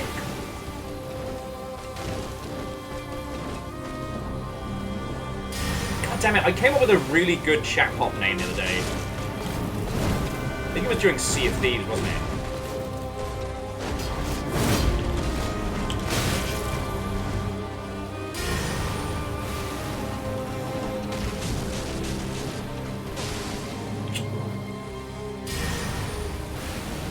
How you like bees now?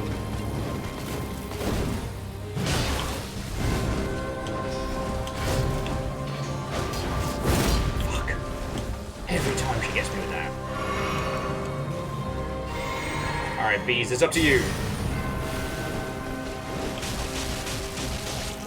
Jason Statham is the beekeeper. What's he keeping from the bees?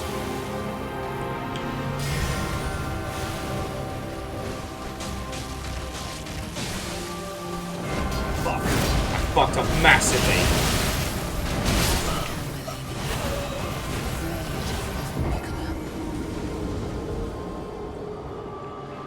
I fucked up massively. Bees, how about bees nuts? It's bagged and dragged away.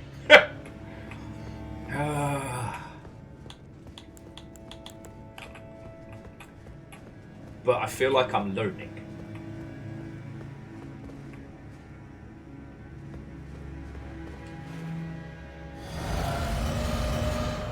I think so, numbers. I think that's I think that's credit worthy. I was in the boss hole, so I don't think I gave it the credibility it deserved at the time.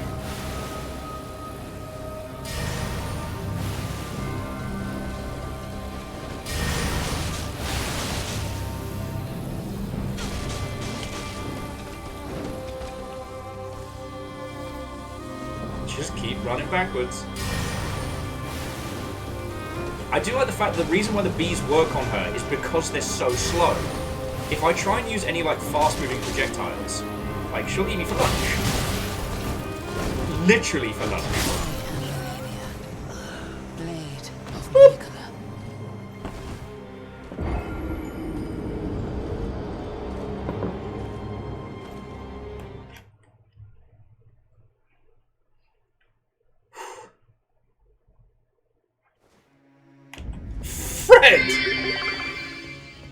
I'm still alive, I'm still alive.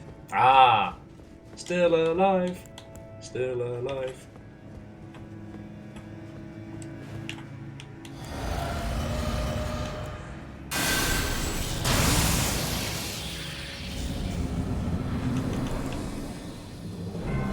Oh, you're doing Pearl Jam. Okay, I heard Portal 2.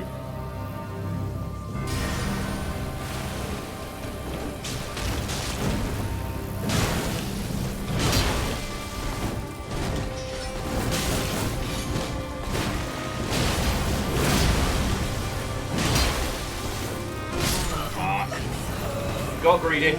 Got greedy.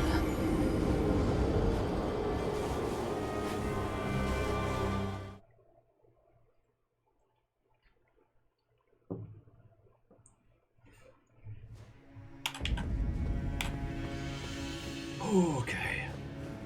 Never give up. Never surrender.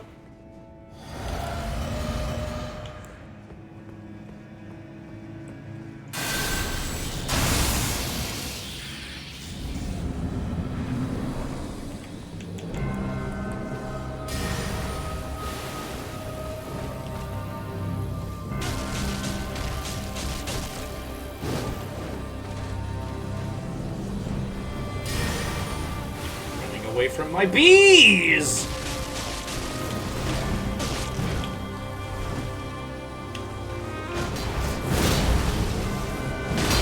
Now we get away.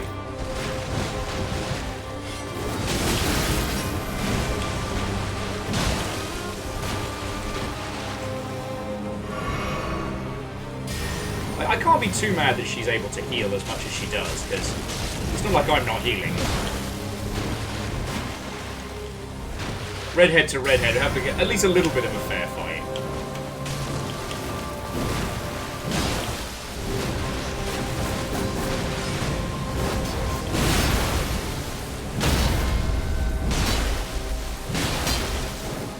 Fuck.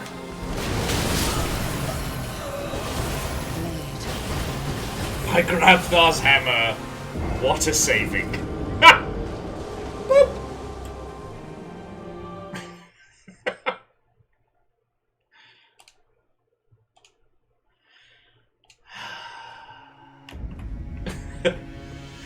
Lyra's also big same. I haven't seen Galaxy Quest in ages. Shit, Verdant, you're right. I should be using sunlight magic. But as a fellow redhead, I'd be taking myself out of the picture as well, so...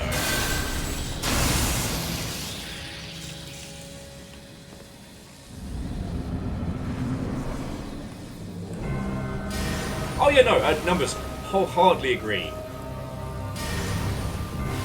And it is very funny because he's a parody of about 2 different actors who had sets on Star Trek over the years. So I want to say it was Nimoy and obviously Patrick Stewart who had classical training. Fucking imagine that! Jesus!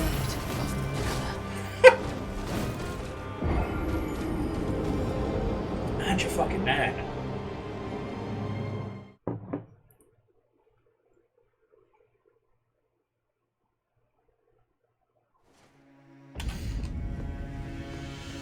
And so it was just Alan Rickman going on multiple levels of he's playing a frustrated Shakespearean actor stuck doing, like, commercials based off a sci-fi show he did a million years ago. You know what, Evil Geek? I think there's a little Alec Guinness in there as well.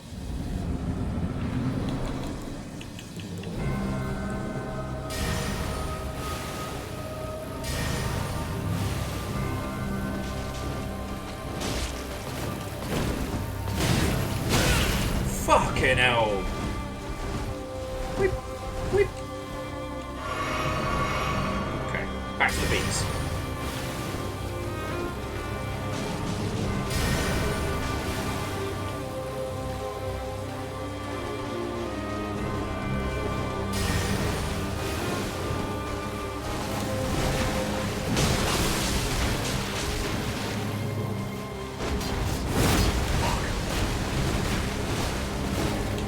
It's the fact, like, I feel like she reads my moves. Does that make a weird sense? It really does feel like I'm going up against some fucking sword master here, you know?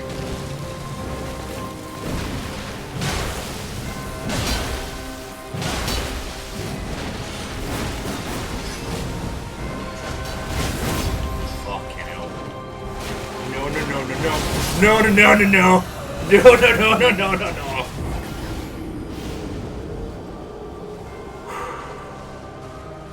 Fucking hell.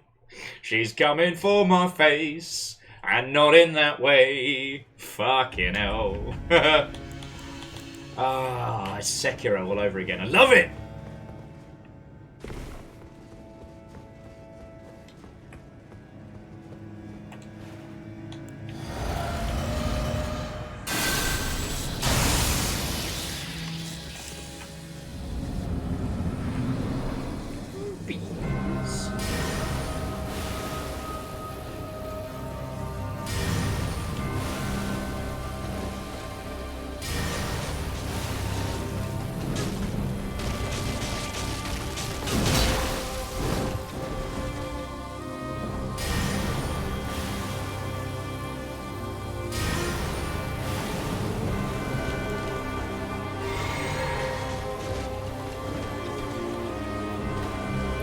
You make the first move. Give the old cheeky poke. And some more bees!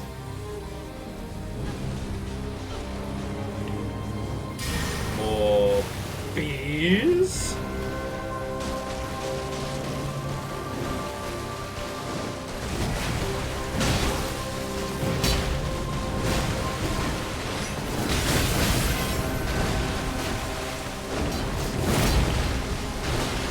What? We both missed each other there. Ow! I was about to say, you know what? Melania, we both missed each other. How about we both take a couple steps back, recover our poise?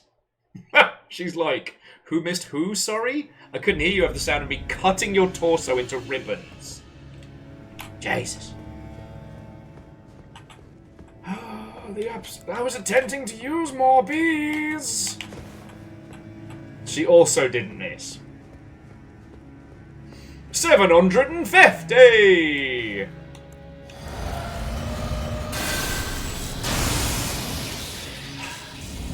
Let me solo that.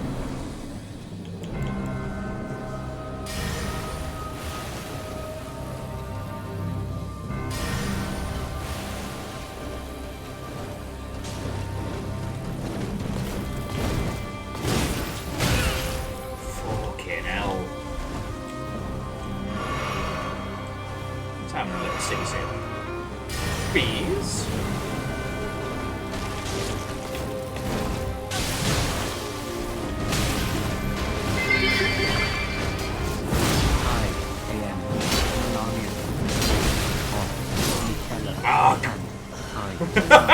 Never known defeat.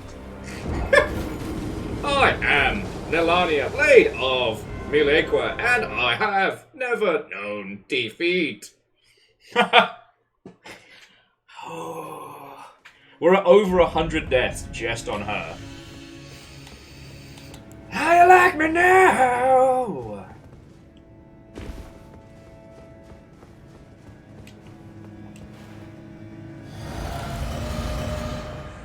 It does feel like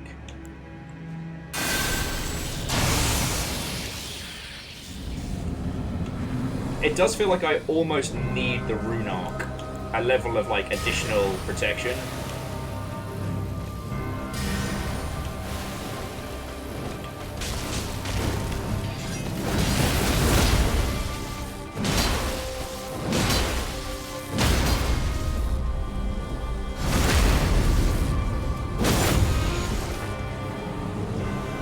Bravely turned and bravely fled, brave, brave, brave, brave Sir Robin. Oh, okay. I thought she was about to unleash 18 flavors of, like, discotheque fuckery on me. And I guess she was like, nah, no. I don't have high hopes for your survivability.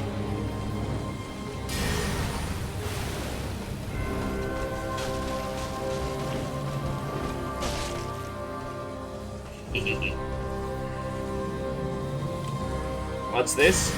A terrifying boss woefully underpopulated by bees? Fuck me's! Oh, fucking hell!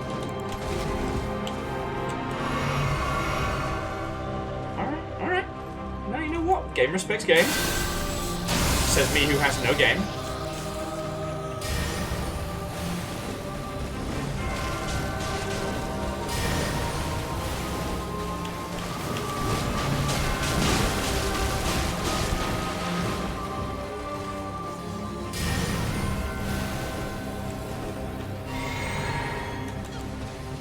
She's about to do something real fucking mean. I knew it! I knew it! Nope.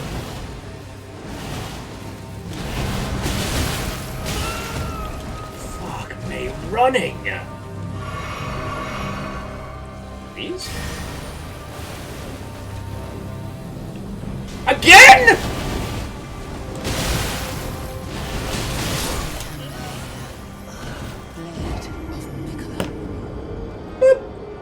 Yeah. She can cover a lot of ground. She covers all ground.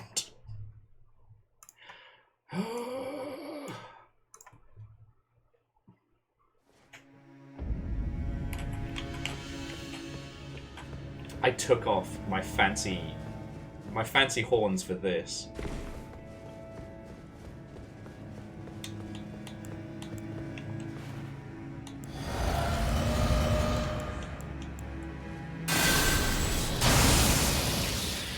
I do feel like I'm starting to have a lot more luck. I was basically... Well, I was getting more hits in up there. As soon as she started doing the circ to fuck you, there was nowhere I could go.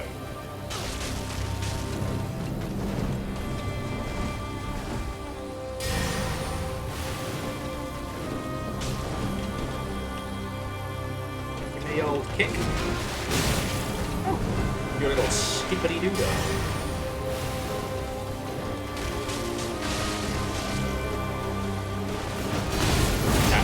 I did a dumb. I did a dumb and she knows I did a dumb. Blade of Christ almighty, she's not even driving instructor. She's... I don't even know. No mercy.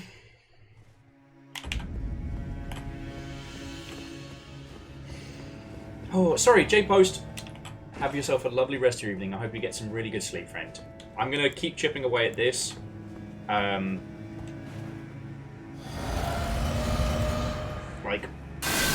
win, lose, or draw. I am not giving up tonight.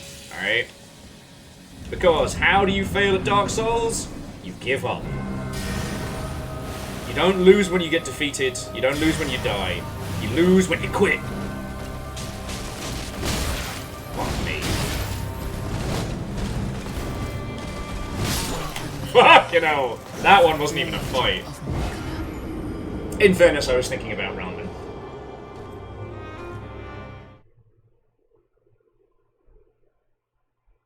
Yes, if you die in real life, you do die. You do lose if you die in real life. That is one of the other conditions.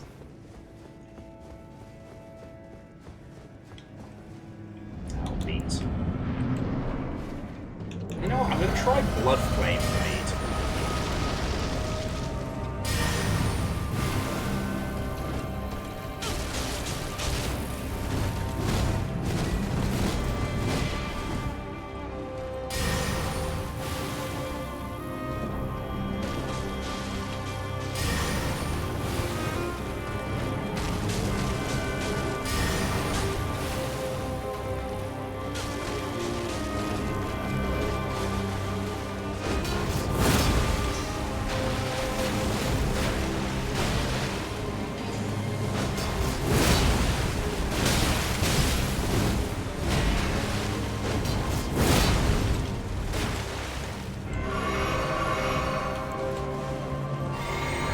That had real what did it cost you everything kind of energy, you know what I mean?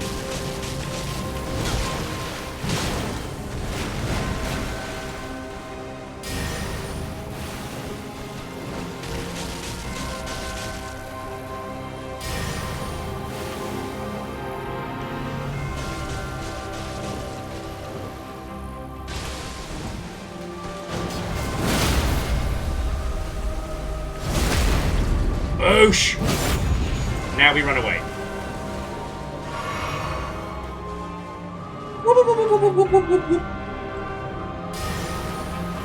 I got fucking lucky. Basically, the bees did like a bleed effect on her just as she was about to do this bullshit. Oh, come on! Yeah! So mean!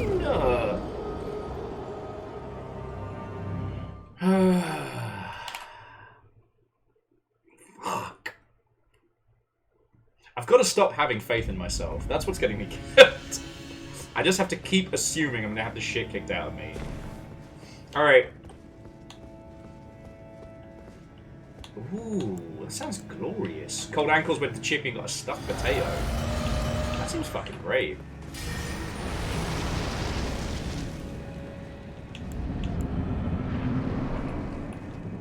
I wish we had one of those little items, like we have with Morag, the, you know, binds them to the earth or something.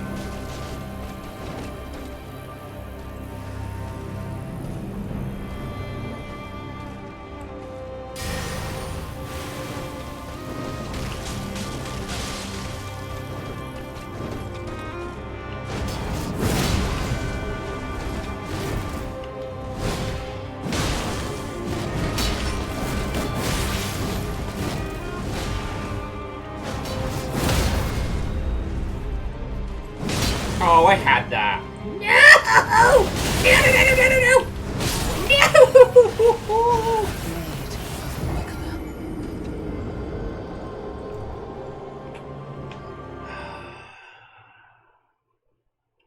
Oh, you are the stuffed potato. You got chips. Okay, sorry, cold ankles.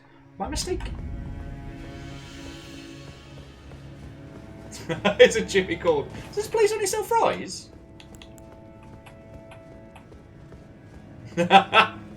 Swear to God, evil geek, if you say hit him really, really, really hard, kick. Oh, cool. Someone in the group just defeated a shard bearer. Don't know who, but congratulations to whoever that was. Yeah, fucking legend.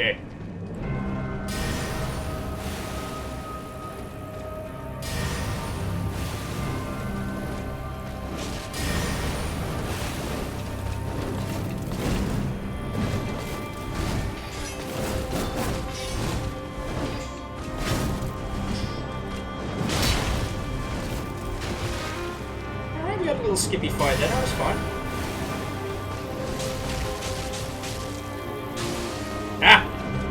work, my bees.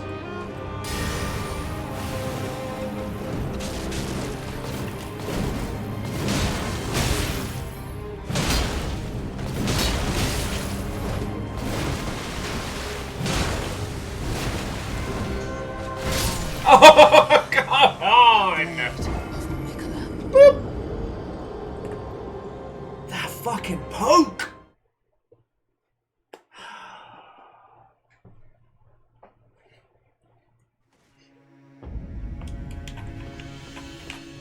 Okay. Cold Ankles was saying strictly it's actually a chicken place. I don't actually know what the modern parlance for the chicken places are, because everyone I've been to is always just, oh, this is the nearby, it's the chicken place. Like a chippy is predominantly a fish and chip shop that may also do other things. Usually really fucking disappointing burgers.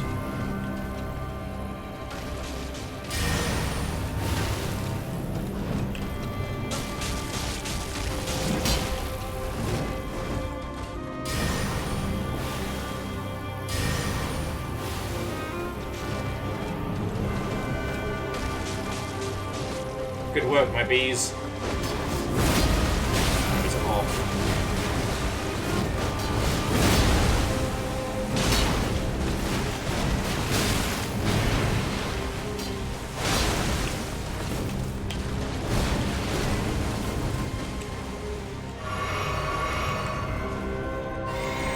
Okay, we had the delicious Fanta.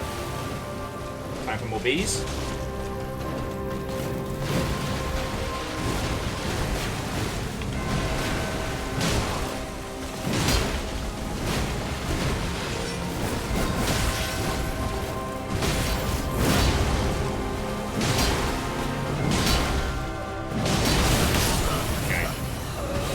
Poise break her when she's mid-air. That would be too powerful if I could do that.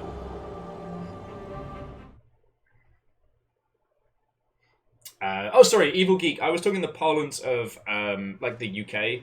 There's basically this kind of pseudo-franchise of, like, fried chicken places.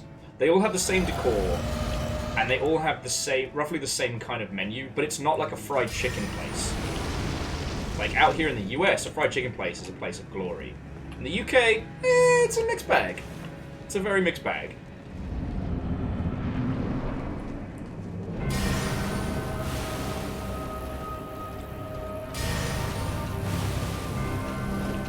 But tonight's Make Fiona Heal meal will be ramen. And I'm getting myself some good old-fashioned miso ramen, and it's going to be amazing.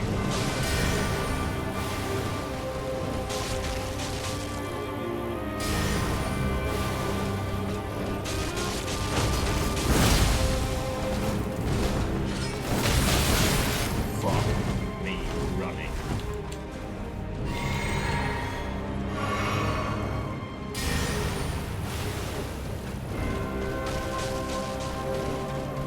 It's with the bleed damage can break her out of her, like, her super swan song move.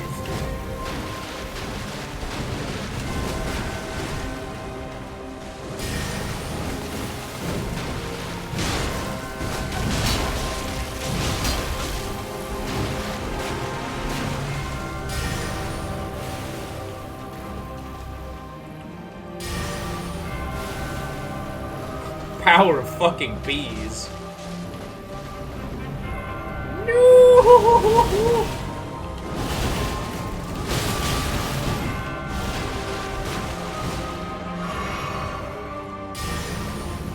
And the fact that she heals from kicking my ass. Which she is very good at kicking my ass. Alright.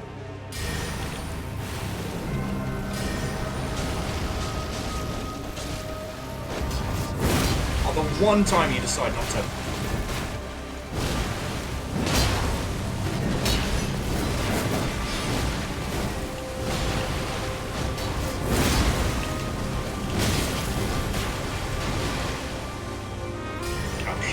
Wrong move.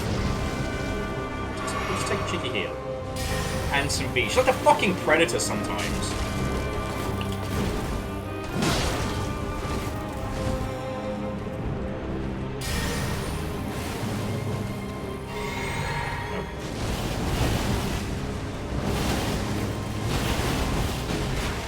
There we go. That's what I've been trying to get down, Pat. Now, if I could just do that every single time she eviscerates me, it'll be fine. We will be peachy.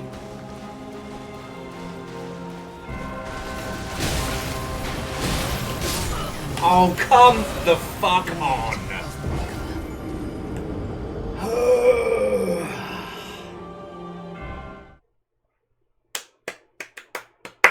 Fuck her! I got this. An Angel Kalina. So a chippy is predominantly a fish and chip shop in the UK, but can refer to those chicken places I was talking about earlier.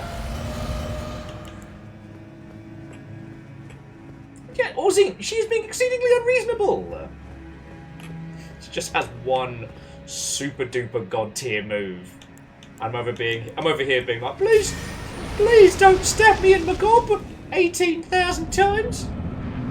I sure am just a little guy. It's nearly my birthday. It's nearly my birthday. I'm just a little guy. What do you mean I'm the one that came into your house and started a fight? I'm just a little guy.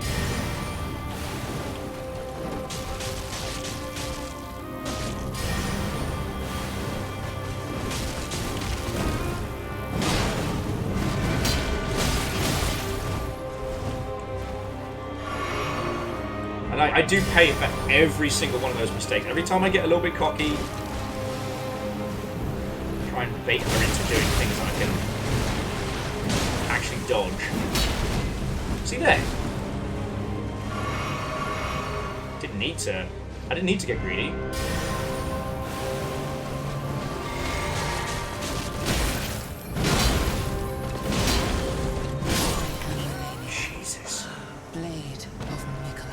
I've pushed the death counter button so many times I have to keep pulling my stream deck back. God, as my varying figures and Gundams look at me from my desk. Hindle, so, you know me, I'm nothing but kicking ass. Just all across the board. It's honestly, it's difficult being this good at video games. I've restarted a few times just so that people can re-experience how hard I'm winning. You know, it's like standard stuff, friend, standard stuff. Also, I love bees. They're doing a lot of the ass kicking for me.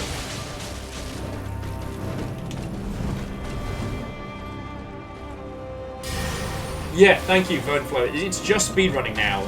Just trying to, you know, let me solo her. Personal best.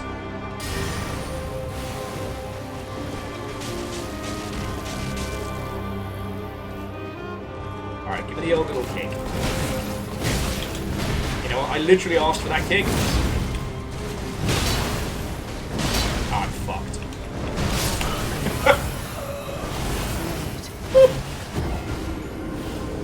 Actually, Hindle, we definitely have gotten more than 100 deaths since we started. And I got ramen in 25-30 minutes. Oh, yeah. Yeah, Evil Geek, I completely understand. Completely understand.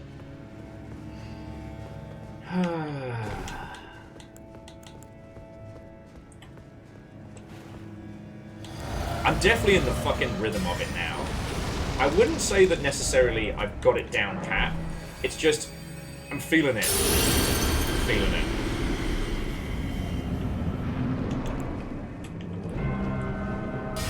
I'm intermittently using the rune arcs just so I can learn a little bit faster.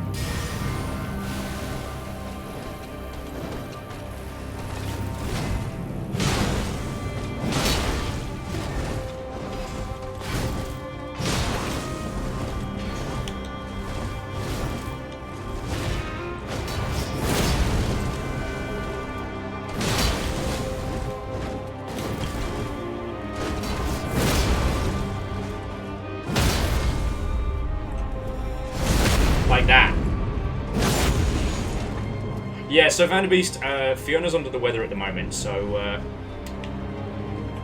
I decided that we'd splash a little bit of cash this evening and just get healing nudes.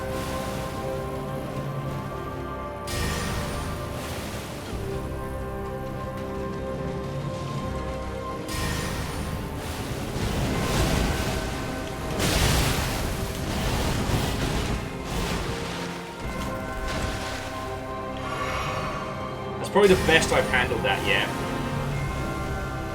Oh, wait.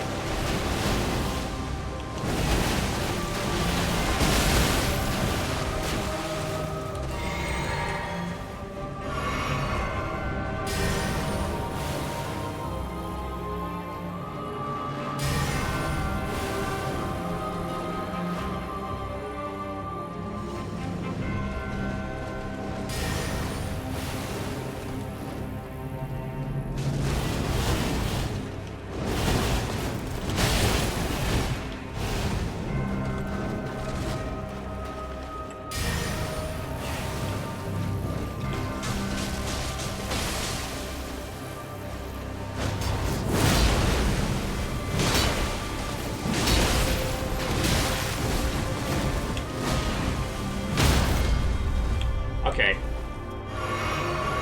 I thought I was going to die there, so I figure play it safe.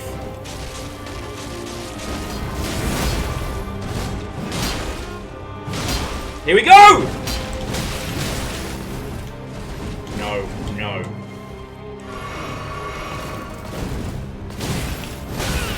No! No! Fuck!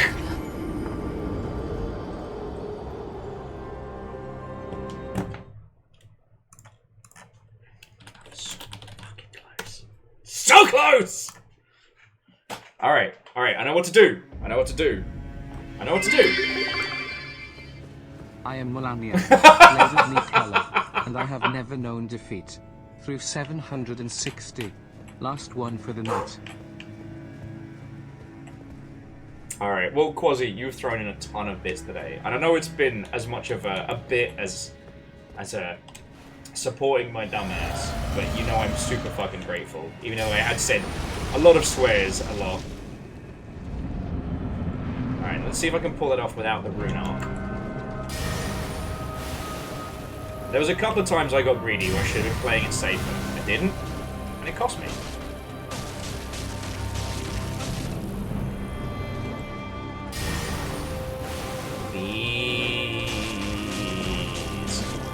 Please. I knew you loved me.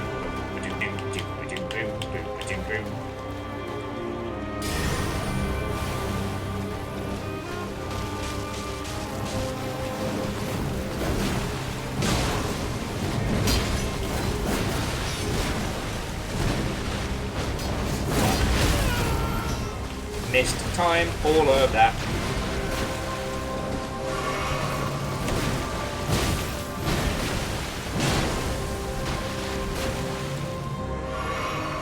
Bees!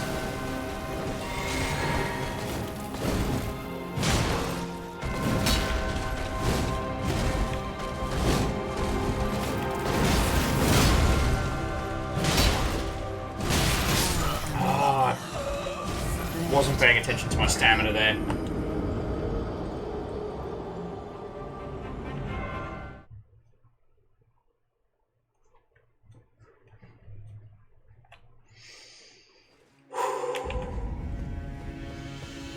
By the power of Grayskull and this great big sword.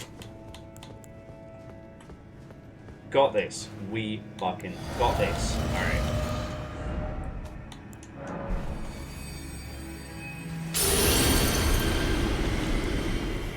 Yeah, everyone's a boss bitch until someone's throwing bees around, you know what I'm saying?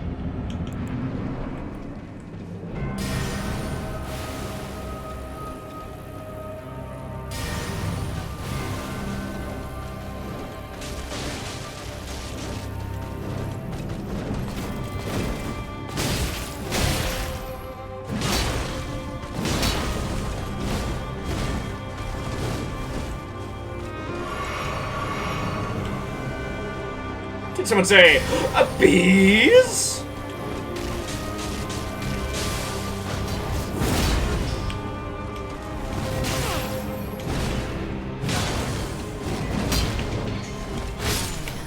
Fuck! Blade of Mikola. Could have gone better. Could have gone worse.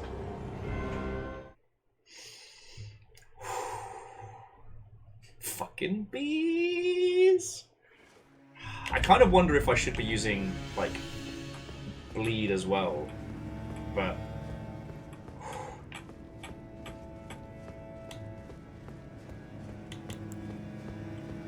just because I've been having a lot of luck with the bees. But I don't think I have any, like, cast bleed. And I'm not going to chew through 17,000 pieces of soap.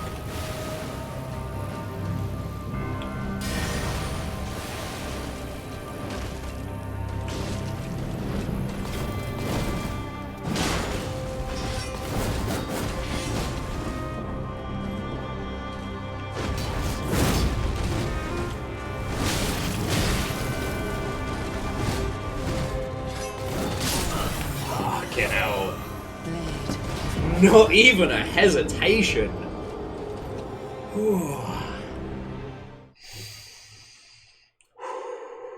got this. We got this.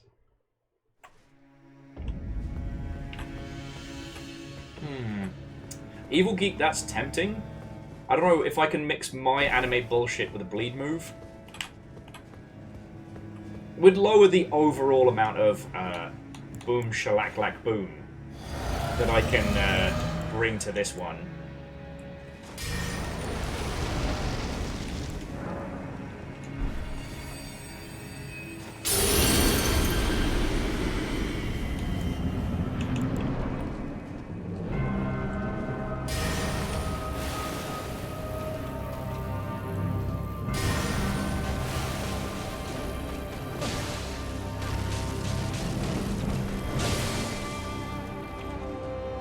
Man, when the bees hit, they hit good.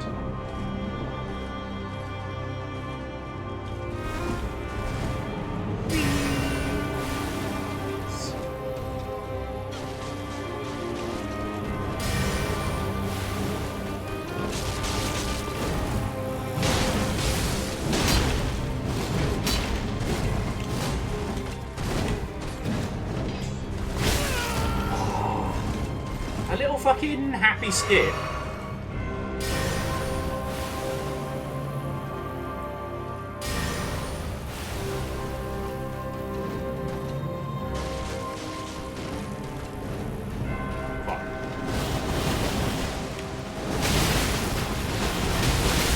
Fuck! Blade of Mikola. Exactly, Fred. I have infinite lives. What is it? Melina has to be lucky an infinite amount of times. I just have to be lucky once. Oh, I can't believe how close we got to this.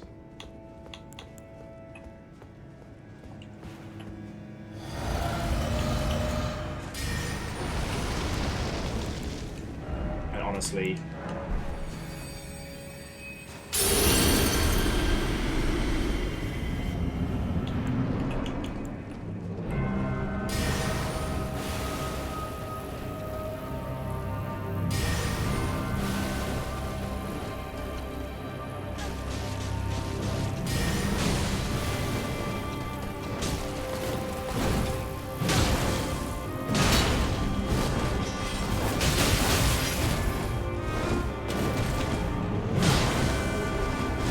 that was rude.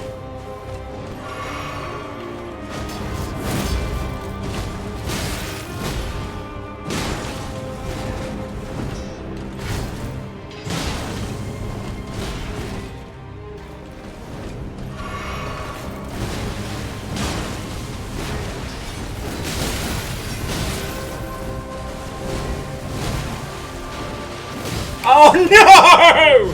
My dick! Blade of Mikola. Why in the dick? Why in the dick?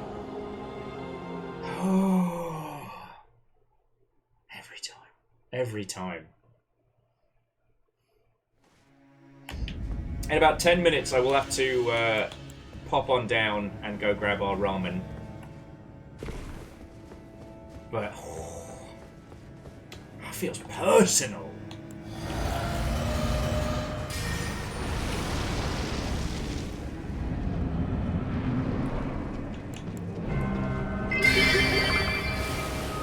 He keeps kicking me in the dick. Why? Why does he keep kicking me in the dick? Swear to God, if you say hit him really, really hard, I'm gonna kick you in the dick. He keeps kicking me in the dick.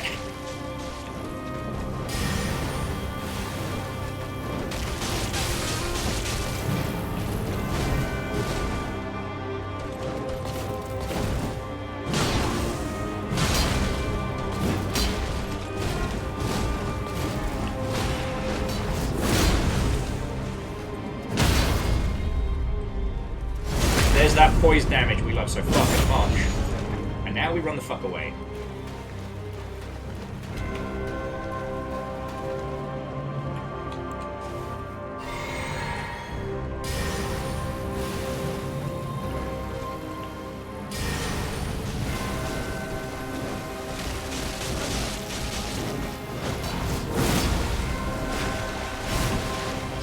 I don't know if you saw that, the bees just got me out of a serious load of trouble. I don't know if you all saw that, right?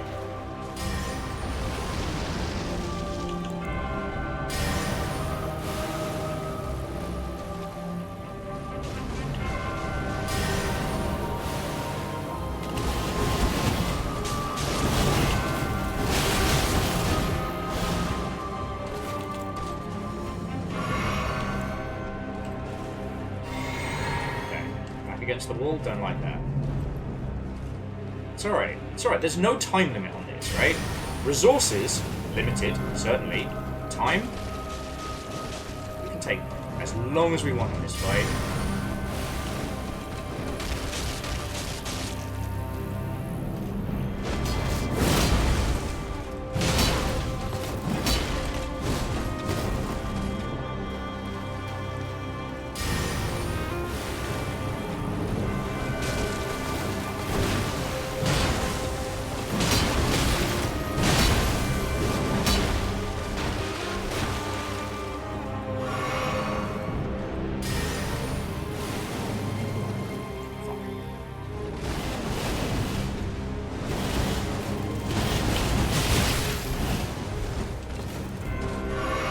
Could have gone a lot worse. Not gonna lie.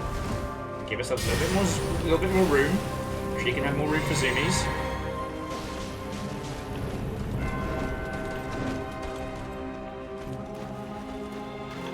Not close enough. It was.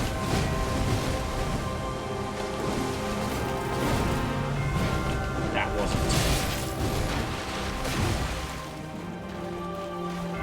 Okay, this is cool. This is cool. Bees force it to act.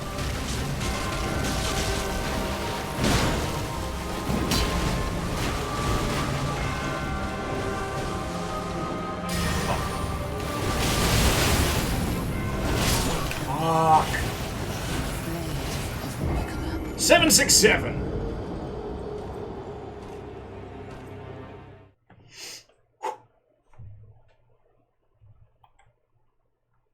God, if it wouldn't get hit with copyright nonsense, I would definitely put on the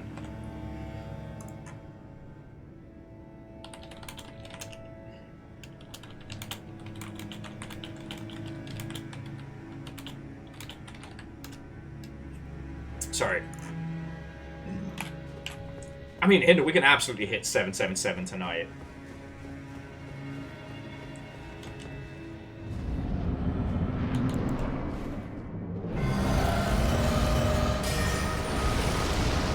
You know what? Fuck it. I got a good feeling.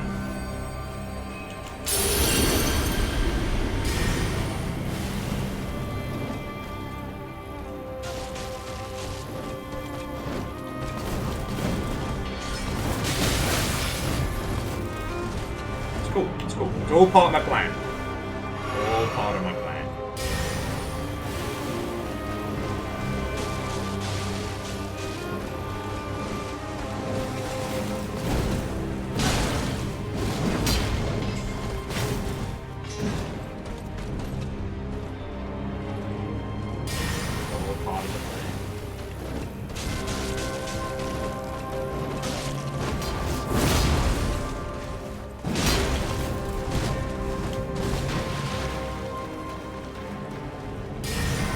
plan also involves bees. How about more bees?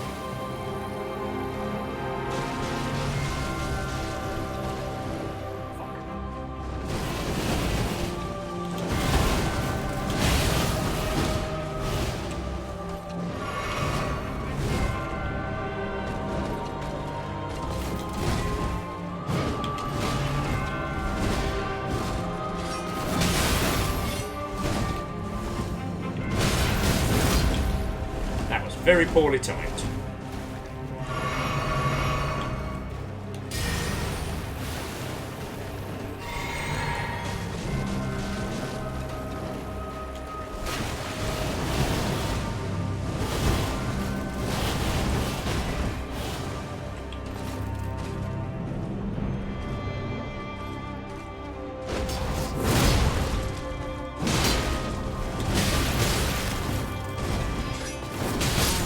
Fucking come on! Ooh, okay. Wave after wave of my own corpse. Okay. So, friends, I'm gonna bring you all back to the hold. Actually, it's pretty cool here. So, go grab yourself a drink. Friends, go grab yourself a bevy. Say hello to your pets and your nearest and dearest. I just need to go fish our healing ramen out, and I'll be back in just a second. I'm not giving up. I'm not stopping. Never stop, never stopping. Alright? Just please bear with me. Thank you. You're fucking legends. To be continued. Kablam.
Hello, friends. Thank you all for waiting.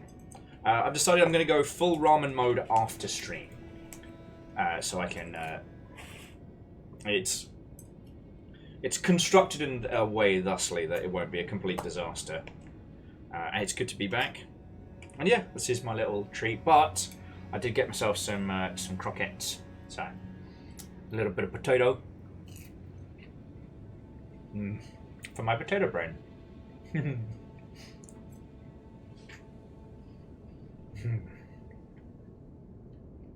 I will admit, there's a part of me that's seriously considering leveling up one of the large but not massive swords.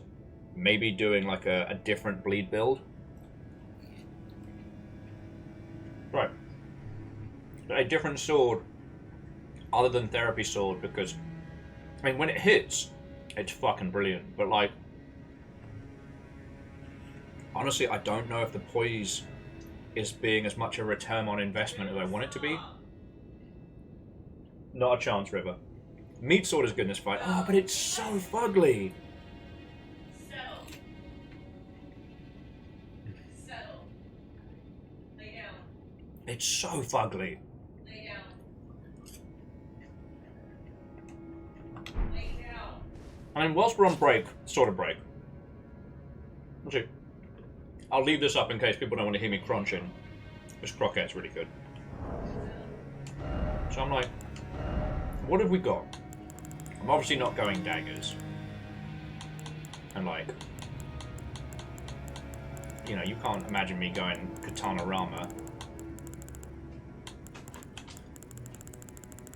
River's just casually sitting in beside me, like in the back of shot, being like, "Oh hey, it's just me, River."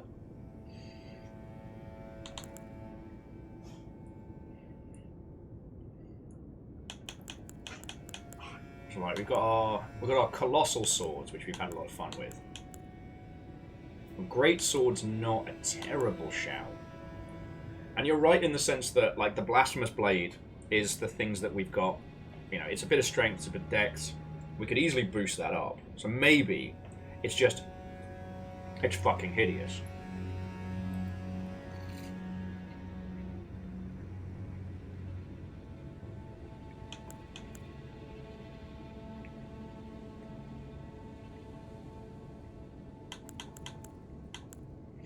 The flamberge.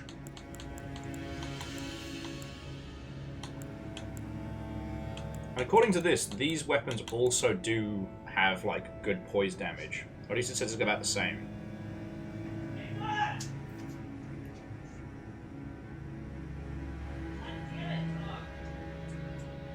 What did he do? Go lay down. Go lay down. You need to settle. Settle.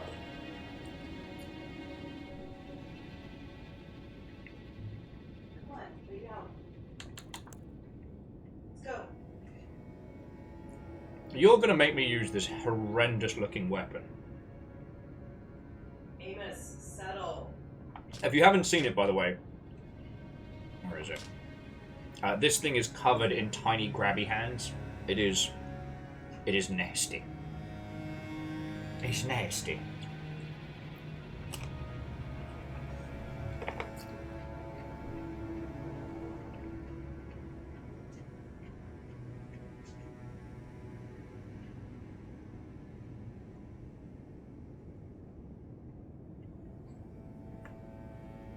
Amos, go settle, buddy. Come here. Amos, come here. I was gonna say, do you want me to take him out? No. You're supposed to be healing. Well, thank you.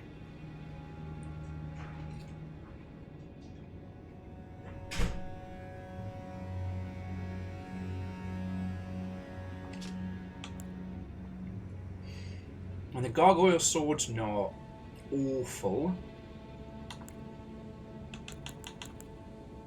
But I guess the thing with the blasphemous sword is we get the fire attack, but we don't get the possibility of putting bleed damage on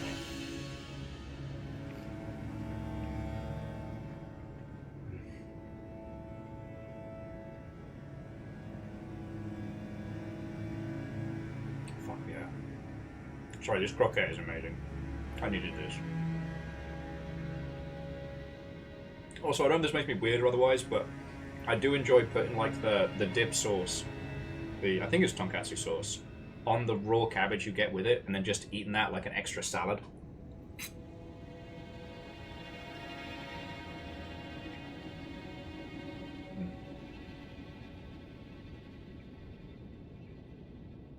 When I was living in London and working at the post-production house, we worked out this little like hack to the system. Because the thing is, if you were working late, you got what was called a food budget, right? But you had to bring back the bill. You would have like, I think it was like $25 or so for food for the evening. But you had to provide your receipts afterwards. And we found out that a local Japanese supermarket not only sold like croquettes and bento boxes, but also sold like everyday goods, like, you know, sugar, toilet paper, tea, etc. They didn't do itemized billing. So what we would do is we'd go in there, live off like, you know, instant ramen and croquettes, and then use the rest of the budget to buy the shit we needed for home. Like, runners are not paid a lot of money, I'm just gonna say now. I mean, maybe it's better, but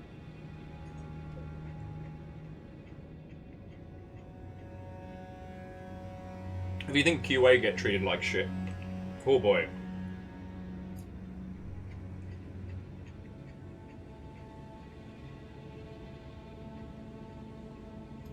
Okay. So, Legend, I'm going to take your advice. We're going to head on back to the round.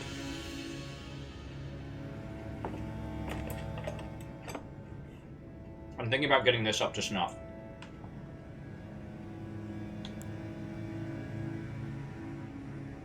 Because, like, I love this sword. This is my therapy sword. It's got these big swings and good times and roll and custom.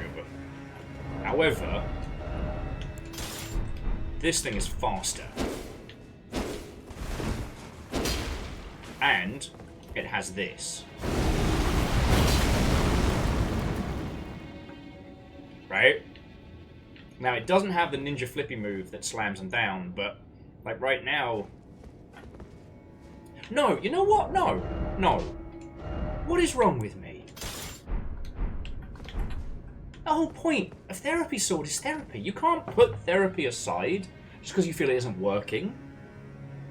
Because it's difficult. Because it's hard. The hard things about hard things. The hard things about hard things. Just keep it going. Even when you feel you don't need it.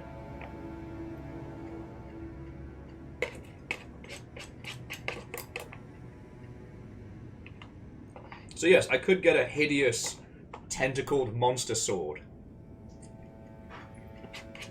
Or I can stick to my proverbial stabby guns.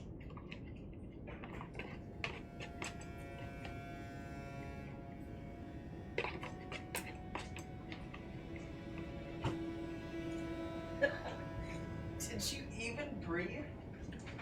You'd have to ask this lot. I don't remember. No, it was really fucking good.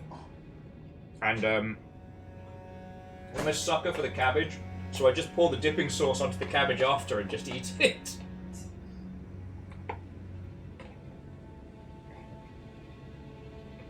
Right. The United Kingdom, as a place, is guilty for a great many crimes across history and food. But I still think that their mistreatment of the cabbage is possibly one of the largest. Like, you grow up in the UK, and cabbage is a miserable affair. It's not tasty, it's not fun, it's not delicious. It's a sad tragedy of a side vegetable best avoided. And then, you know, you move to a city, you try food from other countries, and you're like, wait a second. How come everybody the fuck else made cabbage taste awesome? What the fuck, the UK? Is it Britain's greatest crime? No. Will I be bearing a grudge for the rest of my life? Yes. So I tell you what, Legend, I'm going to keep trying with therapy swords, because I feel like I'm breaking ground here, right? I need to be more confident. It needs to be all about that rhythm and not about... Because, like, the bees are giving me free hits, but the amount of time required and the fact that Malenia can just heal through it by stabbing the fuck out of me does kind of mean that the bees aren't the be-all and end-all, but as a tactic for zoning, they're really powerful.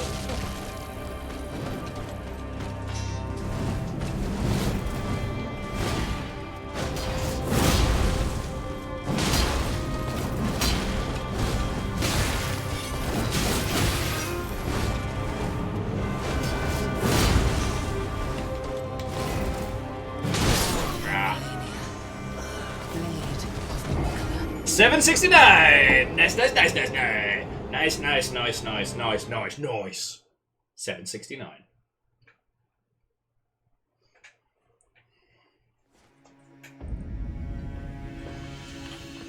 This is the tale of Stubborn Will's big sword, stabbing some lass who we disturbed in a tree.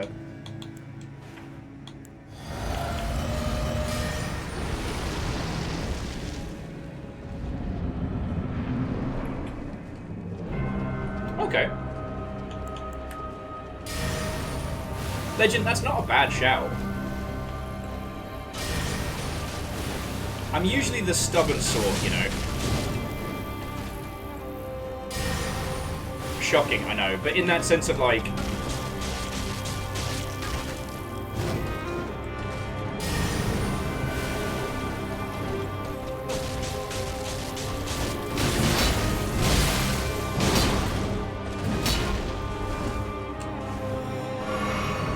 Like with rhythm games and things like that, I tend to keep at it until I get it, you know what I mean? But if you've seen me play Sekiro and shit, you know what I'm about.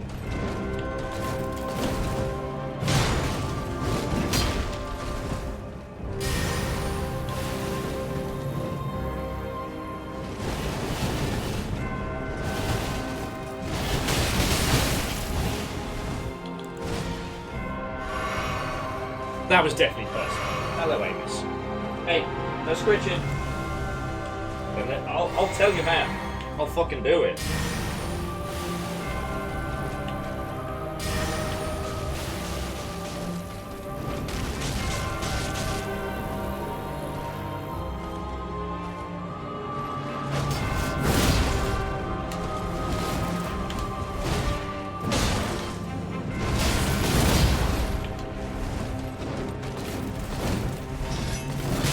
Oh, you fucking slag!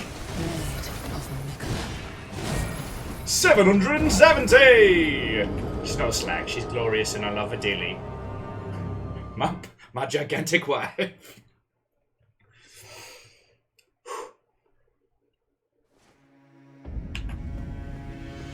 Yeah, one of the things I am sorry about Legend is that pieces of these Sekiro VODs that were somewhat lost to time due to the Animu bullshit.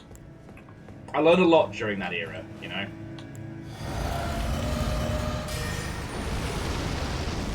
Okay, Vernflow, have a lovely rest of your evening. Thank you for hanging out. Thank you for cheering me on. Putting up with whatever the fuck this is.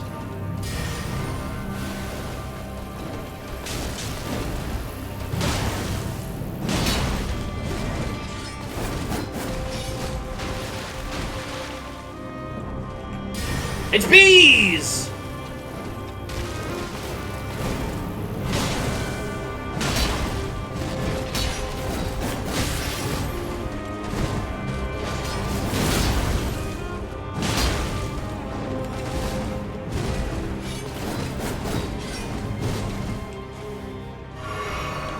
So she's not fucking around at all today.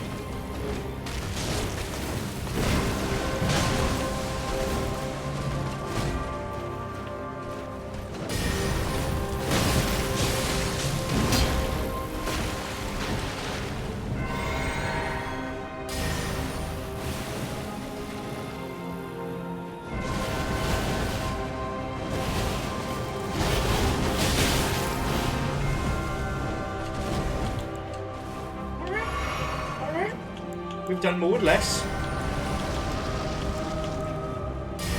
Please.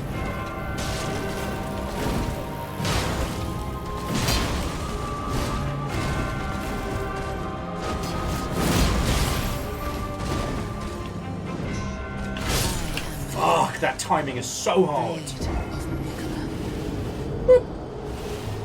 Hey, Amos, leave your paws alone, mate. Amos? Yeah, you got in trouble.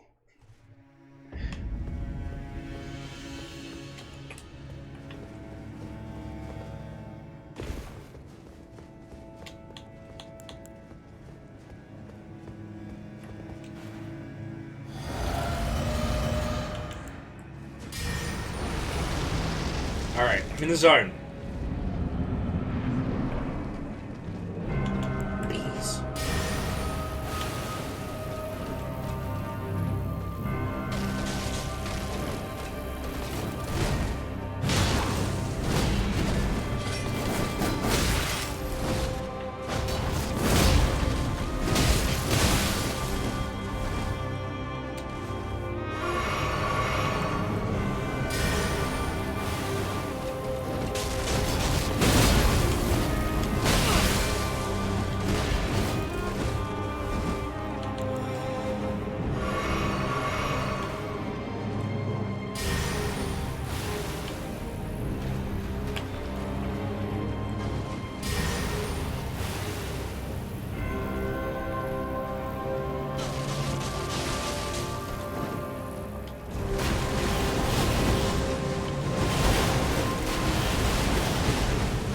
Ha-ha! That was totally intentional and not at all panicking. Woo!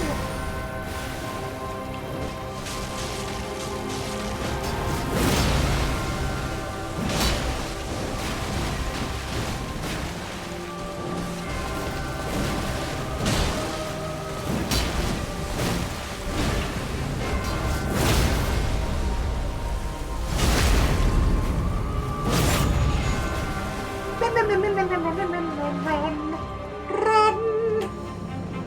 He bravely turned and bravely fled. Brave, brave, brave, brave Sir Robin. Fuck, I knew that was happening.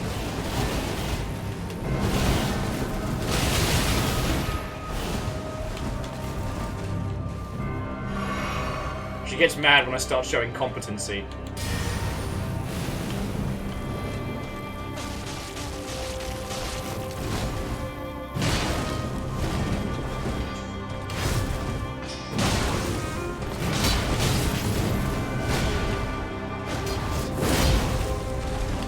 Don't get nervous. Don't get nervous. Yes! Victoire!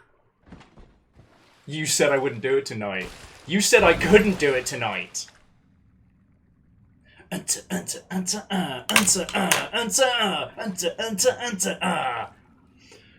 I have no idea what the fuck we're gonna do with the rest of the stream. It's probably just gonna be me just necking ciders and getting weird. This is the tale of Will is a genius.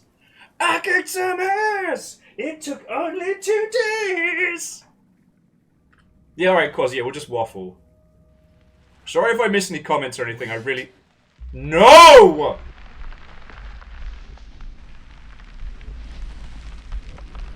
Oh my?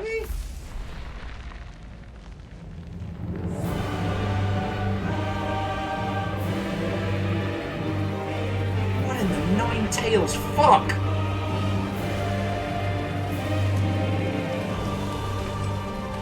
What the fuck? Flowers once more. What the fuck? What in the hot Bayonetta fuck is going on? You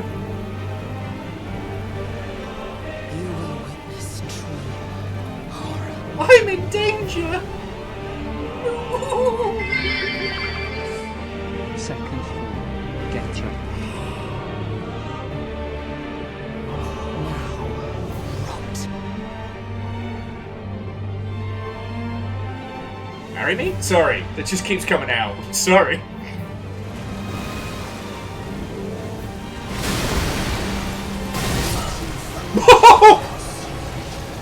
the scarlet rot.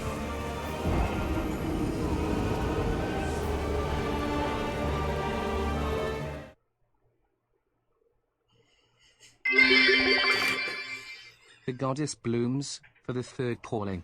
Let the rot consume the world. Fuck me running!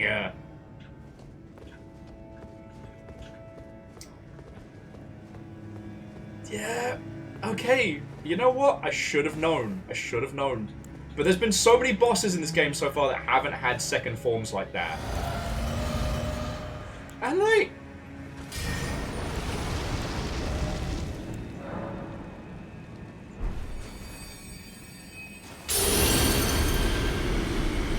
So this is why you all said we weren't going to clear it tonight.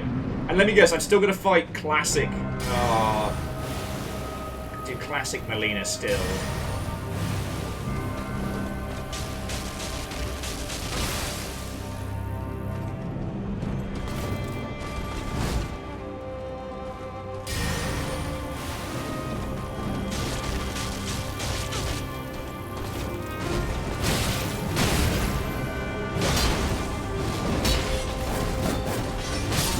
Fucking hell.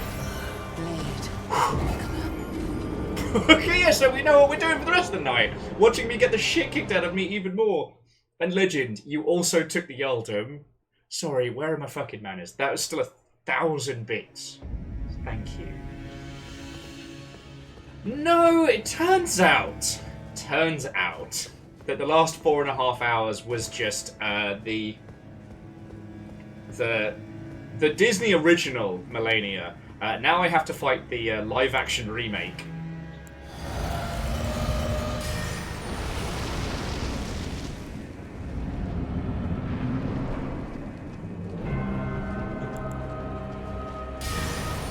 Fucking hell.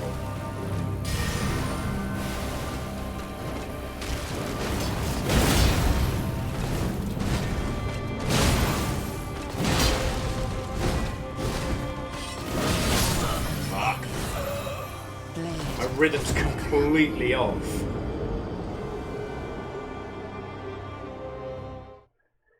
Yeah, I was fighting PG-13. Now it's rated R.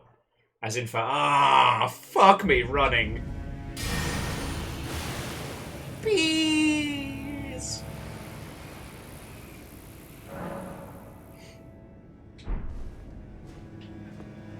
So numbers, we started around 650 today. I'd have to go back and look in the VOD, but yeah. So we're well over 100 by this point. Now, I'm right by saying that at this point in the game, I can't just buy infinite arc runes, right? Like, once I've gone through those... Because I've got 33 left now. That increased rot resistance is very welcome.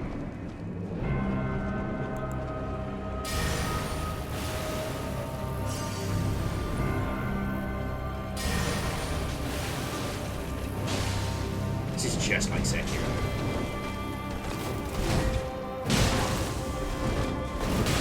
Oh no, my dick!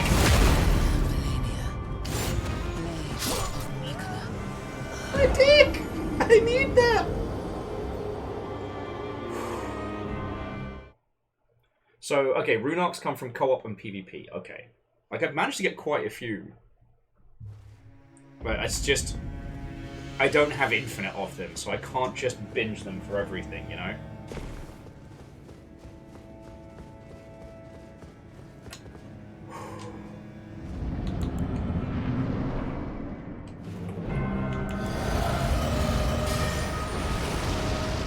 One thing I will say, friends, is I may need to take a little break in just a second, just because there's a component to the wee baby boy's dog food that needs to be made.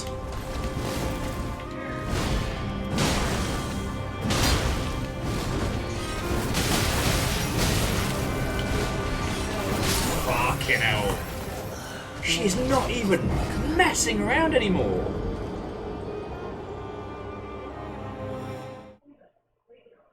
Rats drop them? Fucking course they do. I still remember farming those fucking rats in Dark Souls 1 because I was just out of humanity and my poor character was just so hollow.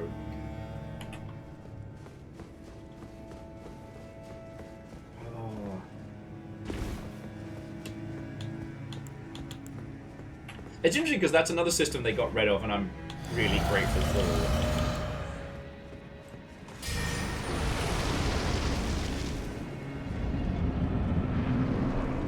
For those of you who didn't play OG Dark Souls, each time you died, your health bar would get a little smaller and you'd become more and more gaunt, more and more undead.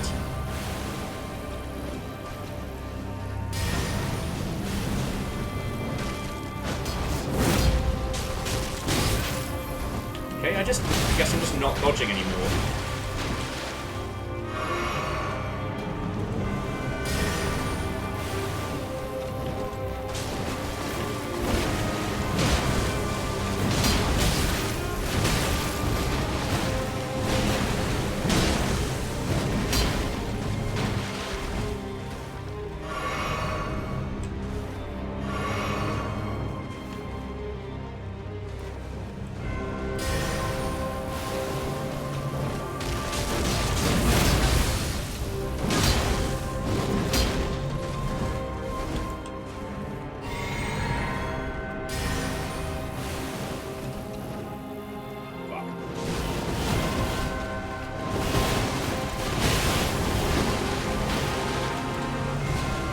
Take that as a fucking win. How do you feel about more bees? Oh, she feels fucking fine and dandy about more bees.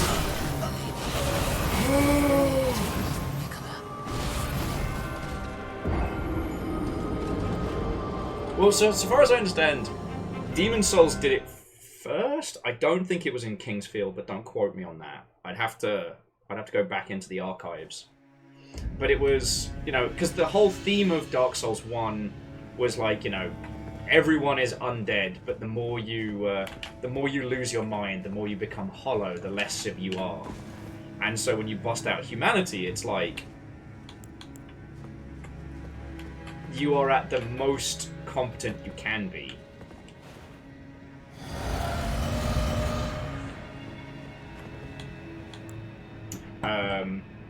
Demon Souls was first. Being undead cut your max HP in half. Are you sure OG Dark Souls didn't, like, clip your health with death? Because I remember desperately trying to get some humanity to put my stuff back.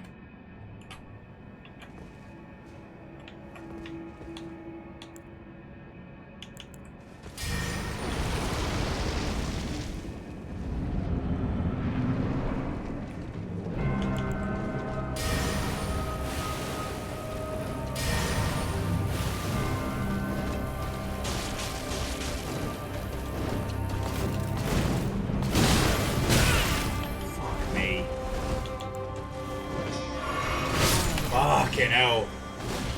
777!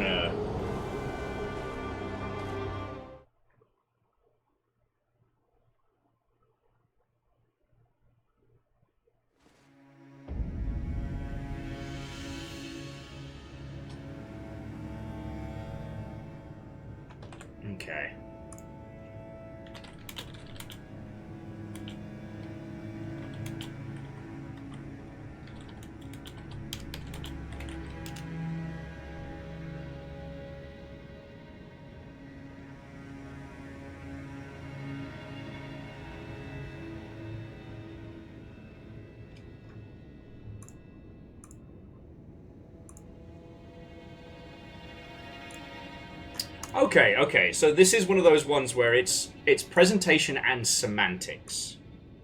Which is why sometimes discussing things on the internet is difficult. So, the penalty for dying in Dark Souls was you become hollowed. You lose health, and you are in an undead state. So you look all gaunt and fucked up. You're right that Dark Souls 2 did incremental losses downwards.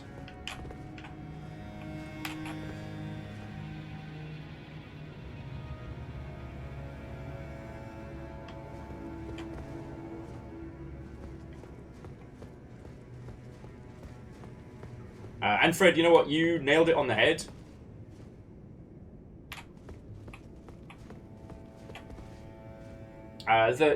With Millennia's design, that when she goes like full armor off, it's not supposed to be sexy. It's not a sexualized viewpoint.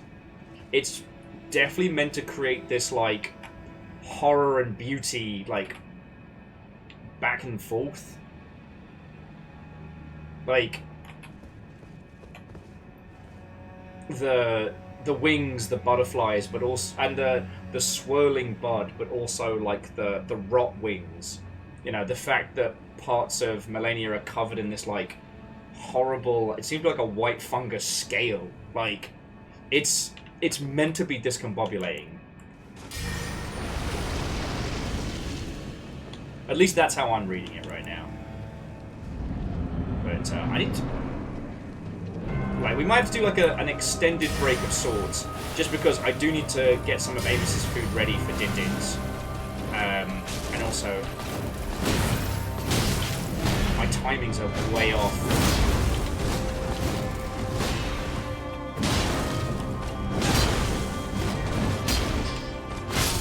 See? I gotta either get some tea or something. Fred, I couldn't possibly comment. It's because I thought I could... She was doing like a big wind-up and I was like, oh, I'll be able to dodge this. What I should have done was run for the fucking hills.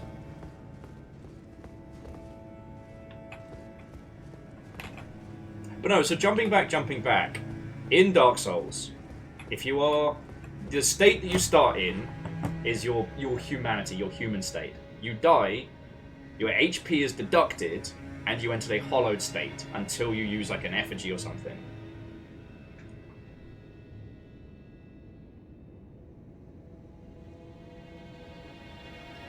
Yes, the Basilisk curse cuts your life in half and then needs to be cured with special items, creating a fucking nightmare scenario. And Spiller, Watto, and welcome. Hello, hello. We've made a lot of progress today. I'm gonna need to take a little break in a second, as I was just saying, because you know I got a wee baby boy. Got assault, but we're doing real well.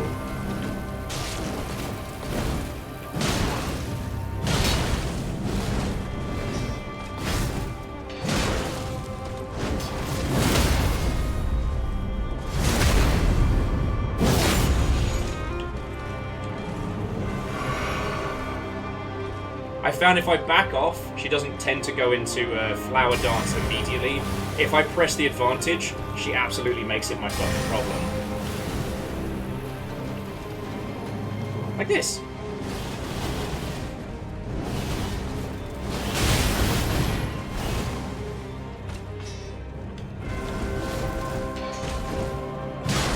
Okay, that was some floaty bullshit.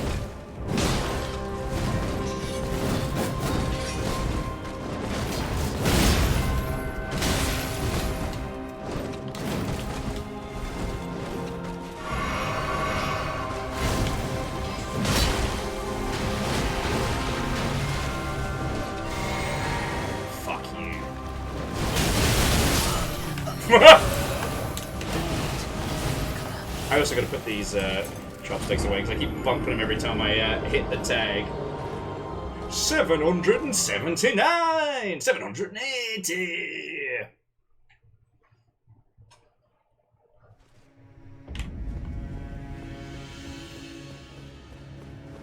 Yeah, I'm looking forward to, like, starting to do some lore deep dives into this area, the Scarlet Rot, her whole deal.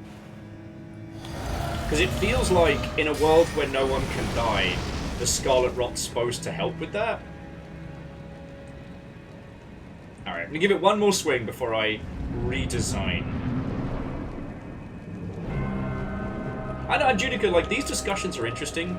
I know the Delicious in Dungeon lot have been having a really... That community's been having a really interesting discussion over one of the Chimeras. Which, like, I won't give you any more details, but it's simultaneously a hot thing and also fucking horrifying in a really unique way. And the discussion of, like, is it fan servicey, is it male gazy, or is it supposed to evoke this kind of unsettlingness?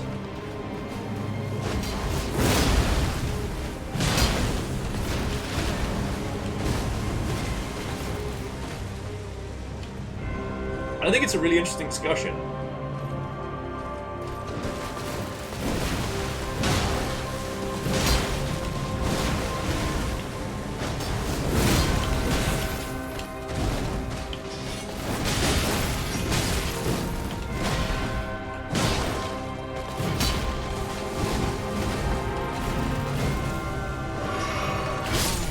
Couldn't heal. Blade of Mikola. You know, the horrifying hotness is a really powerful trope when used well. But yeah, no, Legend. I think we're talking about the same thing. That's what makes it kind of fascinating. Alright, I got one more in me before we go into break time.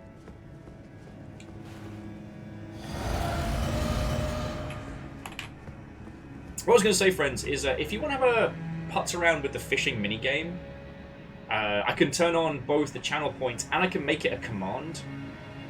Just bear in mind that you will not get all of your casts. So don't spam it too heavy. Let everybody have a turn. Just because I want to work out a way that we can have it as a more regular thing when I need to handle the dogs, because, you know...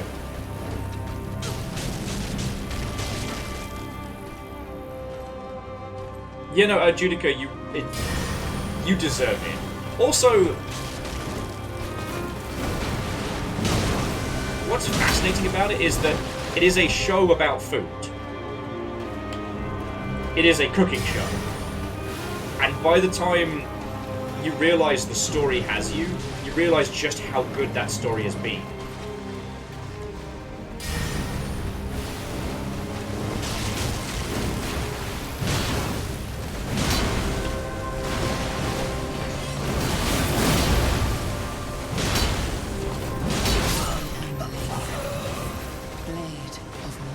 I'm trying to learn what moves of hers I can interrupt with the anime bullshit.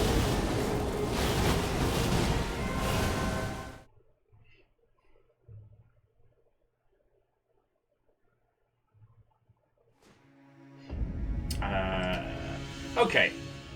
So, let's... She stopped saying she's never been defeated. I think she's starting to feel sad for me. I'm not gonna lie. Alright, where's a good fishing spot? Where's a good fishing spot? We can fish from Limgrave Tower Bridge.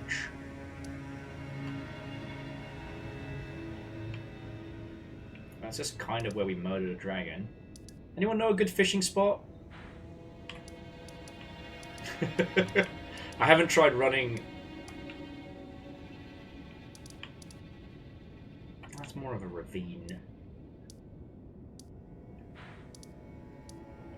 Well, Angelina, go get some sleep. To be continued. Dustin, this entire fight boils down to fuck me, fuck you! Stab. Which is entirely deserving. Once again, I would like to add.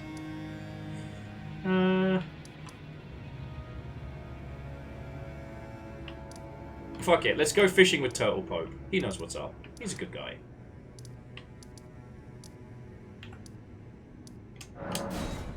Best dog. And so, like, I'm not bringing the stream to a close. There's just going to be a bit of faffamancy for the next little while, whilst, you know, getting the dogs all sorted and stuff like that, you know. I'm trying to put as little on Fiona as possible, while they are feeling under the weather. And despite all that, like, Fiona still managed to get, like, Amos out just now and things like that, so, you know, I'm not tanking things solo. Well, boy! Ben Boyd is fault. So, okay, let's see if this works. Please don't crash my game. Please don't crash my game.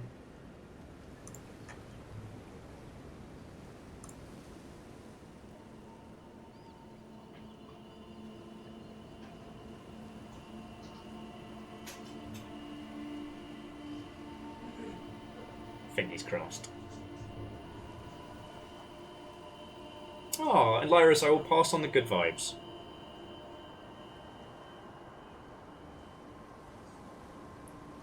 Because like I said, I'm not quite ready to be done with this just yet. Boy. Okay.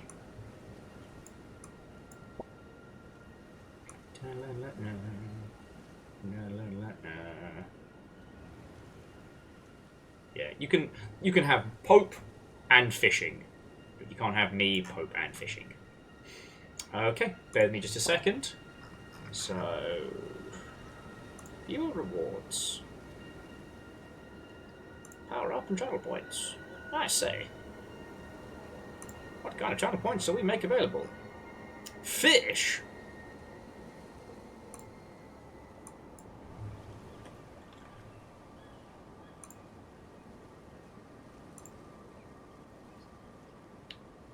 And... okay. So, friends, you have two choices. Actually, I'll tell you what, we'll do it with...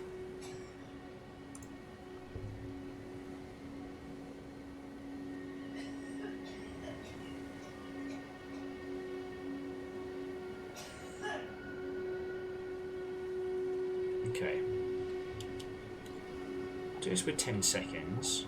Actually, I'm going to turn... I'm not going to turn on the mead points version. We're just going to do it with cast command. So, in theory... save and close. So, in theory, if you hit exclamation fish...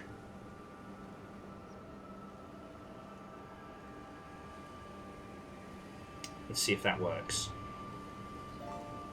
There we go!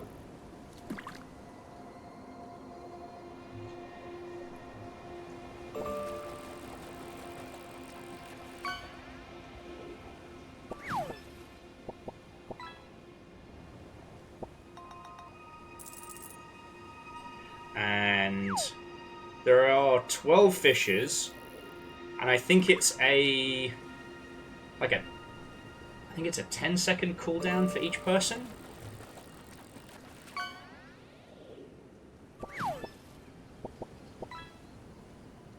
Alright, let me just bring it down just a little.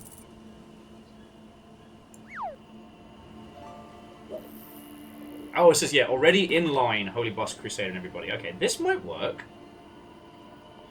So look, play around with this, have some fun, right? And I am... oh, shit! Good catch. I'm going to sort the wee babies. And yeah, I'm trying to think of a way that we can turn this into something to do while I'm handling the dogs during the day, because I always feel bad when I leave you guys with nothing to do when I'm not here. You know, I'm the fucking host. It's my entire job to be here. You know? Alright, have fun. Peck around with it. I'll be back in a sec. Legend, don't even worry about it. Just a really good cast. There's also the point that we might be able to add our own custom fish to this. So what I might do is, like, whoever gets the best fish on a break gets to add a fish to our custom collection or something. It's a good carp. That's a record carp there. Alright, friends, I'll be back in just a sec.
Okay, hello there, cool kids. What'd I miss?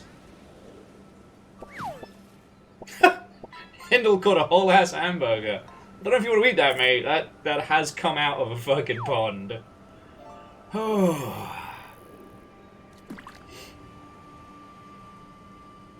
crown, a turtle, and a singing bass. Moose caught the crown? It kind of sounds like Moose might be the first person who gets to pick a new addition. Well, firstly, I hope you're all having fun. Thank you all for waiting. Also, this kind of seems slightly better than the manic spam we had with, what was it? The channel points version. So I think this is working a bit better. It's not good for conversation, right? Because, like, y'all can't chain up and also talk at the same time because of the posts. But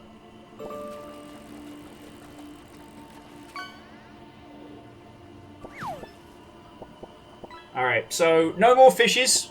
We'll let these last 8 cast through. And then I'll show you all the spec for custom fish. So, the babies have both been fed. They have eaten very well. As I guess if you... oh! An epic octopus from Ozymandias. Feels serendipitous.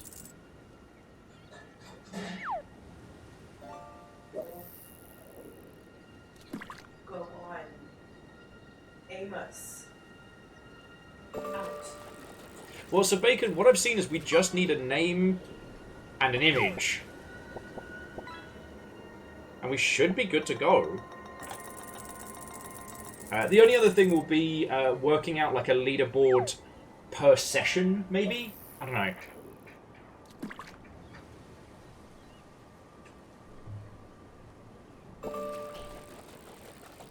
But yeah, we'll let these last ones... Velo, last time it was 10. We were on stream for hours. But, true to my word, we did them all. That was a fucking night, Spiller. It was a fucking night. And Legend, is that the clip of me getting the fuck kicked out of me seconds later? Oh, Moose found a whole ass car. It's not a good car, but it's a car. Not a good car, but it's a great car. Alright, and again, no more fishies.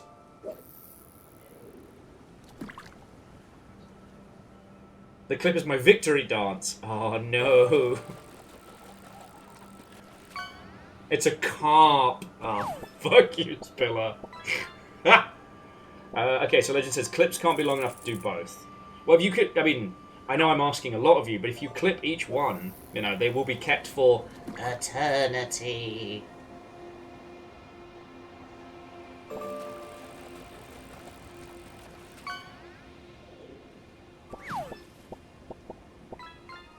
Shit! Raven, that's a record-winning 4-eyed butterfly fish. Go you! Alright. Last 2.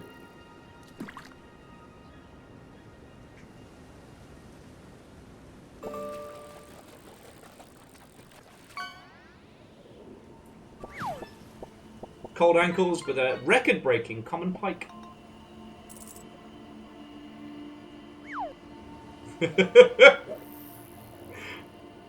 Well, Larius, I look forward to looking at that one. For any of you that do grab any of these clips, you know I'm super grateful.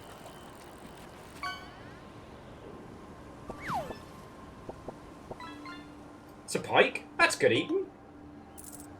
Don't tell him your name, Pike. Alright, last cast. Dustin's holiday fishing.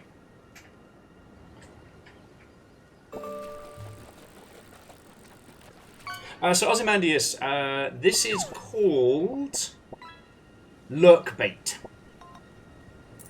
Oh, Dustin's vaping now. Okay. And with that, the queue is clear. So let's have a little look. Hey, baby boy, you come hang out? So yeah, so this is what I was looking at earlier. So, custom caches, new. Okay, so yeah, this is where we get to add like a... There's a noise it can make. I forget how the... I think we set the name and the weight and the catch description. So, noises we won't be doing, because that's a lot of fucking faffermancy, but the image is just... Let's see what we've got here. See, there's a goodwill meme we can add. Oh, here we go. So, like, Will Duck. Duck. Detective. Will. Description. In an alternate universe where Will is both a duck and also useful for a change. Boosh. Does anyone know how heavy a duck is in kilograms? Amos, don't eat the Xbox. Don't eat the Xbox. No eating the Xbox. All the bill cycle. Does anyone know how much a duck weighs in kilograms? African and European. Suppose you could have carried it.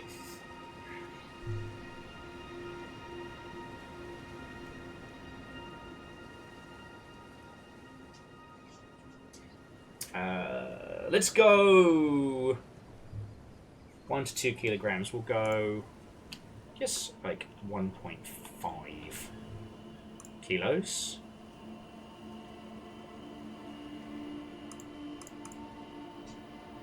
You know what? No, I'd be a 3 kilogram duck. And how valuable is a sentient will duck? Like, how many gold is this? I'm thinking... This is valuable.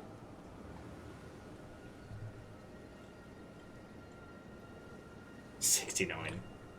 Make it a rare. Oh, no, it needs to be 781, because that's how many deaths we're currently at. Legendary Detective Will. And boosh. Okay. Doesn't quite have a... Doesn't have a sound. Detective Will. Job's a good one. So yeah, Detective Will is now in there. So if we go edit custom, add new. So that is all the information. So Rives and Moose, you will be adding the first custom fish. Have a think about it. And yeah, send me the deets. It needs a sound clip of Will going, wah. Okay, I could do that. Could do that. But we'll... Sound effects are at my discretion. So yeah, so Moose, you got the deets. So yeah, it seems like that's going to be the way to do it. Also, if we look at the current leaderboards, it's still Immortal Len, Rilu, and Dustin. Immortal Len and Rilu got into the big war during that one particular night. Immortal Len still caught the biggest, heaviest piece of nonsense, followed by Rilu with the treasure, Dustin, Len. But that was Moose's catch tonight. It's not bad. But what I will be doing is resetting some of this. Or, I mean, maybe resetting as a whole. Just because, like, the Immortal Len v Rilu fishing match was the stuff of legend. But it has definitely set a precedence. Okay. So, move this over to gameplay. Close that.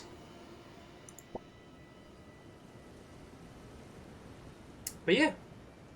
I think, like I said, I think that's something that we can do to bulk out, like the... You're damn right, I need absolution. Just that damn good.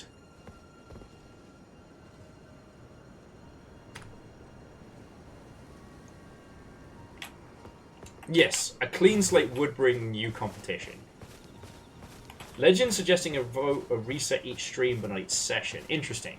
Because I think I can reset the leaderboards but not the like the fishing index, which shows all the things you lot have caught.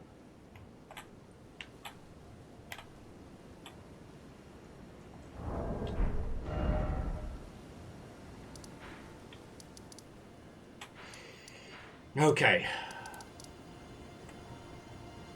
So here's what I'm going to do, friends. I'm going to crack a cider. We're going to have a couple more pops at Melina, but honestly, I'd like to just hang and chat with you all for a little bit, if that's okay.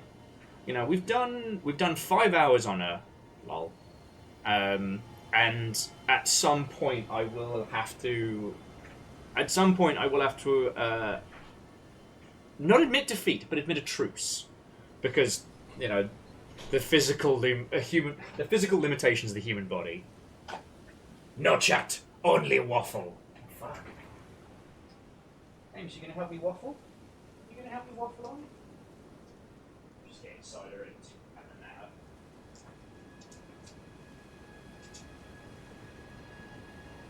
Yes, okay. Oh, good boy. Except for that time when you had a meltdown today at nothing.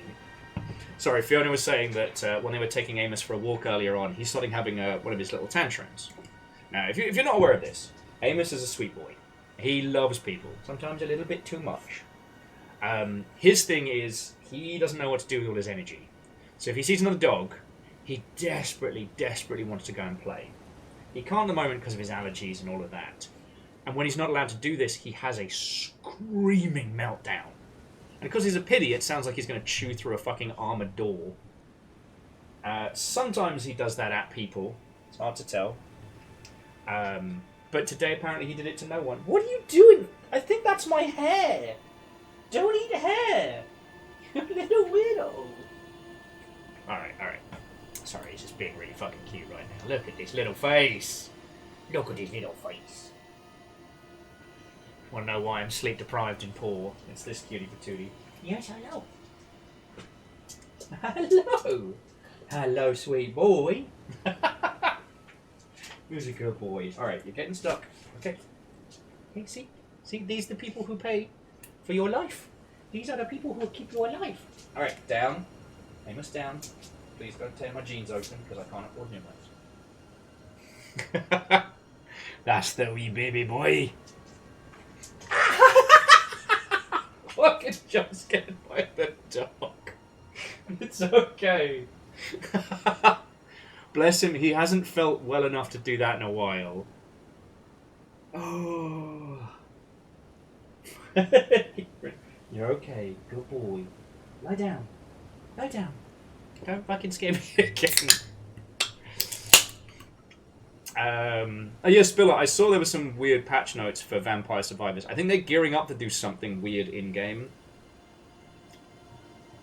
Anyway, cheers all to high-functioning alcoholism. But yeah. Actually, so Spiller, I didn't have a chance to read them, but I saw the weird gaunt face that had like a real, like, in the mouth of madness kind of vibe, you know?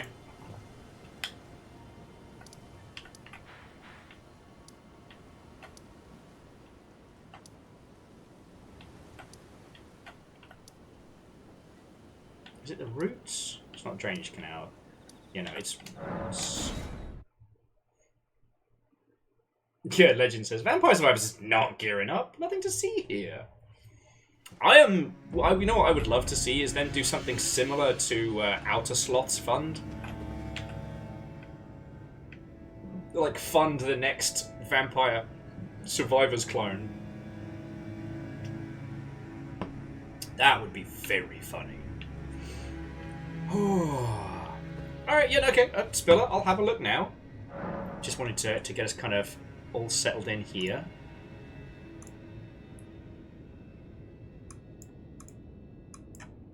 Lay down. Here. Okay. Vampire Therapist. Vampire Survivors. Okay. Oh, God.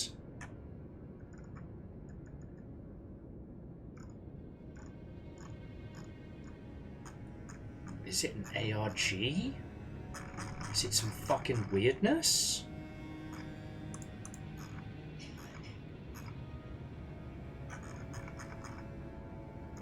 Okay, sorry, let me bring this up on main screen so you can all see. So this is what Spiller wanted us to see. So it's Vampire Survivors, patch 1.1.1, bug fixes and improvements. Oh, cool.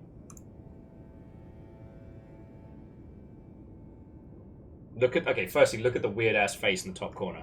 Bug fixes and improvements. Bug fixes and improvements. Bug fixes and improvements. And then there's whatever the fuck this is. I'm just gonna roll it. Risk it for a biscuit.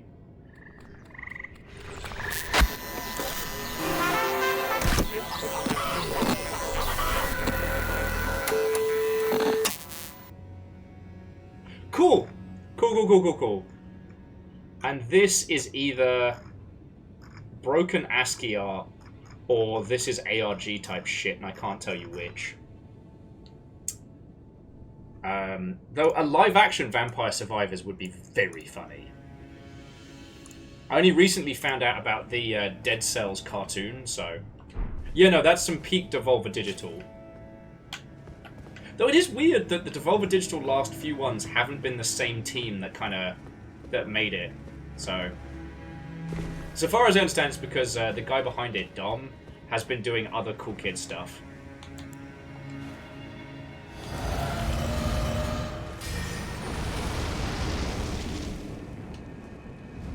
Okay, Spiller, you're alright. I'm a big enough person to admit. Keep continuing with the Millennia practice. I'm going to be having fucking dreams about this tonight. You know that, right?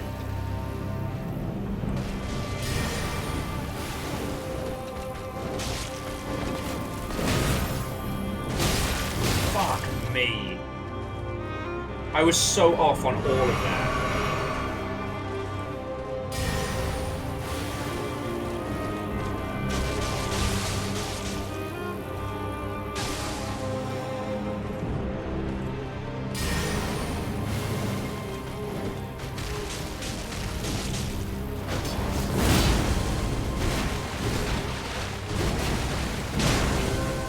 So the Dead Cells cartoon was made by a French animation house?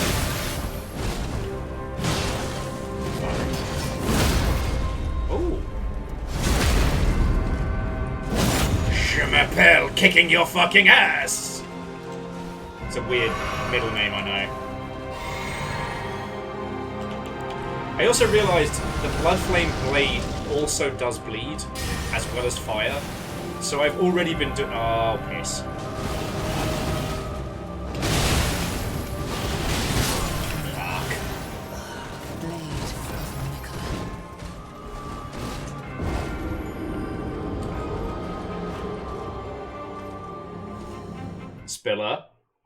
Spiller.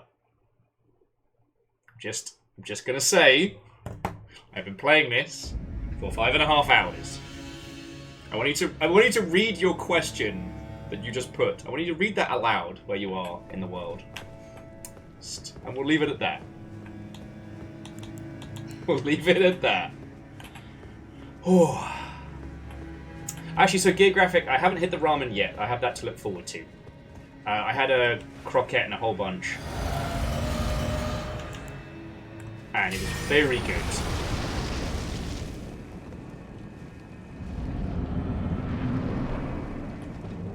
Yeah, it was one of those things that, Phyllis, I hadn't considered that until earlier on today. Like, okay, I knew about it, but when I take the Ruin Arc, it increases the bleed chance by so much.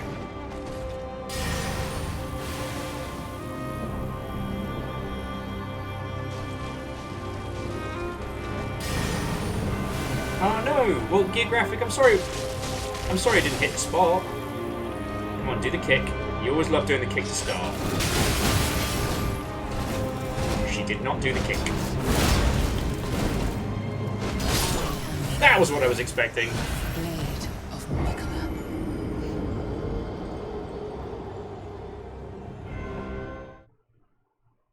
Nicola. Moose says, I don't think parry her is quite the desire. Look, when she's doing her whole water dance, waterfowl, whatever it's bloody called, I just take the brave Sir Robin philosophy, fucking run. And at this point, friends, I'm a big enough person to admit we're probably not going to be able to clear this tonight, because, like, the limitations of the human body are going to start weighing on me.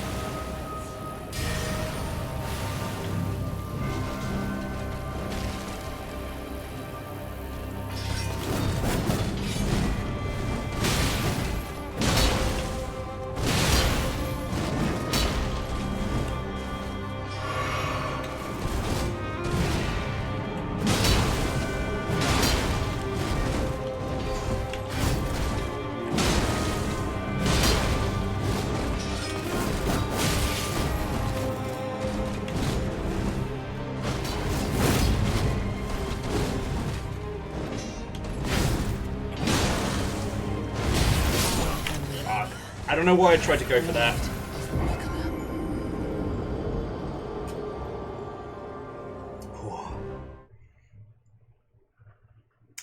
Oh, Orzine says, I haven't got around to buying this game. I should be in bed. I mean, maybe my dulcet tones and conversational skills will help you drift off into a delicious sleep. Or you can just have a little chortle before bed and watch me get the fuck kicked out of me by a hot redhead. You choose. What I will say, Orzine, as one of the last people to play the base game of Elden Ring, I cannot recommend it enough. It's in the same vein as things like Death Stranding, and I don't know. I'm trying to think of the class of game this is that it's an absolute master.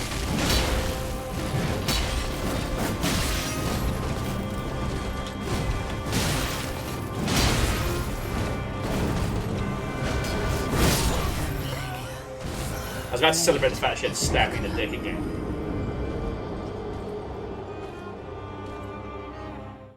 Like, it's been hard for us to get through a stream of this without talking about the brilliance of Elden Ring. And it is everything good that FromSoft have put together over the years and all put into one great big... I don't know. It's like what you imagine a Vegas buffet should be. Every part of it brilliant, all of it complimentary, and none of it will give you the shits. Unless you ask it to. You know, there's something in the blend of this that's truly magical. And it's not just an thing. You know. It's not as art house as Bloodborne, right? But in the same way... it thinks a lot about the player. It goes to great lengths to make you able to have a good time with it.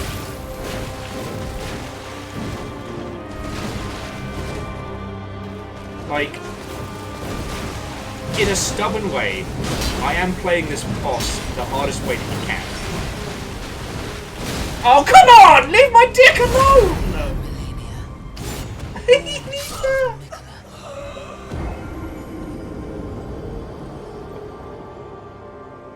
She stabbed me in the dick again. I wish I was joking.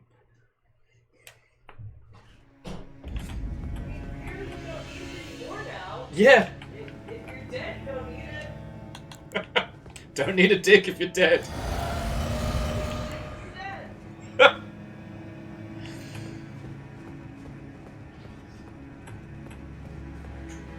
Honestly, for the amount of times I think I whispered "marry me" during cutscenes, I deserve this. But, like... so, Orzine, what's fascinating about this is that all of the good little bits of Dark Souls 3 are definitely here. No more, like, having to upgrade armor. A lot more fun in terms of what you can do, like what these builds are capable of. Fuck.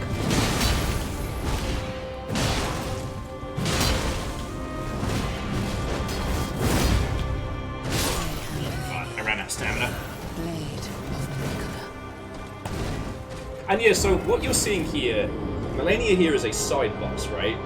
But I am specifically doing it the hardest way. I could summon friends. One of the new features in this is that you basically get ghost summons. I've been predominantly using my hunting dog since the beginning because it's 3 dogs. Like, cool, I'm sure summoning a hero from the great beyond is rad or whatever, but it's not 3 dogs. Oh shit, Velo, you doing Gamescom? Way cool. Well, I hope you have a fucking good time. I signed up to be one of the streamers for DevCon one year, but they asked me, and I think they mistook me for being based out of the UK. When they found out I was based in Seattle, they didn't respond to my emails after that.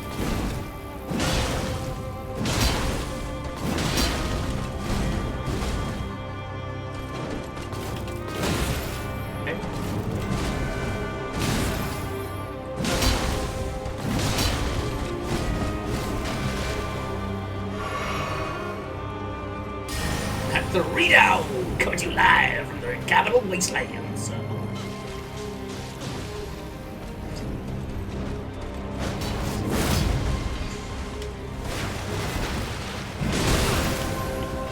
know what? I deserved everything that just happened to me. I was not paying attention to her bands. I read Ket saying you should have told him it was royalty. Well, we know how that song and dance goes.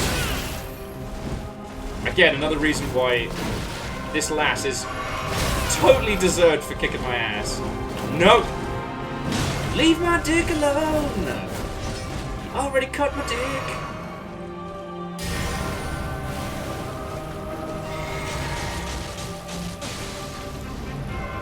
Damn, I love those bees.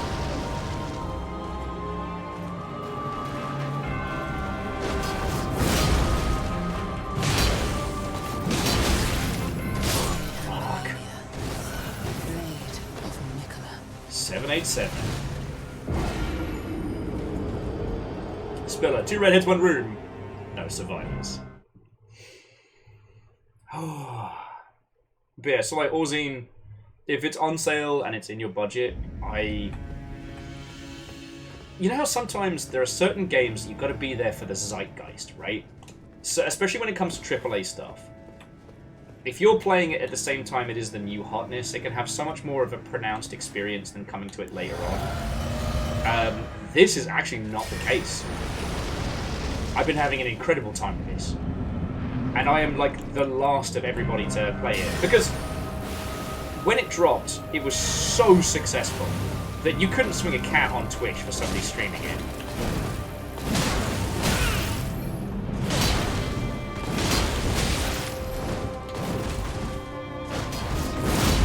Hey, Melina! Leave my dick alone!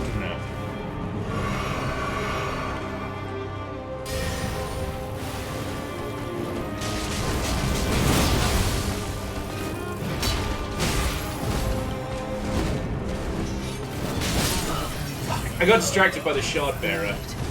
787, the doors might fall off. Alright, we're good. The 788.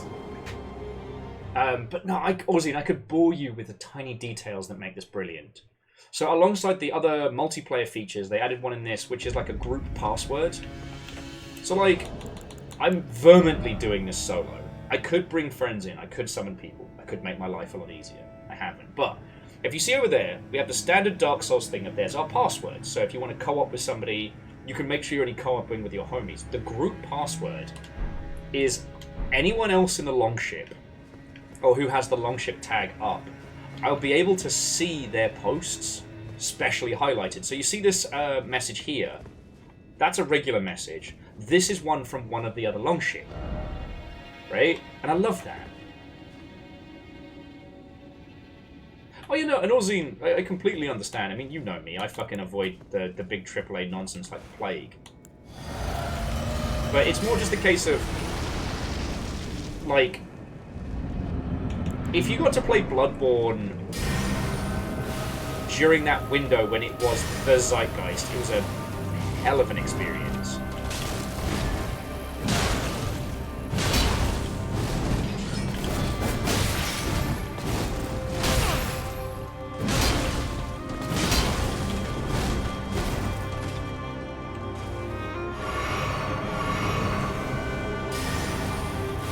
But with this, like, I've had such an incredible time playing it.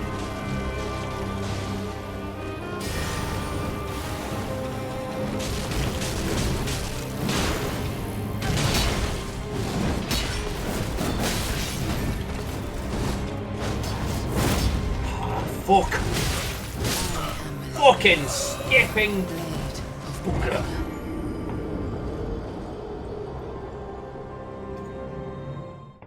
Yeah. Well, so Orzine, what's fascinating is that, like, this is a lot more game than Bloodborne, and it's a lot more accessible. But Bloodborne is a very specific game. Everything is in service of the idea that you are a hunter. And this is the night of darkness. This is the night of the hunt. And you are slap bang in the middle of this shit. You know? And everything from the fact that healing items have to be acquired to the manner in which you do not block in Bloodborne.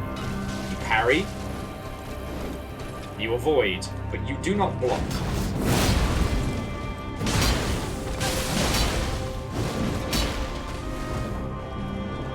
Like, because you are a hunter. You are not an honourable knight. You are not a great wizard. You are basically the underground super secret black ops of the hunters. Oh, fuck. I fucked up.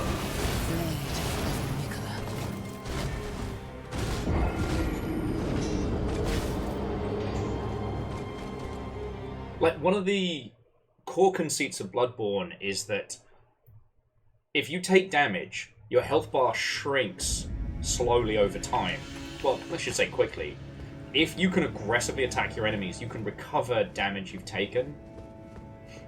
The fact that every weapon is a trick weapon, that every single weapon in the game has 2 different movesets to reflect the versatility of the job. You know? Beware the old blood. God, it's... And Orzine, even with everything I'm telling you, Bloodborne is still so good. And I haven't even scratched the surface on it. You are going to have an amazing time. And why did I do that? That was stupid. Why did I do that? That was also dumb. Okay. That's enough being stupid. Bees.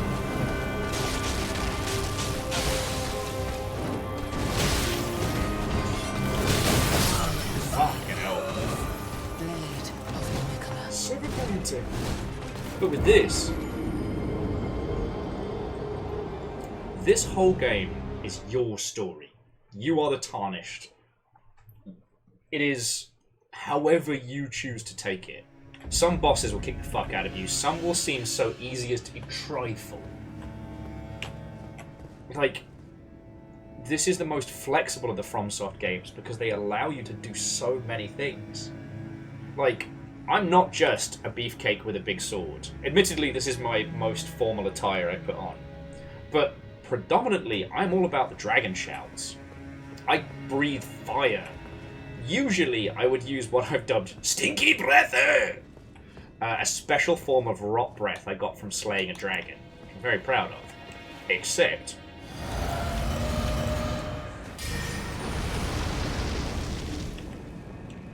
Melania here is literally like the goddess of rot.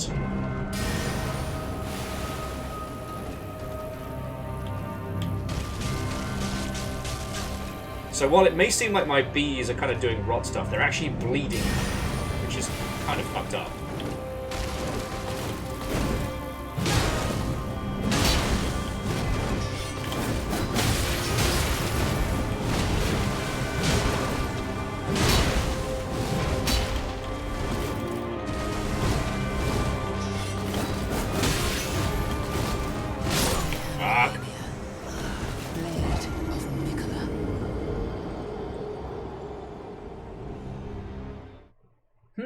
So, Orzine, it'll be interesting to see how you feel knowing everything going into Bloodborne. Because I will also admit, I kept myself a little ignorant of the lore of Elden Ring coming into it.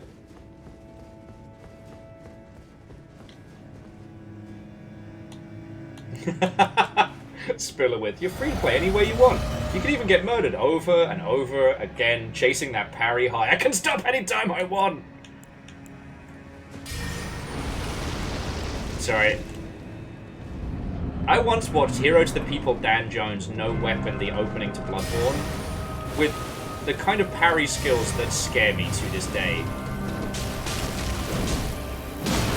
I've been fully aware of my inadequacies when it comes to timing and parries. This is why every time like DJ pulls a Raiden, I'm like, and here we have someone who's actually good at video games, because he is. I'm just stubborn. And I predominantly play games about sniping. Yeah, cool as.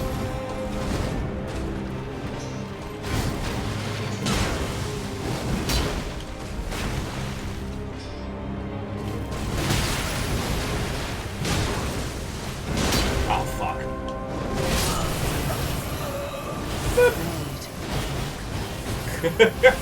Look, Edwin.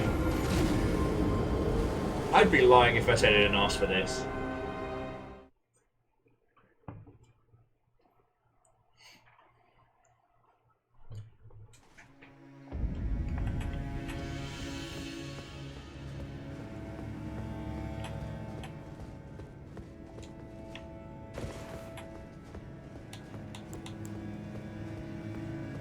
Honestly, actually, Orzine, at this point, I think I'm just using you as an excuse to gush about Bloodborne. Alright, I'm going to treat myself to another little rune arc.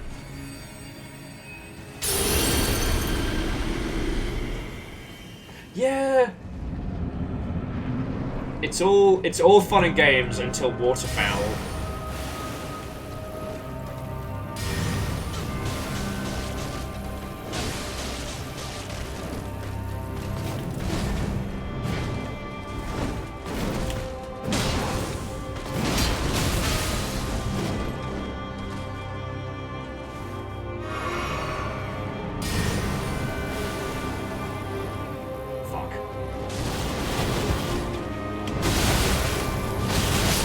See?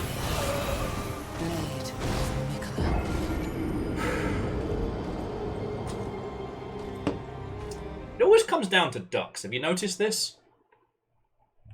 Have you noticed this in, like, I guess we can describe this as, like, Longshipian lore. It always comes down to ducks. Okay, I'm going to do another couple of tries, and then let's just have a natter. We'll find a nice little hill to go sit on while we're talking about this. And Verdant Flow, welcome back, friend. Welcome back.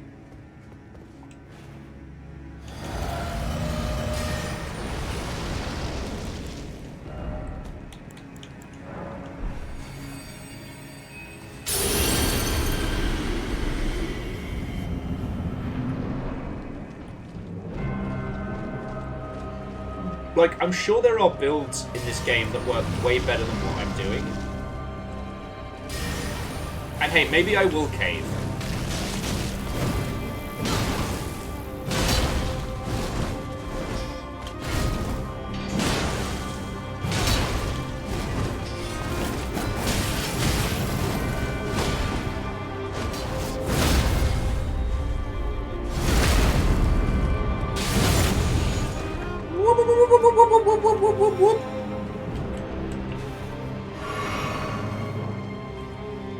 I know what Melania can do.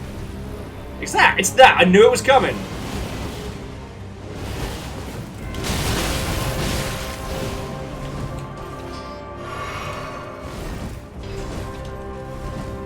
Okay.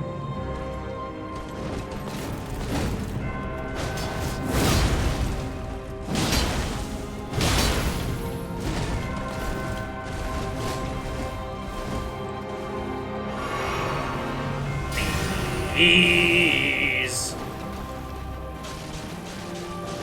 Please.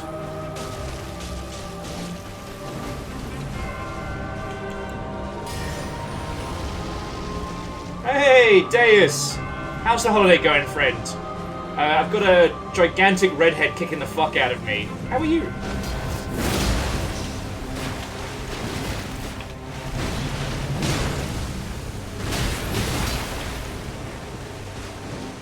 Oh, piss. I do not have enough health. Chris, no! No, Chris! No!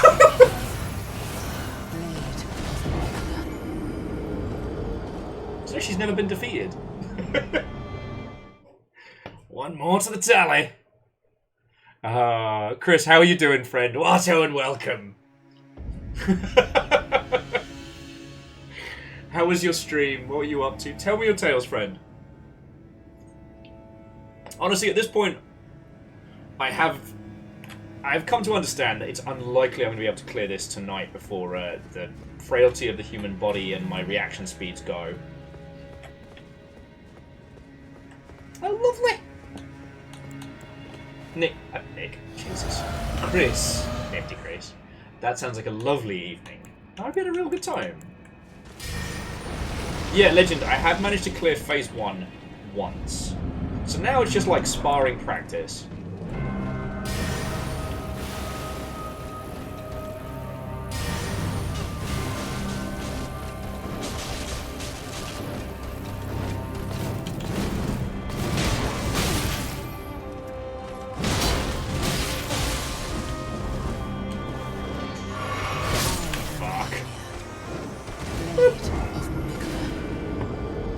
Yeah, Fred, I've done it before. It's attainable. And that's way cool. No, Nifty Chris, that sounds really cool. And it sounds like a good way to learn a new language. Without the ever-present ominous threat of the Duolingo owl.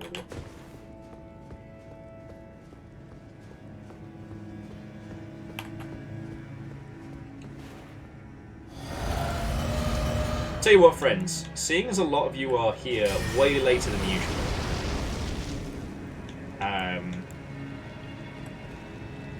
oh, way cool. No, Chris, that sounds heckin' cool. Like, I love learning spoken languages. I haven't really had the opportunity to in so long.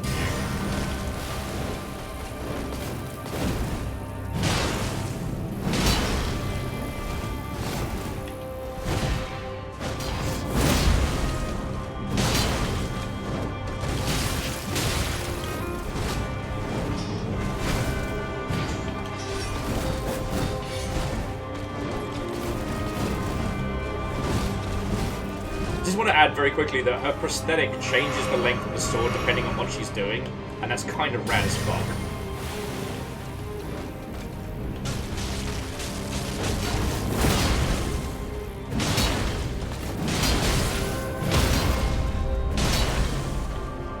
Oh, that was... I fucked up big time there. Yeah, no, this is it. No way I'm gonna be able to get away from that.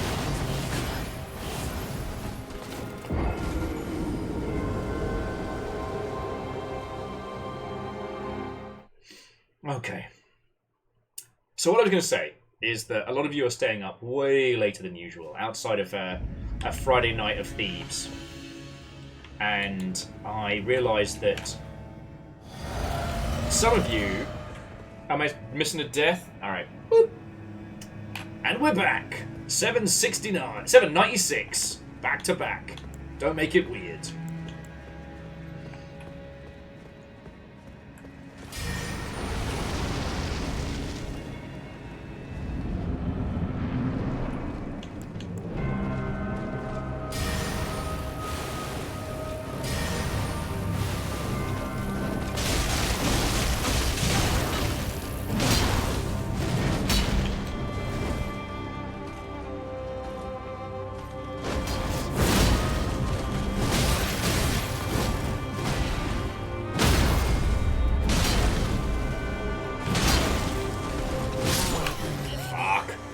I got the poise break and did not get the follow through. Beans.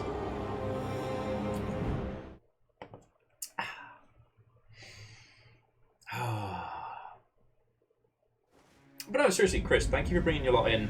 I've basically been working on this one boss all day and having a fucking good time doing it. I've managed to get her to second form but once. And it has certainly been a challenge. Oh no, Spiller. Anytime she hurts you, she heals. It's just, it's more pronounced when she hits you with, like, her waterfowl.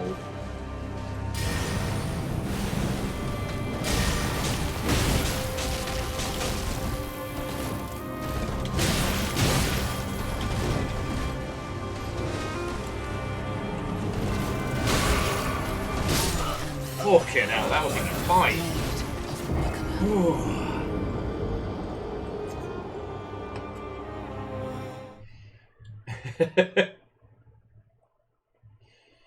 We're definitely going to see quadruple digits by the end of this run.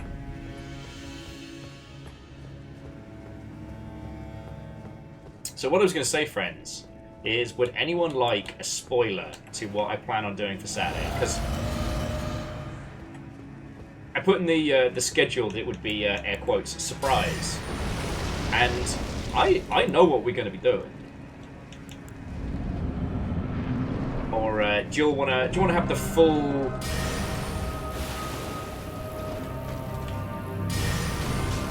surprise with everyone else on Saturday?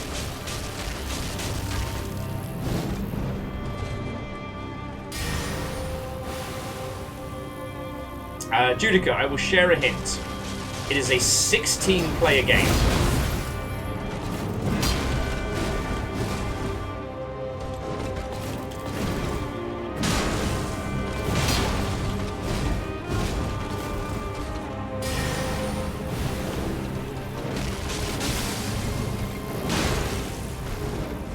Fuck.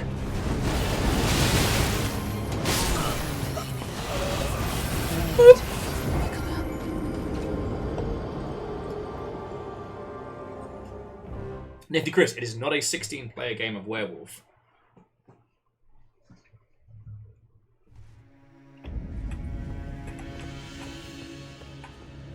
Although I gotta admit, I'm always a fan of One Night Werewolf over the main game, because when you have more than about 8 people in Werewolf, the first round is always a popularity contest. No one has a good time with that.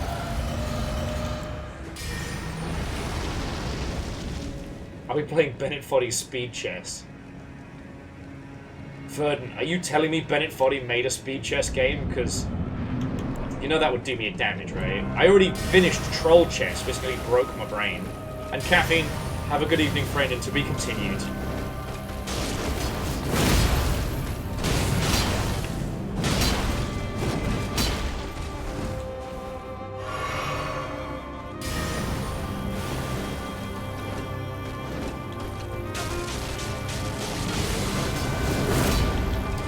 Cheeky dodge!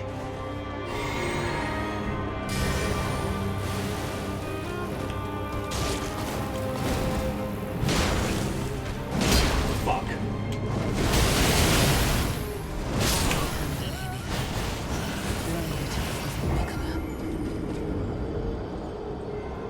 There's a certain point when you realize just how much trouble you're in. Also, 800 deaths! I love how you get just enough time to realize that you're fucked before you can do anything. Evil Geek was browsing Enshrouded Steam page, 16 players. I know what Enshrouded is, but no, it is not Enshrouded. I will give you another hint. It is co-op. It is 16 people co-op.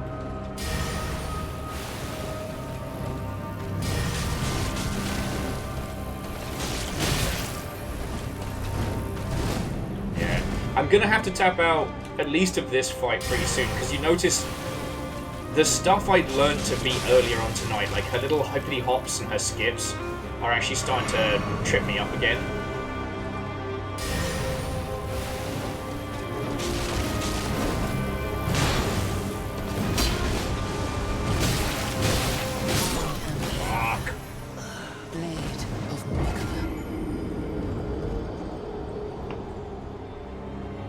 EDF is predominantly 4-player, I want to remember. I wish to remember.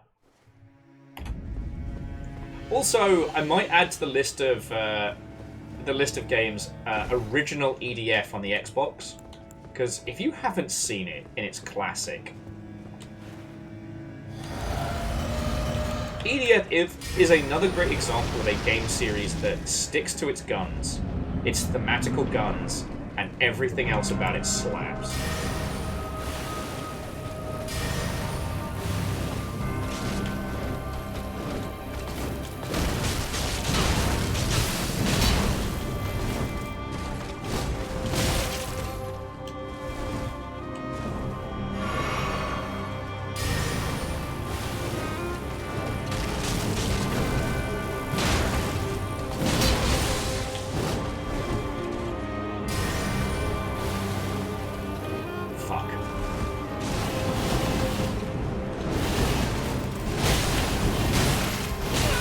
Okay, not dead. That's better than I've gotten out of that situation most of the day. And no, I don't need the 0 souls, but at this point it's a... Oh, come on, twice?!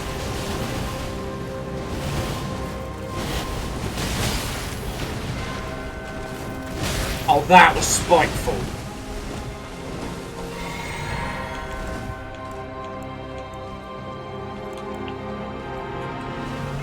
There you are!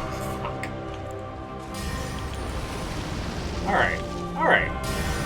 I'm not dead. Oh, you are shitting me! This is what it must be like fighting like the fucking Megazords and shit. They just keep doing the big power move. Yeah.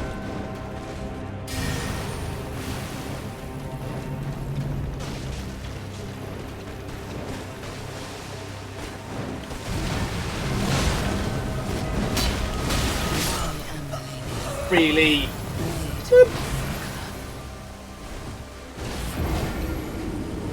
Oh, sorry, and to Chris and people who got here late, the other thing we were talking about today is games from the original Xbox 360, well, the Xbox 360 era, that are very unique. Games you can't play anywhere else that are worth discussion. That's the other thing we've been talking about. Oh, excuse me.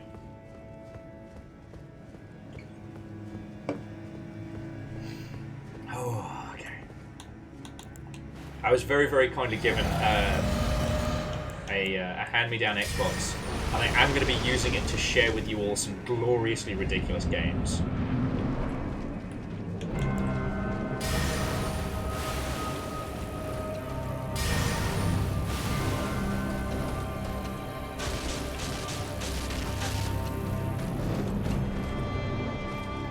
Go on, do you little... Oh, fuck.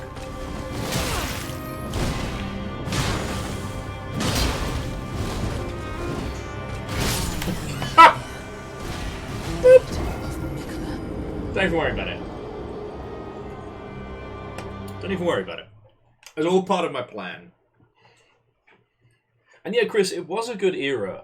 And it was just on the cusp of games being easily portable to PC.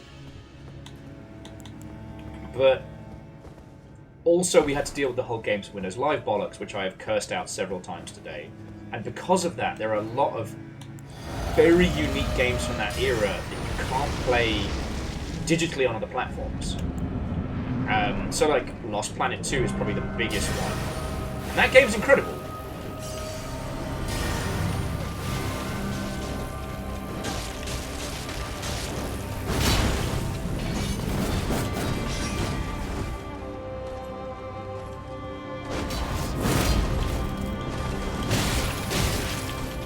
Every time she zones me perfectly with that, I really do feel like I'm just getting toyed with by a master swordsman.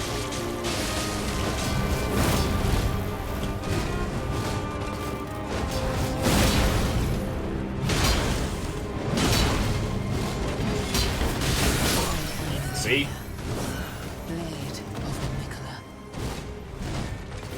Actually, Viva Pinata is not one people have mentioned, and it's fascinating to think how that's such a huge inspiration for so many games past, but it's not one we talk about. You don't have to worry about Banjo-Kazooie Nuts and Bolts will not be on that list. And, okay, so Chris, do you reckon, like, in a world where we've had the Saints Row franchise and all its glorious weirdness, do you think Crackdown still has that same weight to it? Because, like, Crackdown 3 was mired by ridiculous technological overscope.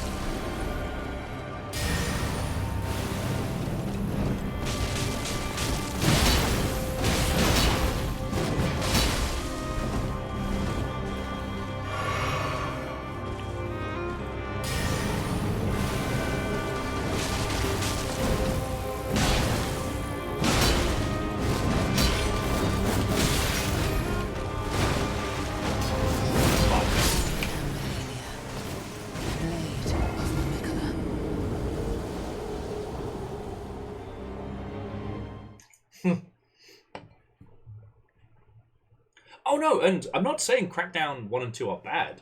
Like, fucking slapped. You know, doing ACAB before the rest of us.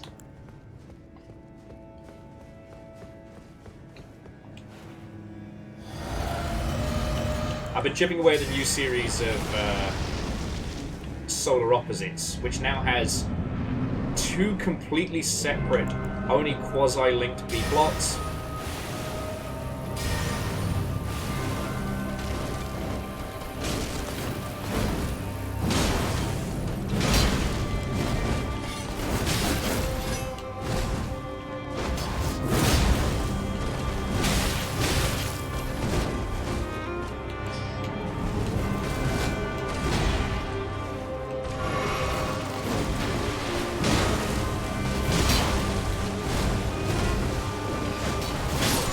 Fuck!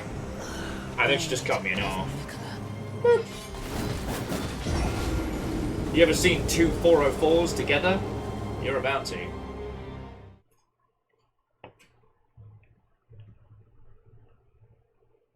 Oh, just...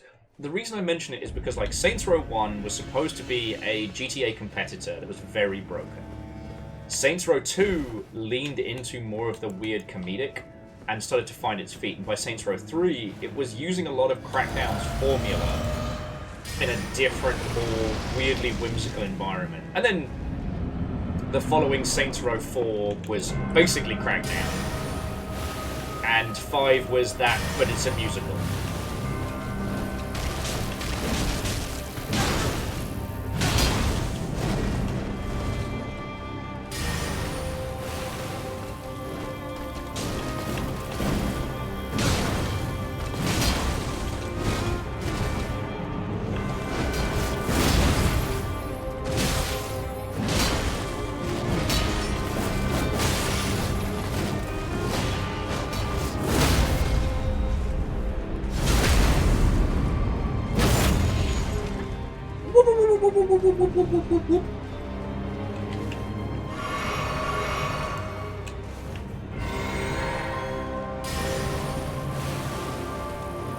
Fuck you.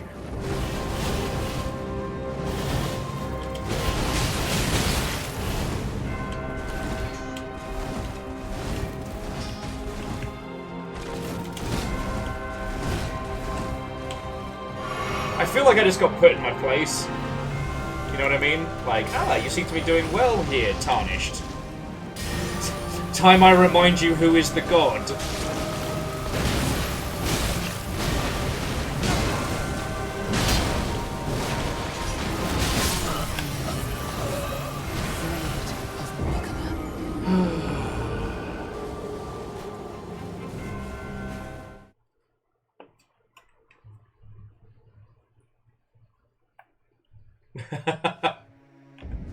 One.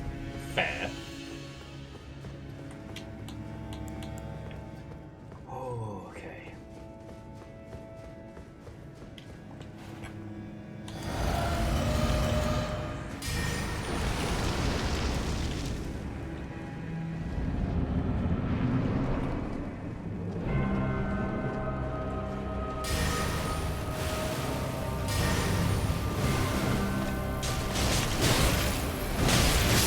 Fuck me!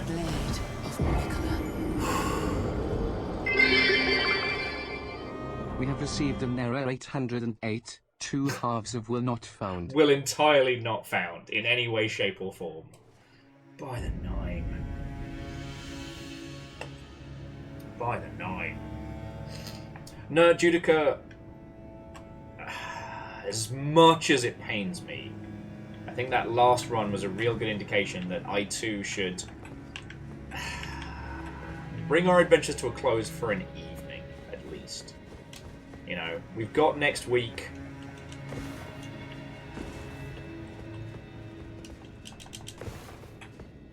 So... Because, like, you can all see I'm making silly mistakes that I had stopped making, like, 3-4 hours ago. So you know what? This is a good place to pack it up, pack it in, let me begin. Why did I start quoting House of Pain?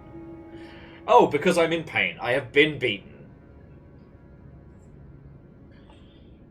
Yeah, no, Fred. I made a major milestone. And I also have to acknowledge that in situations like this, my, like, crazy cat mayhem brain wants to grab onto this and not let go. However, it's a marathon, not a sprint. You will victory on the dead 888. You reckon? You think I can do that in 80 more deaths? But this has been a fucking good day. And I tell you what, I mean, Lizzie's here, so I can, as a reward for those of you who have stuck with me today, who have seen me test myself against an impossible wall. So here's what we're going to do on Friday. Don't tell anyone. You'll get basically the secret inside. There is a free game on Steam that came out this month. Came out last week. And it is this. It is called Supermarket Together. Up to 16 of us can all try and run a supermarket at the same time.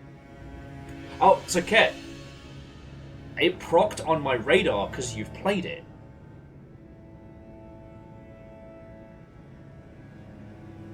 I tell you what, Edwin, I'll give you a broom and you can handle shoplifters. No, Raven, it will be chaos. And if we have to do open comms, the rule is you have to be in character. Except for me, because obviously I'll have to thank our audience. 16 people, one supermarket, no rules. So that's what we're going to be doing this Saturday. If any of you would like to join us, you are more than welcome. If you want to stream your side of it, just let me know ahead of time. But that's my plan for Saturday. That is the Saturday plan, Moose. Friday is still going to be Sea of Thieves. I think we are missing... I think we are down a pirate for Sea of Thieves. I may need some standby pirates. However, it's double gold weekend, so if you'll want some fucking cash...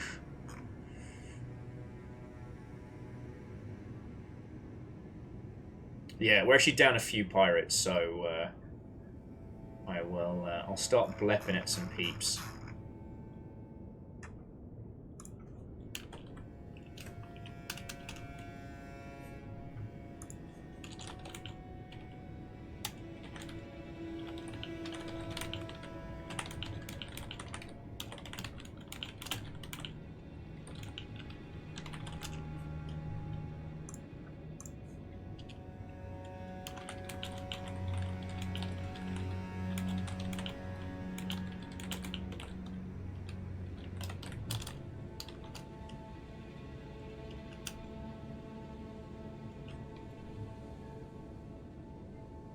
Down for pirates? Is it scurvy?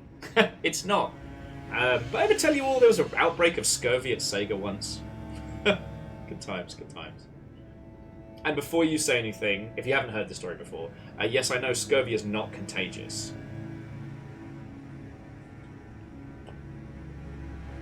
Hey, well, get to the boat. Have fun with it. Obviously.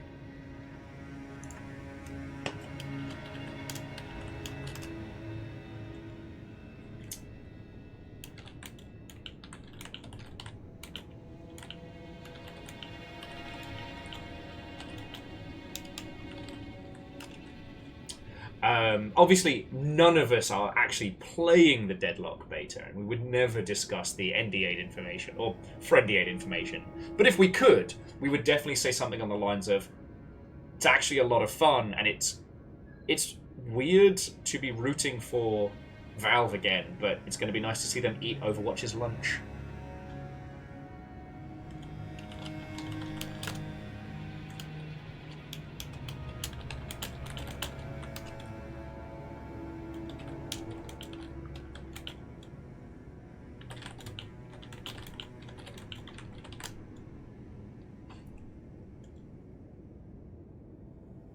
Well, so Angelos, we were.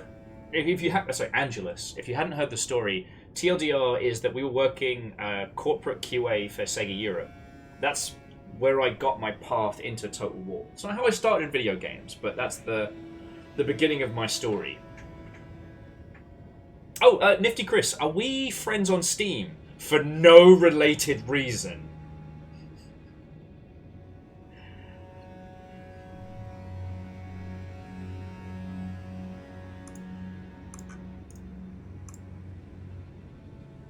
Okay. I couldn't possibly comment.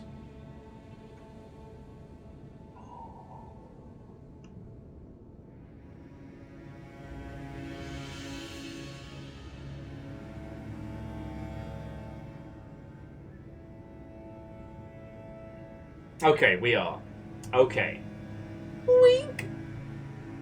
But, in theory, according to leaked information from, I forget which magazine, Valve are doing a, basically, Smite but shooty gunbang. It's a combination, like, hero shooter MOBA.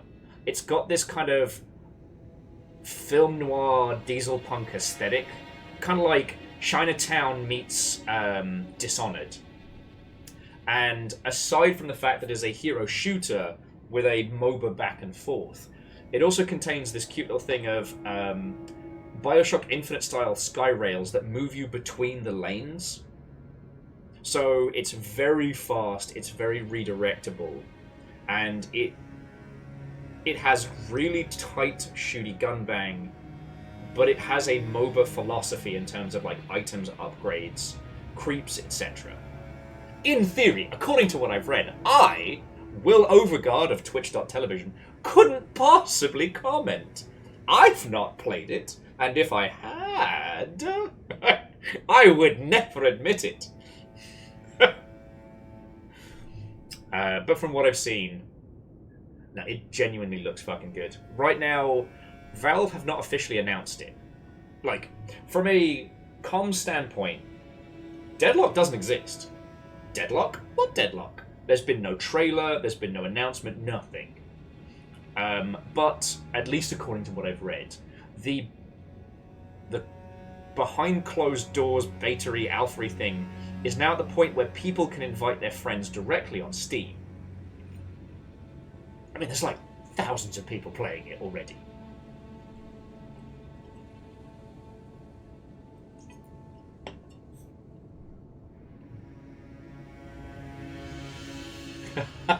Adjudica, I actually have a hand fan in one of these boxes somewhere. Yeah, allegedly. So yeah, so Nifty Chris, there you go. You can just watch it on... Are people streaming it on Twitch? Okay, we've got to have a look.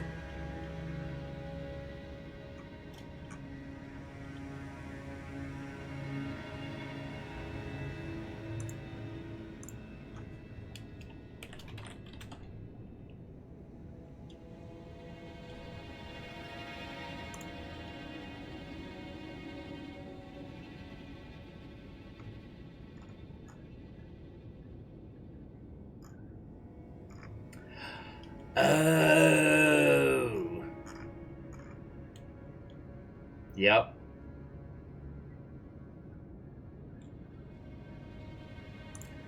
Basically, people are streaming it under a different game called Deadlock. Hey, and that's not breaking it. That's not breaking NDA. That's what's literally happening right the fuck now.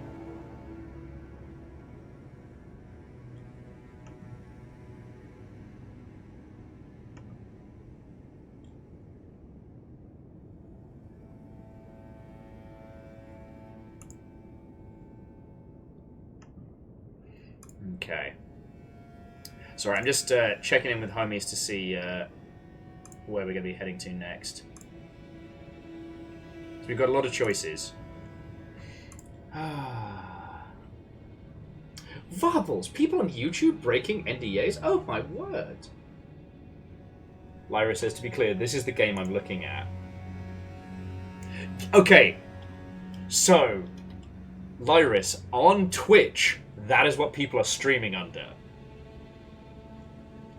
So if you look for that game on Twitch, you can see all of the people playing the Valve one. Because again, the game hasn't even been announced yet.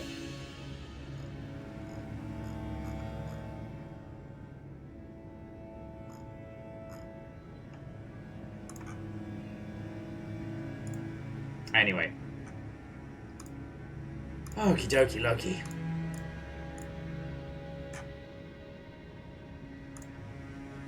Oh, I think this is a very good time to bring our adventures to a close, though, because I've been desperately overestimating my abilities the last few days. Last night, I actually wanted to do 2 horror videos for you all.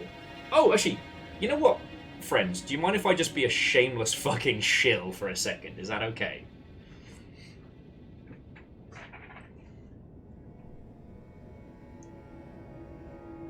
And Moose, to answer your question, like, I think it's just because Valve know they don't have to give a fuck. Okay, so here's my shameless shillomancy. So, alongside to what I've been doing here, I've been on a weird kicker in my downtime, and I've been playing short horror games. The kind of games that don't really fit Twitch, but not from an Markiplier, oh go! Ooga booga booga kind of style, but I've been predominantly focusing on either weird horror or like liminal space horror, more modern kind of like post-SCP type stuff. And I've been doing that on Steam, on YouTube under Longship After Dark. It's a playlist, not a channel yet, because I don't have enough of a followship to require a separate channel. But if you do not mind, I will share that playlist with you. Because, okay, the video I did last night was a bit rambling and a bit nonsense, but one of the things that struck me was that it was a weird horror game that was ultimately the story of like a child's perspective in a world where everything is light and fluffy. And I don't know, I was weirdly intrigued by that. Jax, we've called it for tonight on the fight. Obviously, I'm not giving up, but my reaction speed's going to shit. You know, I did a good 6 hours on this today. I made it to phase 2, and it scared the piss out of me.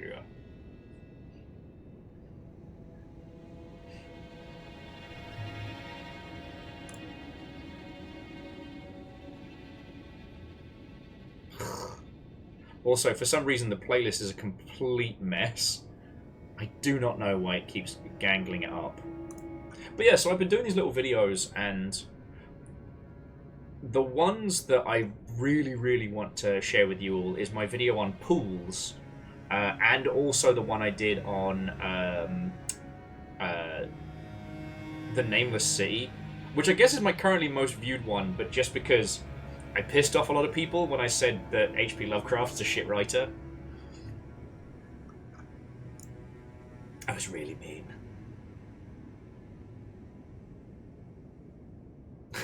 And Lyris, thank you for getting both halves of that clip. I really appreciate it.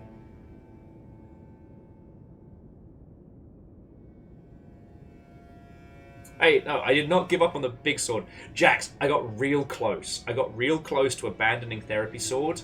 And then I had to kind of have like a little like, no, we did not come this far with this glorious sword to be like, oh no, help me, other sword. I can't possibly do this by myself. No.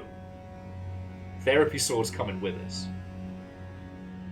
Honestly, right now, it's just her waterfowl dance. If I'm not far enough away, it's like, it's real cute that, Will, you thought you'd survive this. Exactly, Edwin.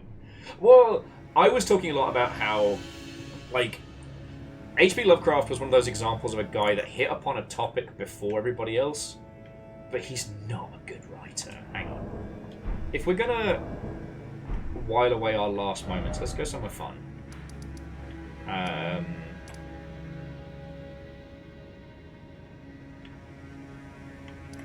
And if I do end up caving and use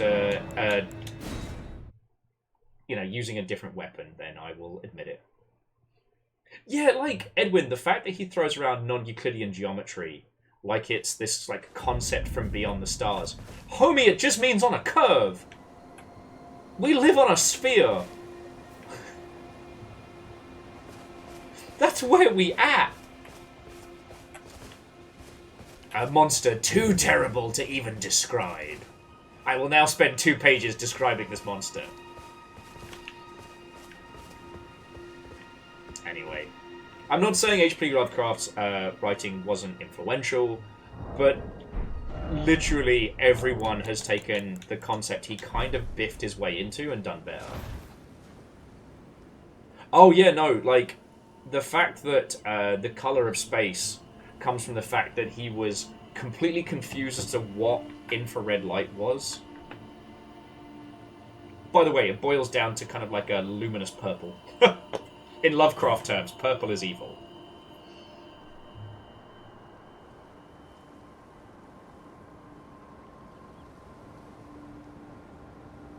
Yes, Angelus, and definitely, like, oh boy, if that racism don't shine through in all of it. But that's another story. But anyway, yeah, so I did a video on an indie game called The Nameless City, which is, as I found out later, is not a Lovecraftian story, but is another writer taking the mythos and running with it and doing a better job. And yeah, Kat, I have to put my hand up and admit that I had read so many Terry Pratchett books before I realized what the color of magic was sending up. But old Terry helped me love reading, so I wasn't the most versed of understanding with my readings when I started that.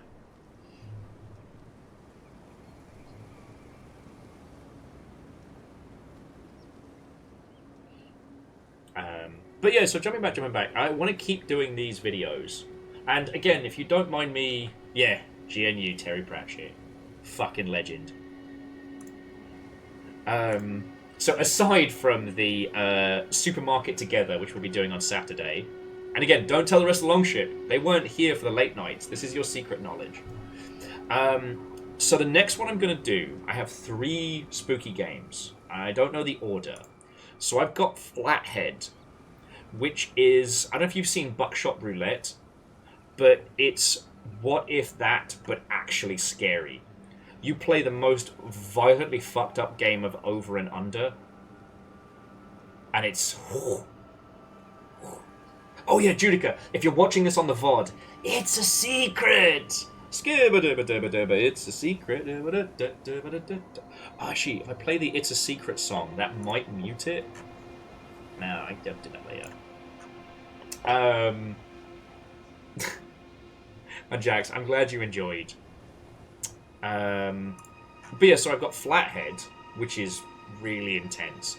I've got a game that no one's fucking heard of called Snow Squall Grip, which is a found footage indie The Thing'em-up in Antarctic. And last but by no means least, I have Crypta FM, which I've been sitting on for a good while. Came out much earlier in the year, and it's part cryptid research, part kind of like 90s internet culture, and it looks like it really pops. You know, and there's a few more, but... Jack says, what's the commentary level on the horror vids? I deconstruct them as I'm going through it, so it's partially me trying to understand the influences and where they're going at the same time as getting the pee-pee scared out of me. And when I'm not getting the heck scared out of me, it's trying to understand where these things are coming from. I guess I wanted to do a series of videos where I actually take these horror games as serious as they want to be, right?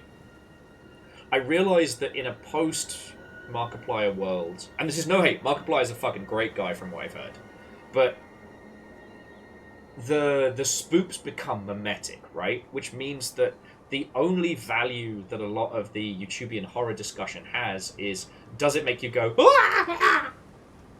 Or, you know, does it make the person rage out? Like, those direct reactions. So things like liminal space horror and stuff like that don't jump scare you, that make you feel increasingly claustrophobic and fucked up. Or, like, I'll spoil a little bit of it, you know, please give the video a watch, but the one we played last night was called Rental, and it's a bunch of Animal Crossing creatures show up at their holiday rental home. You walk through the door, and the door locks behind you. What do you do? And ultimately, it was a great idea of how the characters in a world like Animal Crossing might be. Do you know what I mean? So far, out of the series, my best one is probably Pools. But you've got to understand, that's what kind of kicked this whole thing off. And I started playing that one because while I was away seeing family for sad stuff earlier in the year, I finally finished reading House of Leaves. I rolled into Pools and I was like, oh, fuck. So it's basically like a 2.5 hour deconstruction of the Navidson Report whilst fucking living it. I'm really proud of that one. So yeah. That's the side project that I've been doing. Because like I can bang these videos out in the evening and I can just be emotionally honest with them, which is nice. They're not heavily edited at all. They're not edited at all. It's just, I'm down with the spoops. And hey, Loris, I'll love a good jump scare when it's delivered well. You know, if I had the fortitude and the time, going over Spooky's House of Jump Scares would probably be a really good discussion day. But to play through that takes like 20 hours.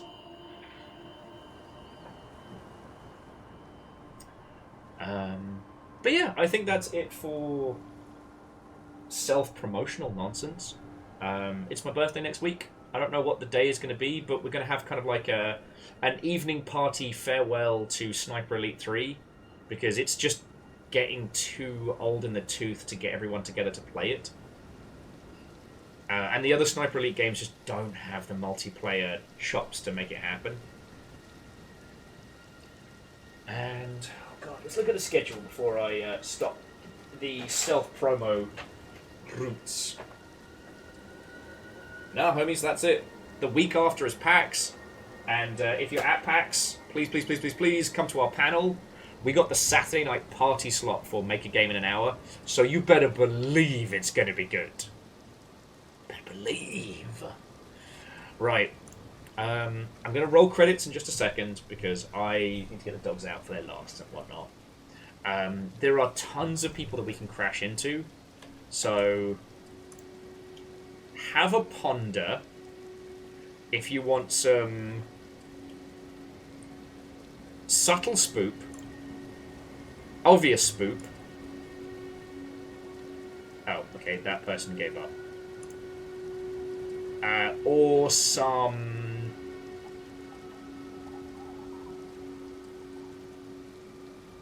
I guess some shooties in the woods.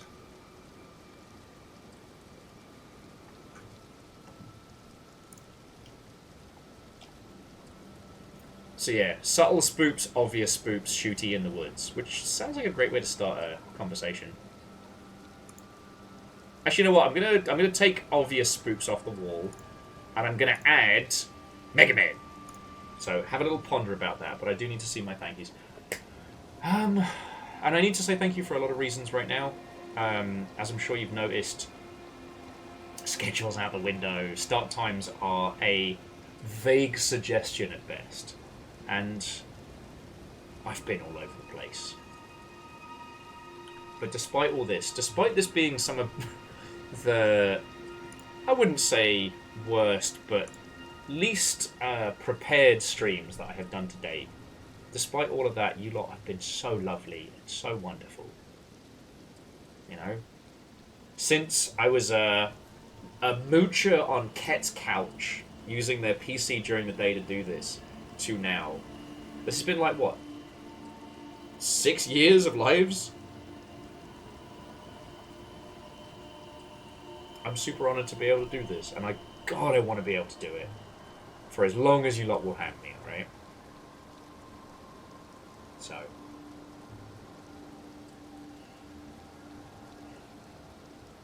I don't know, just 1 million thank you, all of you.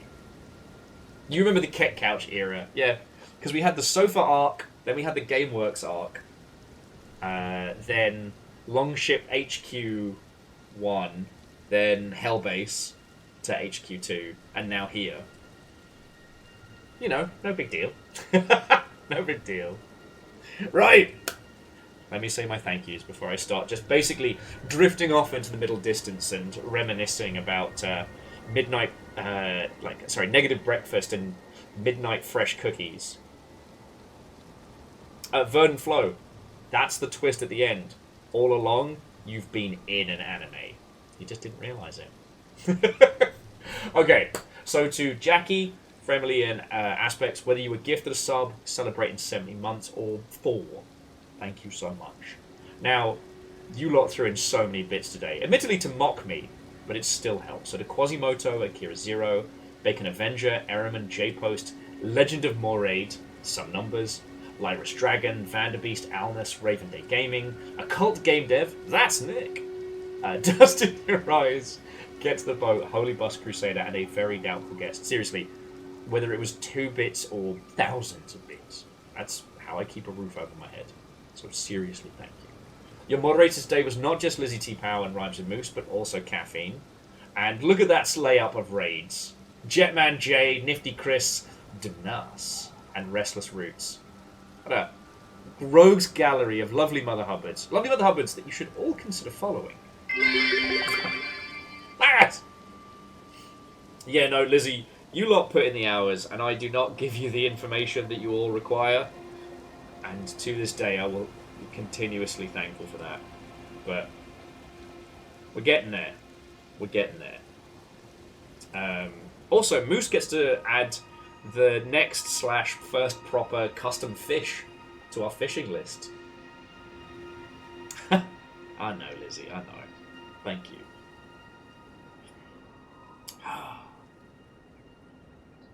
So,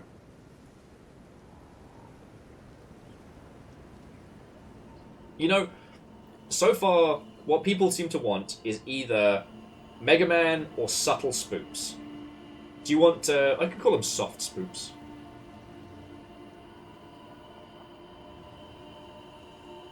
Get the Boat says they're going to quietly write. They got scammed out of 25,000 channel points. Caffeine fired it off prematurely, I believe. But none of us knew that she had a second form, so thankfully nobody spoiled that.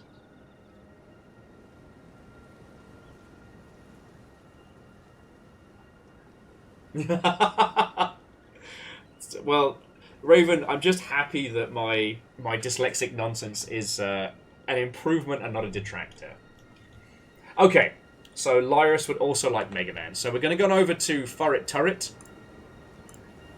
Now, I am going to have to leap into Animal Care and whatnot after this, because Dag's going to get there last. But Furret Turret is currently playing Mega Man Legends, so it ain't going to be dull. Because, let's be honest, a lot of us might know about Mega Man Legends, but very few people have seen it.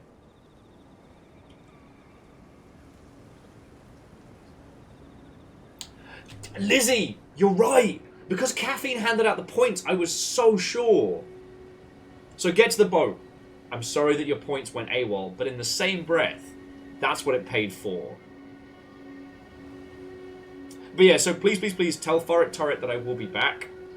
I'm just going to go be grown up for a little bit.